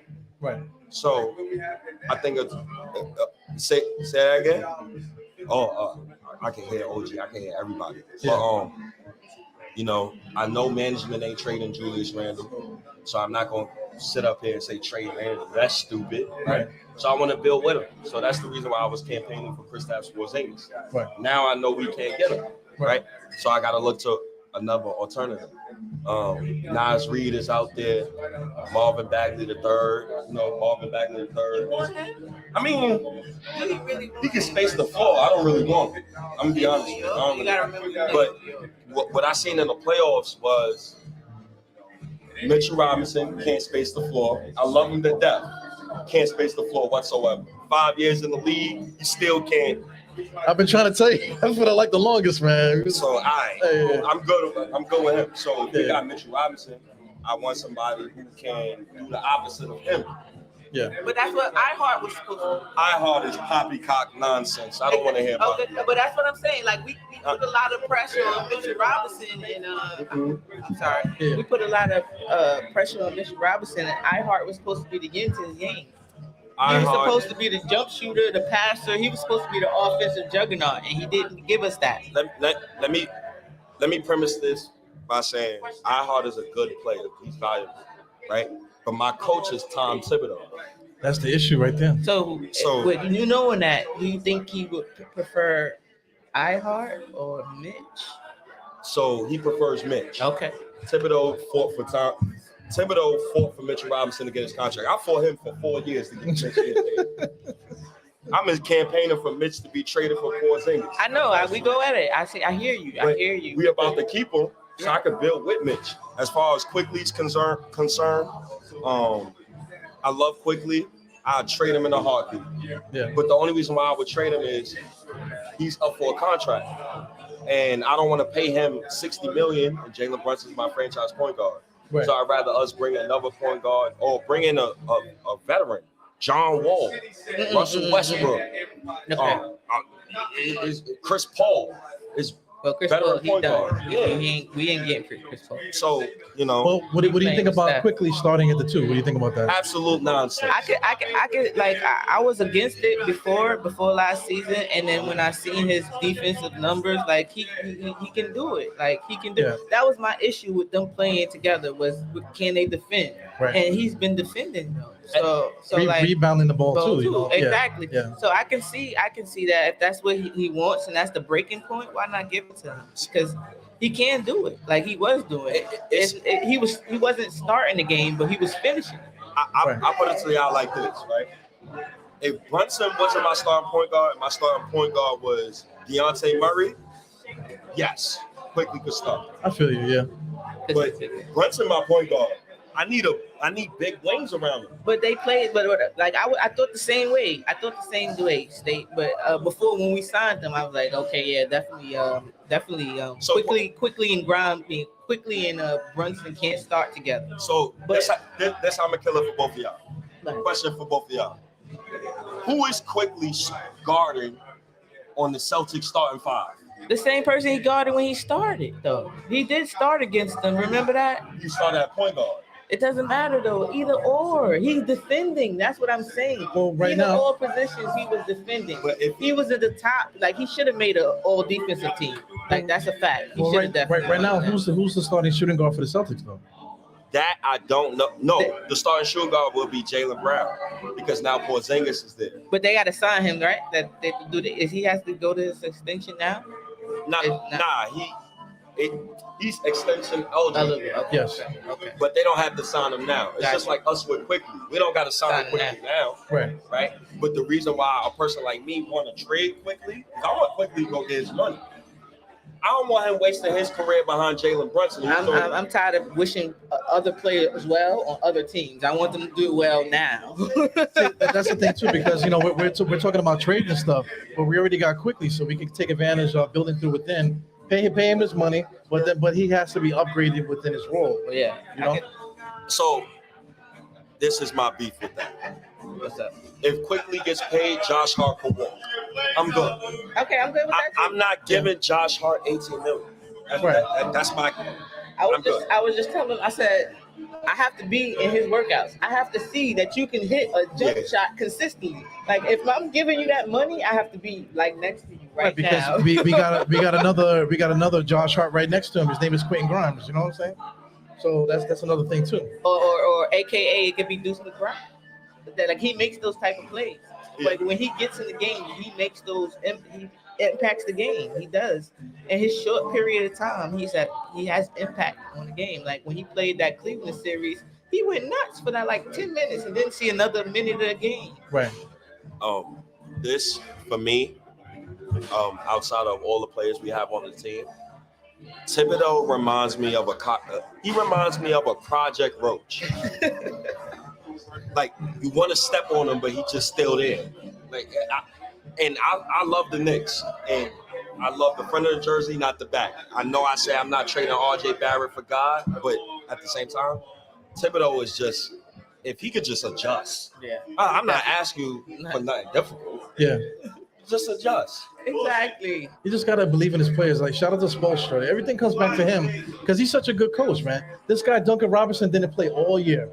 As soon as the playoffs come in, they say, yo, Duncan Robinson, we need to shoot these guys off the court. Let's go. Let's play. And Duncan Robinson, because he didn't play, he added to his game. Like, he was going to the basket. Yes. He was surprising people because he was going to the basket. But, you know, another thing, too, is Spoelstra's not cursing him out. And like, hey, get out of here. You're not playing defense. He said, listen, man, I'm going to need you. You know what I'm saying? Stay ready. When the time comes, I'm going to need you. So when he didn't need him, he came into the game and he was able to be professional because he had the confidence in his coach and his teammates. We know you can shoot. We paid you. We know you can shoot. So when your time is coming, we need you. And then when he came in and he did what he needed to do. You know what I'm saying? That's what the coach needs to do. You need to instill confidence in all 1 through 15. Yes, Because exactly. you need everybody. Like, I have the utmost respect for Steve Kerr until like last year. I was watching because I watched Golden State very closely. And he pulled tips. He pulled the tips. Like he pulled the tips. He last year he did not like his youth. He didn't like him at all. Like that's why Jordan Poole is in Washington right now. I think so the beautiful thing about the Knicks situation is we don't have no contracts that's like 40 million. Yeah. So Golden State, who pays a repeater tax, you have to trade Poole. Yeah. I'm not trading Andrew Wiggins. That's a big thing too. The repeater tax. You know, you're somebody that used to always say that the repeaters. I always forget about it. Explain what that is. The repeater tax. Repeater tax, when you go above the tax line of the original. You was talking about it too. Yeah. So you don't want to go above a repeater tax if you don't make a long playoff run because you want to return. You want to return on your revenue, right? So if you get, let's say they still kept Poole. I'm not paying $500 million for us to not make the finals. I'm good. Right.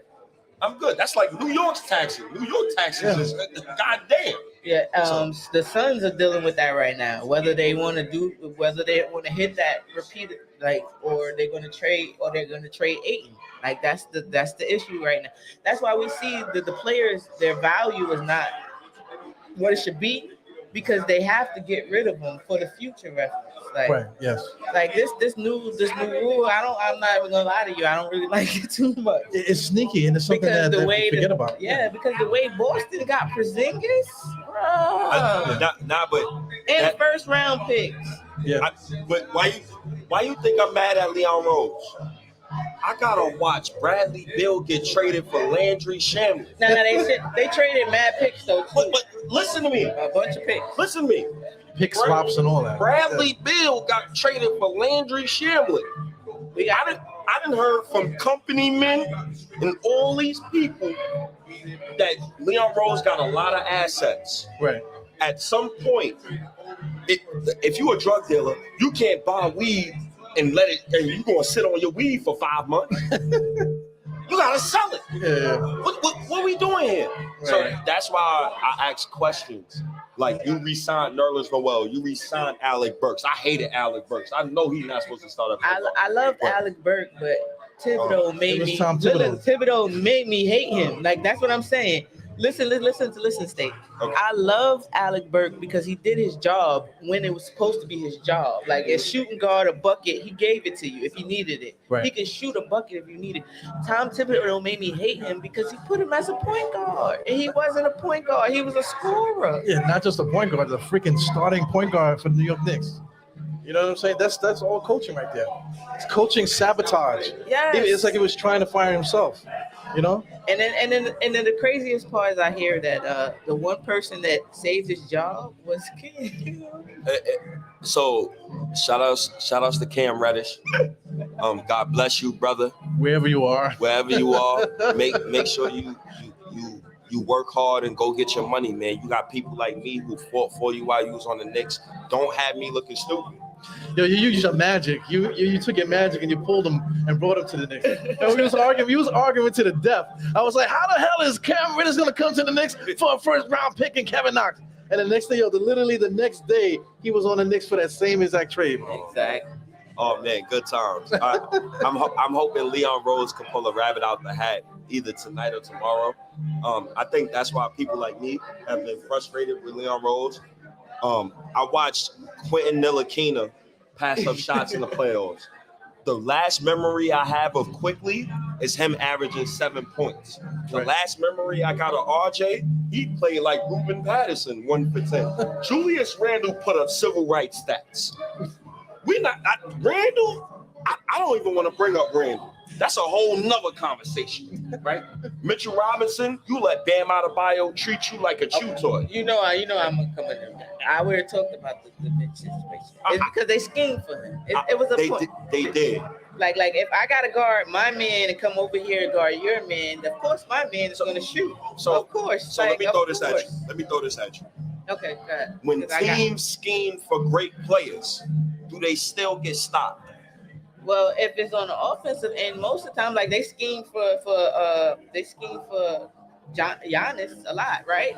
They put the wall, which is why they had to put the shooters around him. Remember. Okay. First of all, when they first put the wall against him, they stopped him. He didn't win the championship. They built the team. They built the team around him because he did have the wall built around him. They put a bunch of shooters around him, and what happened? That's what happens. Front office, they build around the stars. Chris Kobe Middleton. We all watched Chris Kobe Middleton in 2021. Okay, ma'am, that's all I need to say. But he gotta be healthy for that. Okay. But back to your point though, like great players don't allow teams to scheme for them. You know what I'm saying? They can take stuff from you, but not completely eliminate you from the game. Okay, like Jokic, if you make him a scorer, most times out of the time, like they win. The opposing team wins, right? Yeah. But when that happens, if you have a Jamal Murray who's on all the time, he goes on his hot streak, and then you have like one or two players off and on going a hot streak. That's a recipe for a winning. That's it. You just need people to buy in. You need a couple of people to get hot at the right time. Right. Sometimes, like that's what it is. Because when you say like the Knicks, like again, they made the Miami series so much harder than it had to be. Right. Like Who's they? You know who I'm talking about? Tom Thibodeau, the man calling the shots. Well, I was going to answer that. You got to be self-aware, you know. So like you mentioned on the Bucks, absolutely correct. They were closing him out, Giannis, and he was stuck. He had nowhere to go. So what they did is they put shooters around him, and then they won a championship. So like you mentioned Jokic too, like to stop Jokic, make him be a one-on-one player.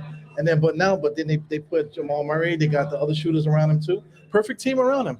They win the championship. What happens with the Knicks? The Knicks are always stuck on an island, with nowhere to go, no one to pass it to. To me, it's the opposite though, because I think we have the role players. I think because you can see like everybody's interested in assets. They talk about the assets the Knicks have, So we have the role players. What we don't have is I even believe we have our star. What we don't have is that Robin. We don't have the Robin. Who's the star? You already know who I'm going to say. You already going to know. I think we have two stars, to be honest. But Brunson and Julius? I think it's Brunson and RJ, to be honest. Okay. I could deal with it, I say RJ for one thing because there is no like fear wise he has none. Like you get what I'm saying? The mentality of unguardedness, he has that.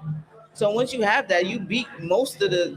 He's irrationally confident. That's what what's the name said, right? Exactly. Irrationally confident. But when you have that, you work till you get where you want to be. You get what I'm saying? You that shot, you forget. I missed the shot. I forgot that. But, I forgot that. You know, but being that the Knicks we're suffering, we know what our problem is, right? So how do we eliminate the problem and then win our championship? How do we do that? Oh, Like, man. go ahead, say. Ooh.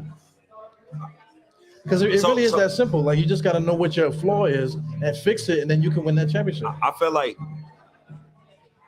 it's just the coach, bro. Like So we gotta like Thibodeau is really like I'm with it. I'm with like it. I think Thibodeau so, is too. really like a Project Roach, bro. Like he's really like a pimple. Like it's not the roster because I'm a generational Randle hater. You know this. I had arguments with him. We stopped the podcast one night over Randle and Evan Fournier. If I'm lying, I'm flying. So I can see the light, but at the same time, it's people like me who I like to ask questions like, how is Tom Thibodeau going to do everything? I could blame Randle forever you want. Randle playoff stats match the man named Chip Bellameli, whatever his name. Come on now. So do I want to blame Randle every night? I don't want to blame him every night. Randle's a family man. Right. RJ don't post on social media quickly. I love these dudes, but it's like I want to win. Right. I don't want to be like my thing is it's guys older than me that show me love. They respect what I do. They listen to the pod. You know, I always cite you as a person who's an influence of me, who try to get better. That's why I'm about to start the YouTube thing. And they always try to tell me like, yo, bro, we never had nothing like this before. Never had a guy like Randle, 25, 11, and 5. I never had Brunson. I remember Stephon Marbury in 04 on the bench. I'm asking my cousin, like, why he not playing? Right. We watched him at the Rucker.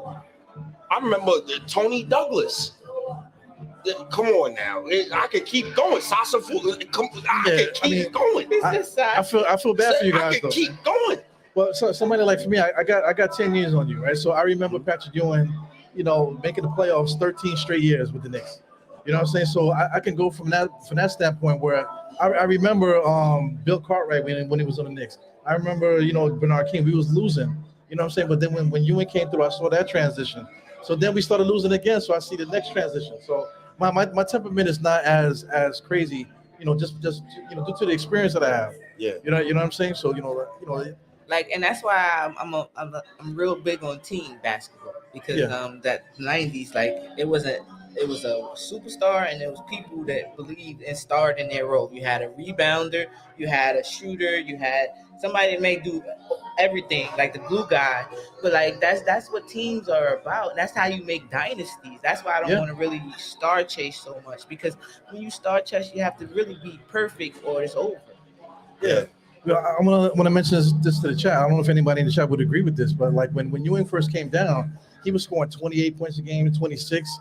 We was looking for somebody to play with him, like another scorer, Kiki Vanderway and guys like that. Once we got off of that and said, you know what, we got the Georgia, the Georgetown enforcer.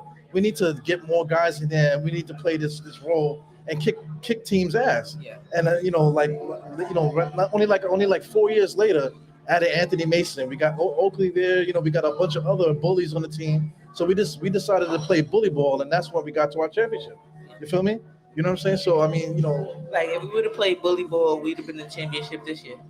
Like that's honest. I've been saying that too. Yeah. Like we put stuff on Obi, we put stuff on Mitch, but they play how to stay on the court. You get what I'm saying? Yeah. They play how they stay on the court. Hey yo, go ahead. Can I tell y'all something? What's up? This is brand new, by the way. What happened? What's going on? Got something? Tell me a trade. And I hate you Knicks fans who come under my Twitter and talk about, State, you just put narratives out there and this, that. Zach LaVine's representatives would be against the deal to the Knicks. The Daily News has learned the Bulls are reportedly gouging interest in the All-Star guard, which prompted speculation that the Knicks would get involved. What I told y'all about Cam Reddish? What I told you about Cam Reddish? That he was lying. Ralph, what I told you about Cam Reddish? So when I tell y'all about Leon Rose and Tom Thibodeau and how Thibodeau's a war criminal, y'all better stop disrespecting me on that. Because A war criminal though? he's a war. Shout outs to Sean from the Knicks. He's a war criminal. I believe that though. I agree. He reminds me of the Hydra agents from Marvel. I am done with that man. I don't think people want to play for Tibbs. That's my thing. I don't think people like Leon Rose. Hold on. Yeah. I did say that, and you are correct. You are correct. And what I would say to you is, once Bradley Beal got traded for Landry Shamet, It's mad picks though now. Bradley Beal, Ralph.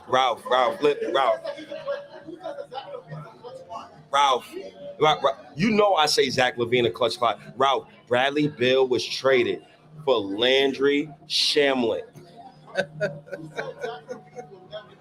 Yo, you got folks on the timeline talking about RJ being traded. Nah. Landry Shamet for Bradley Beal. Landry Shamet sound like he's gonna lead the next bar mitzvah or something. Like how many teams is that for him now?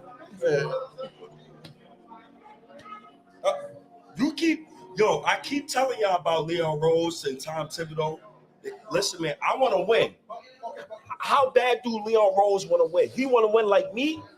He want that passion? Donovan Mitchell ain't here. RJ Barrett outscored him. We gotta wait for him. Yeah, we beat Donovan Mitchell. We beat Spider-Man. So, but your man Randle, civil rights stats. Your man Randle. I don't know why that makes me laugh. Like I need Randle to buy into the system. That's it. Yo, if Leon Rose can't get a player for Evan Fournier and Derrick Rose, he is a fraud. He is robbing New York City. He needs to be banished. He needs to be sent to the shadow realm. He is dangerous to New York City. That's it, man. That's we all saying the same thing. We need to make use of that dead money. That's dead money. You know, we have rookies that we're not playing. We got to get rid of Obi Toppin, possibly get rid of quickly or something like that. You know, and I'm a Zach LaVine fan. I've been a fan since UCLA. I really followed his whole career. Like in Minnesota, I'm like, Tibbs, what are you doing? Like, he traded him. What are you doing? That's at his prime when he was jumping out the gym. You remember he reminded me of I thought he would be a better J.R. Smith. I got that. Yeah. Yeah. So because I was a J.R. Smith fan, I follow him for a long time too. Like that's my guy. Like I like J.R. Love J.R. People don't remember like Beach J.R. Like they don't remember the one that was put people in posters. They just remember the shooting J.R. So I thought like Zach LaVine reminded me of him a lot, and but I don't think he puts us over the. I don't think he puts us over the hump. You know what it is, hey, Ebro. I want you to talk about this. It's not about putting us over the hump. It's about updating your standards. So what I mean by updating your standards is Leon Rose been here. It's going on 4 years, right? I can't treat the way you're talking now. You're treating him like year one. Right. I can't treat him like year one. I gotta treat him like year 4. How we spoke about Phil Jackson and Steve Mills. Matter of fact, the Knicks are still living off Steve Mills' roster because we got Mitchell Robinson, Julius Randle, and RJ Barrett because of Steve Mills and Scott Perry. So Leon Rose needs to do a better job. Your best job can't be Jalen Brunson. That's a layup. Well, I mean, back to Leon Rose, man. That 4 years, when you say it, like when you think about it, you don't even think that it was 4 years. It literally was 4 years. He's been here for 4 years now. So I mean, like, when is he gonna put his stamp on the team and get us out of this hump that we're in right now? You know, I think like I'm not a homer, so don't call me a homer. I'm not a company. I'm not a company woman. I'm not Company a company woman. I'm not a company woman. Company woman. I don't follow with blind eyes. I don't do that. That's not me. But I like I like to I like to I think with the front office, what I like is that we're not stuck.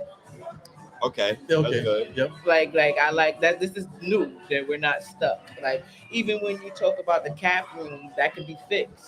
Right. When we got the draft picks, we have assets. So like I like that. I like that So we're so not ma'am, stuck. so you know what I'm about to ask you because we speak a lot.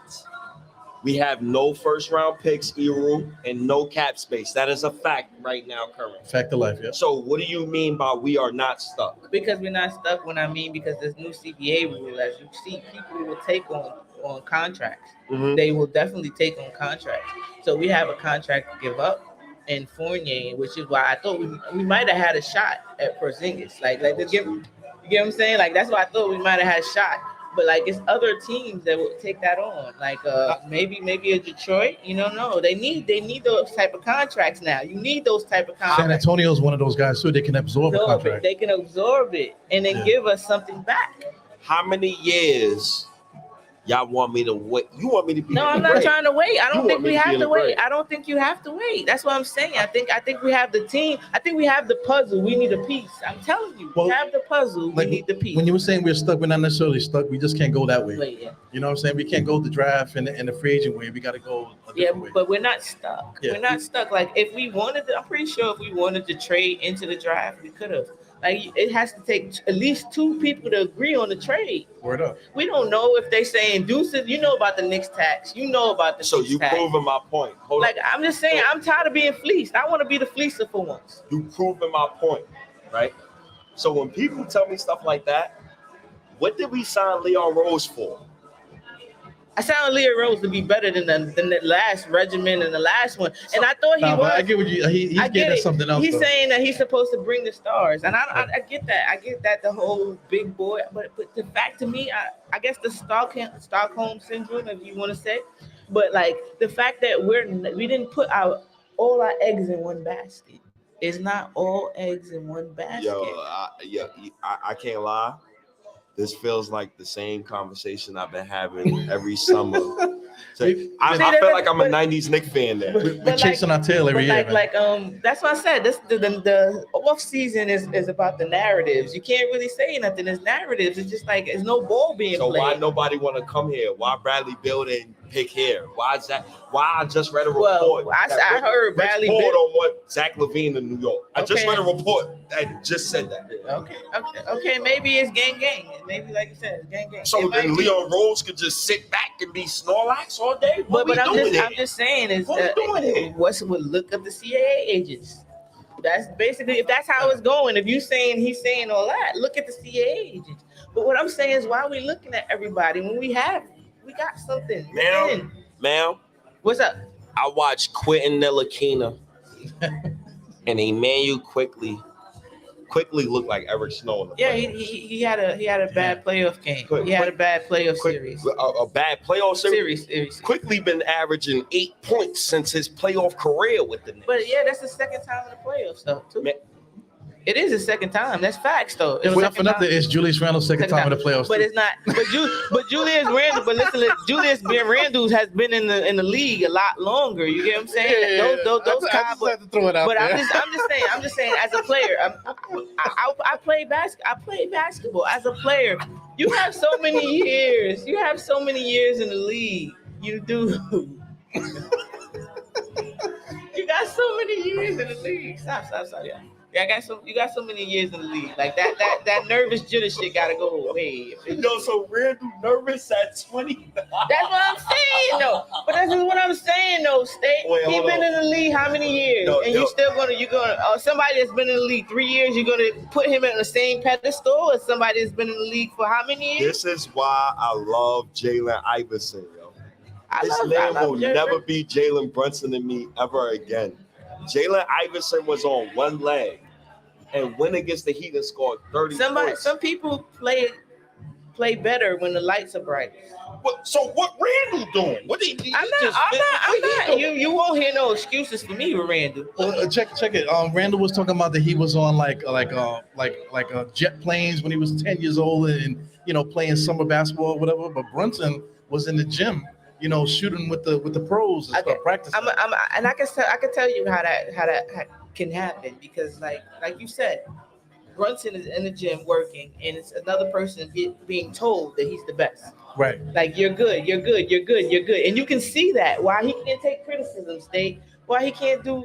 You can see that. I can understand it. He got that silver spoon mentality. Yes, exactly. I can understand. So it's like he didn't play in the parks. There was no one-on-one ball for Randle. Yeah.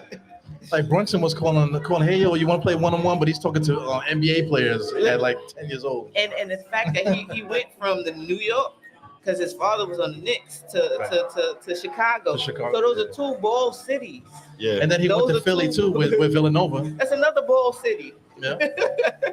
Yeah. Shout outs to Jalen Brunson. Yeah, I love Brunson. That's our guy. Shout outs to Jalen Brunson. But everybody else, you can't post no vacation pictures.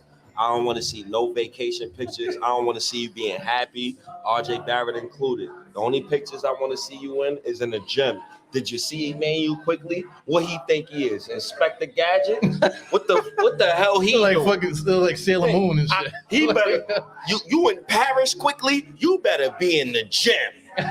I see something different with that. See, you can see different perspectives. That's how it is. I see him networking, putting his name out there. So when you talking about what kind of connections you got?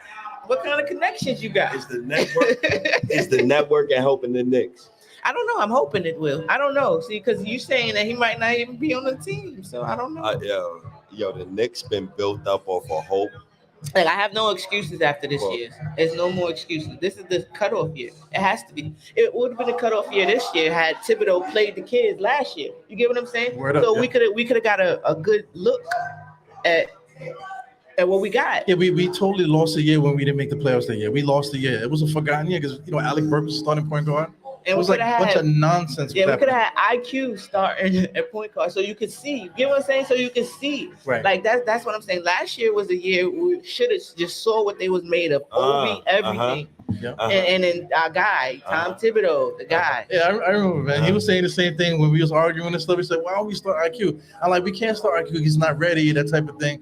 But now thinking back, it was a totally lost year. Yes, it is. It was. Yeah. You know what it is? Definitely. Ebro older than me.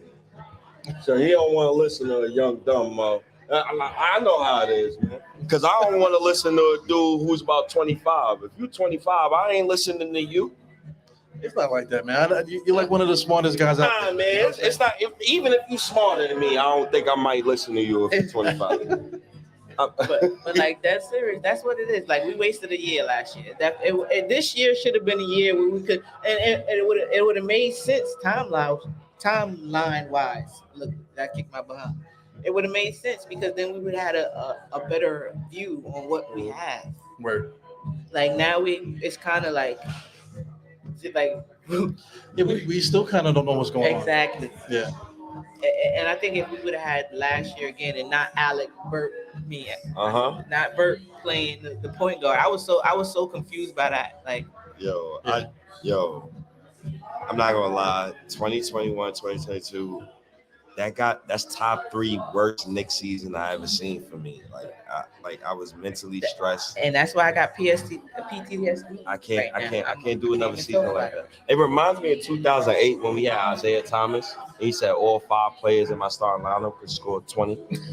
Isaiah Thomas doing his work in Phoenix. He done gave up all their picks. You already learned your lesson with Isaiah Thomas, man. He gave up all their picks. The last time he mentioned Isaiah Thomas came from him on Twitter.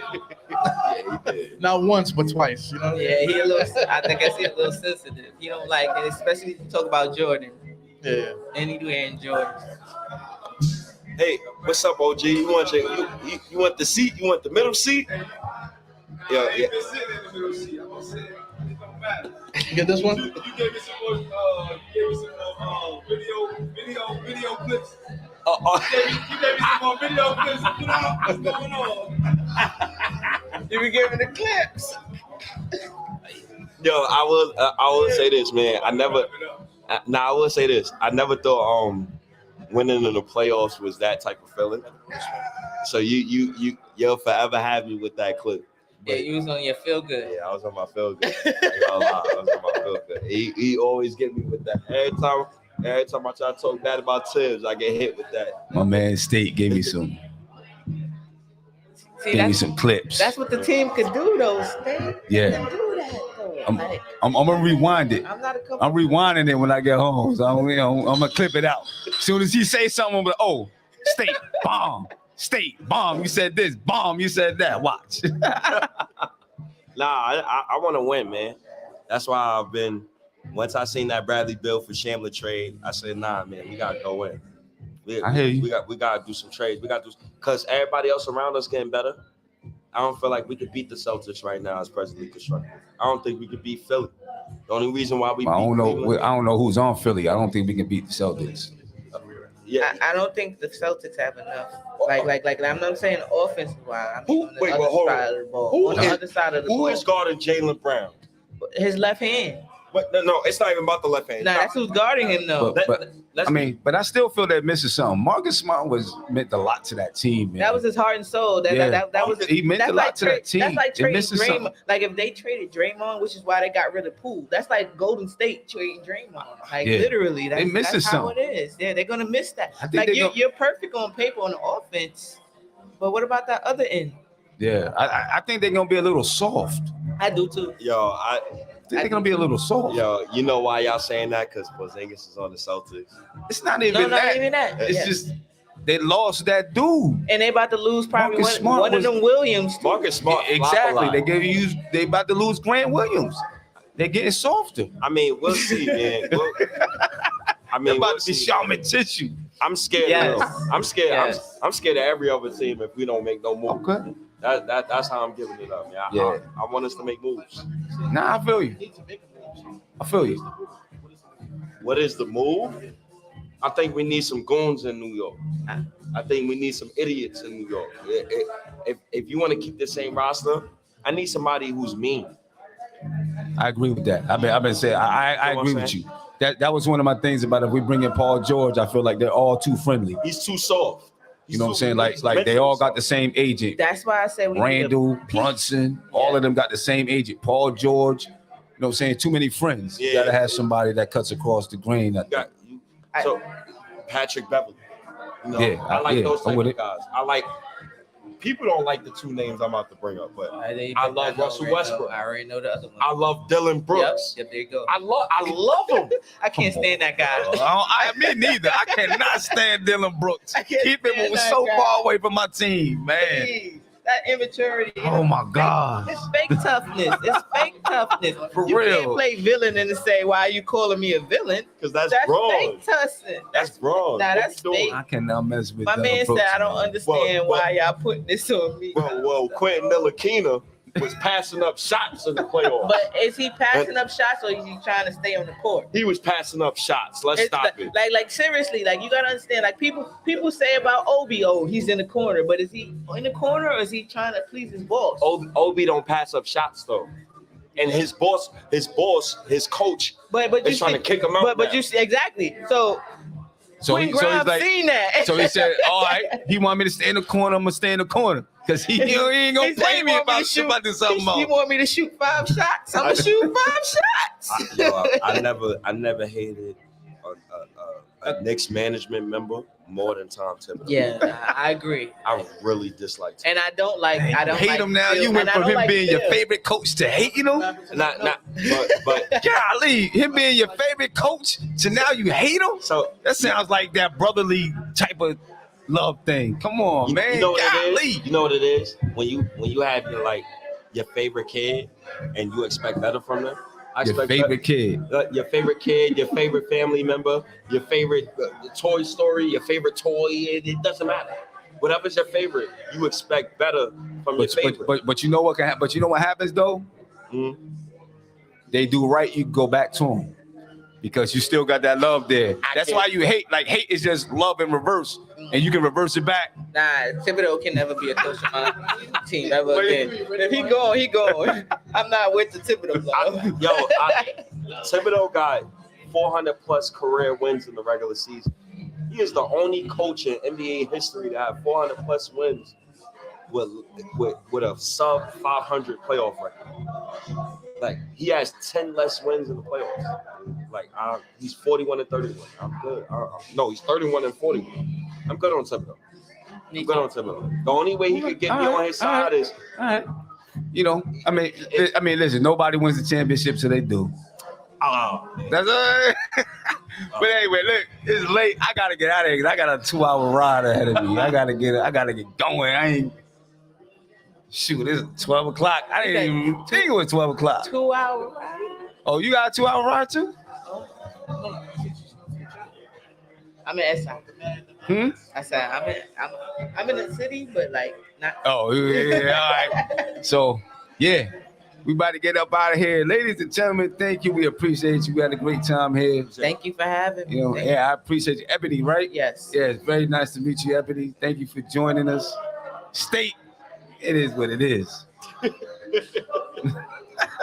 I love the dude, though. Yeah. Anyway. it's us, everybody, man. I appreciate you, OG. Yeah. We up out of here, ladies and gentlemen. Peace. Appreciate it.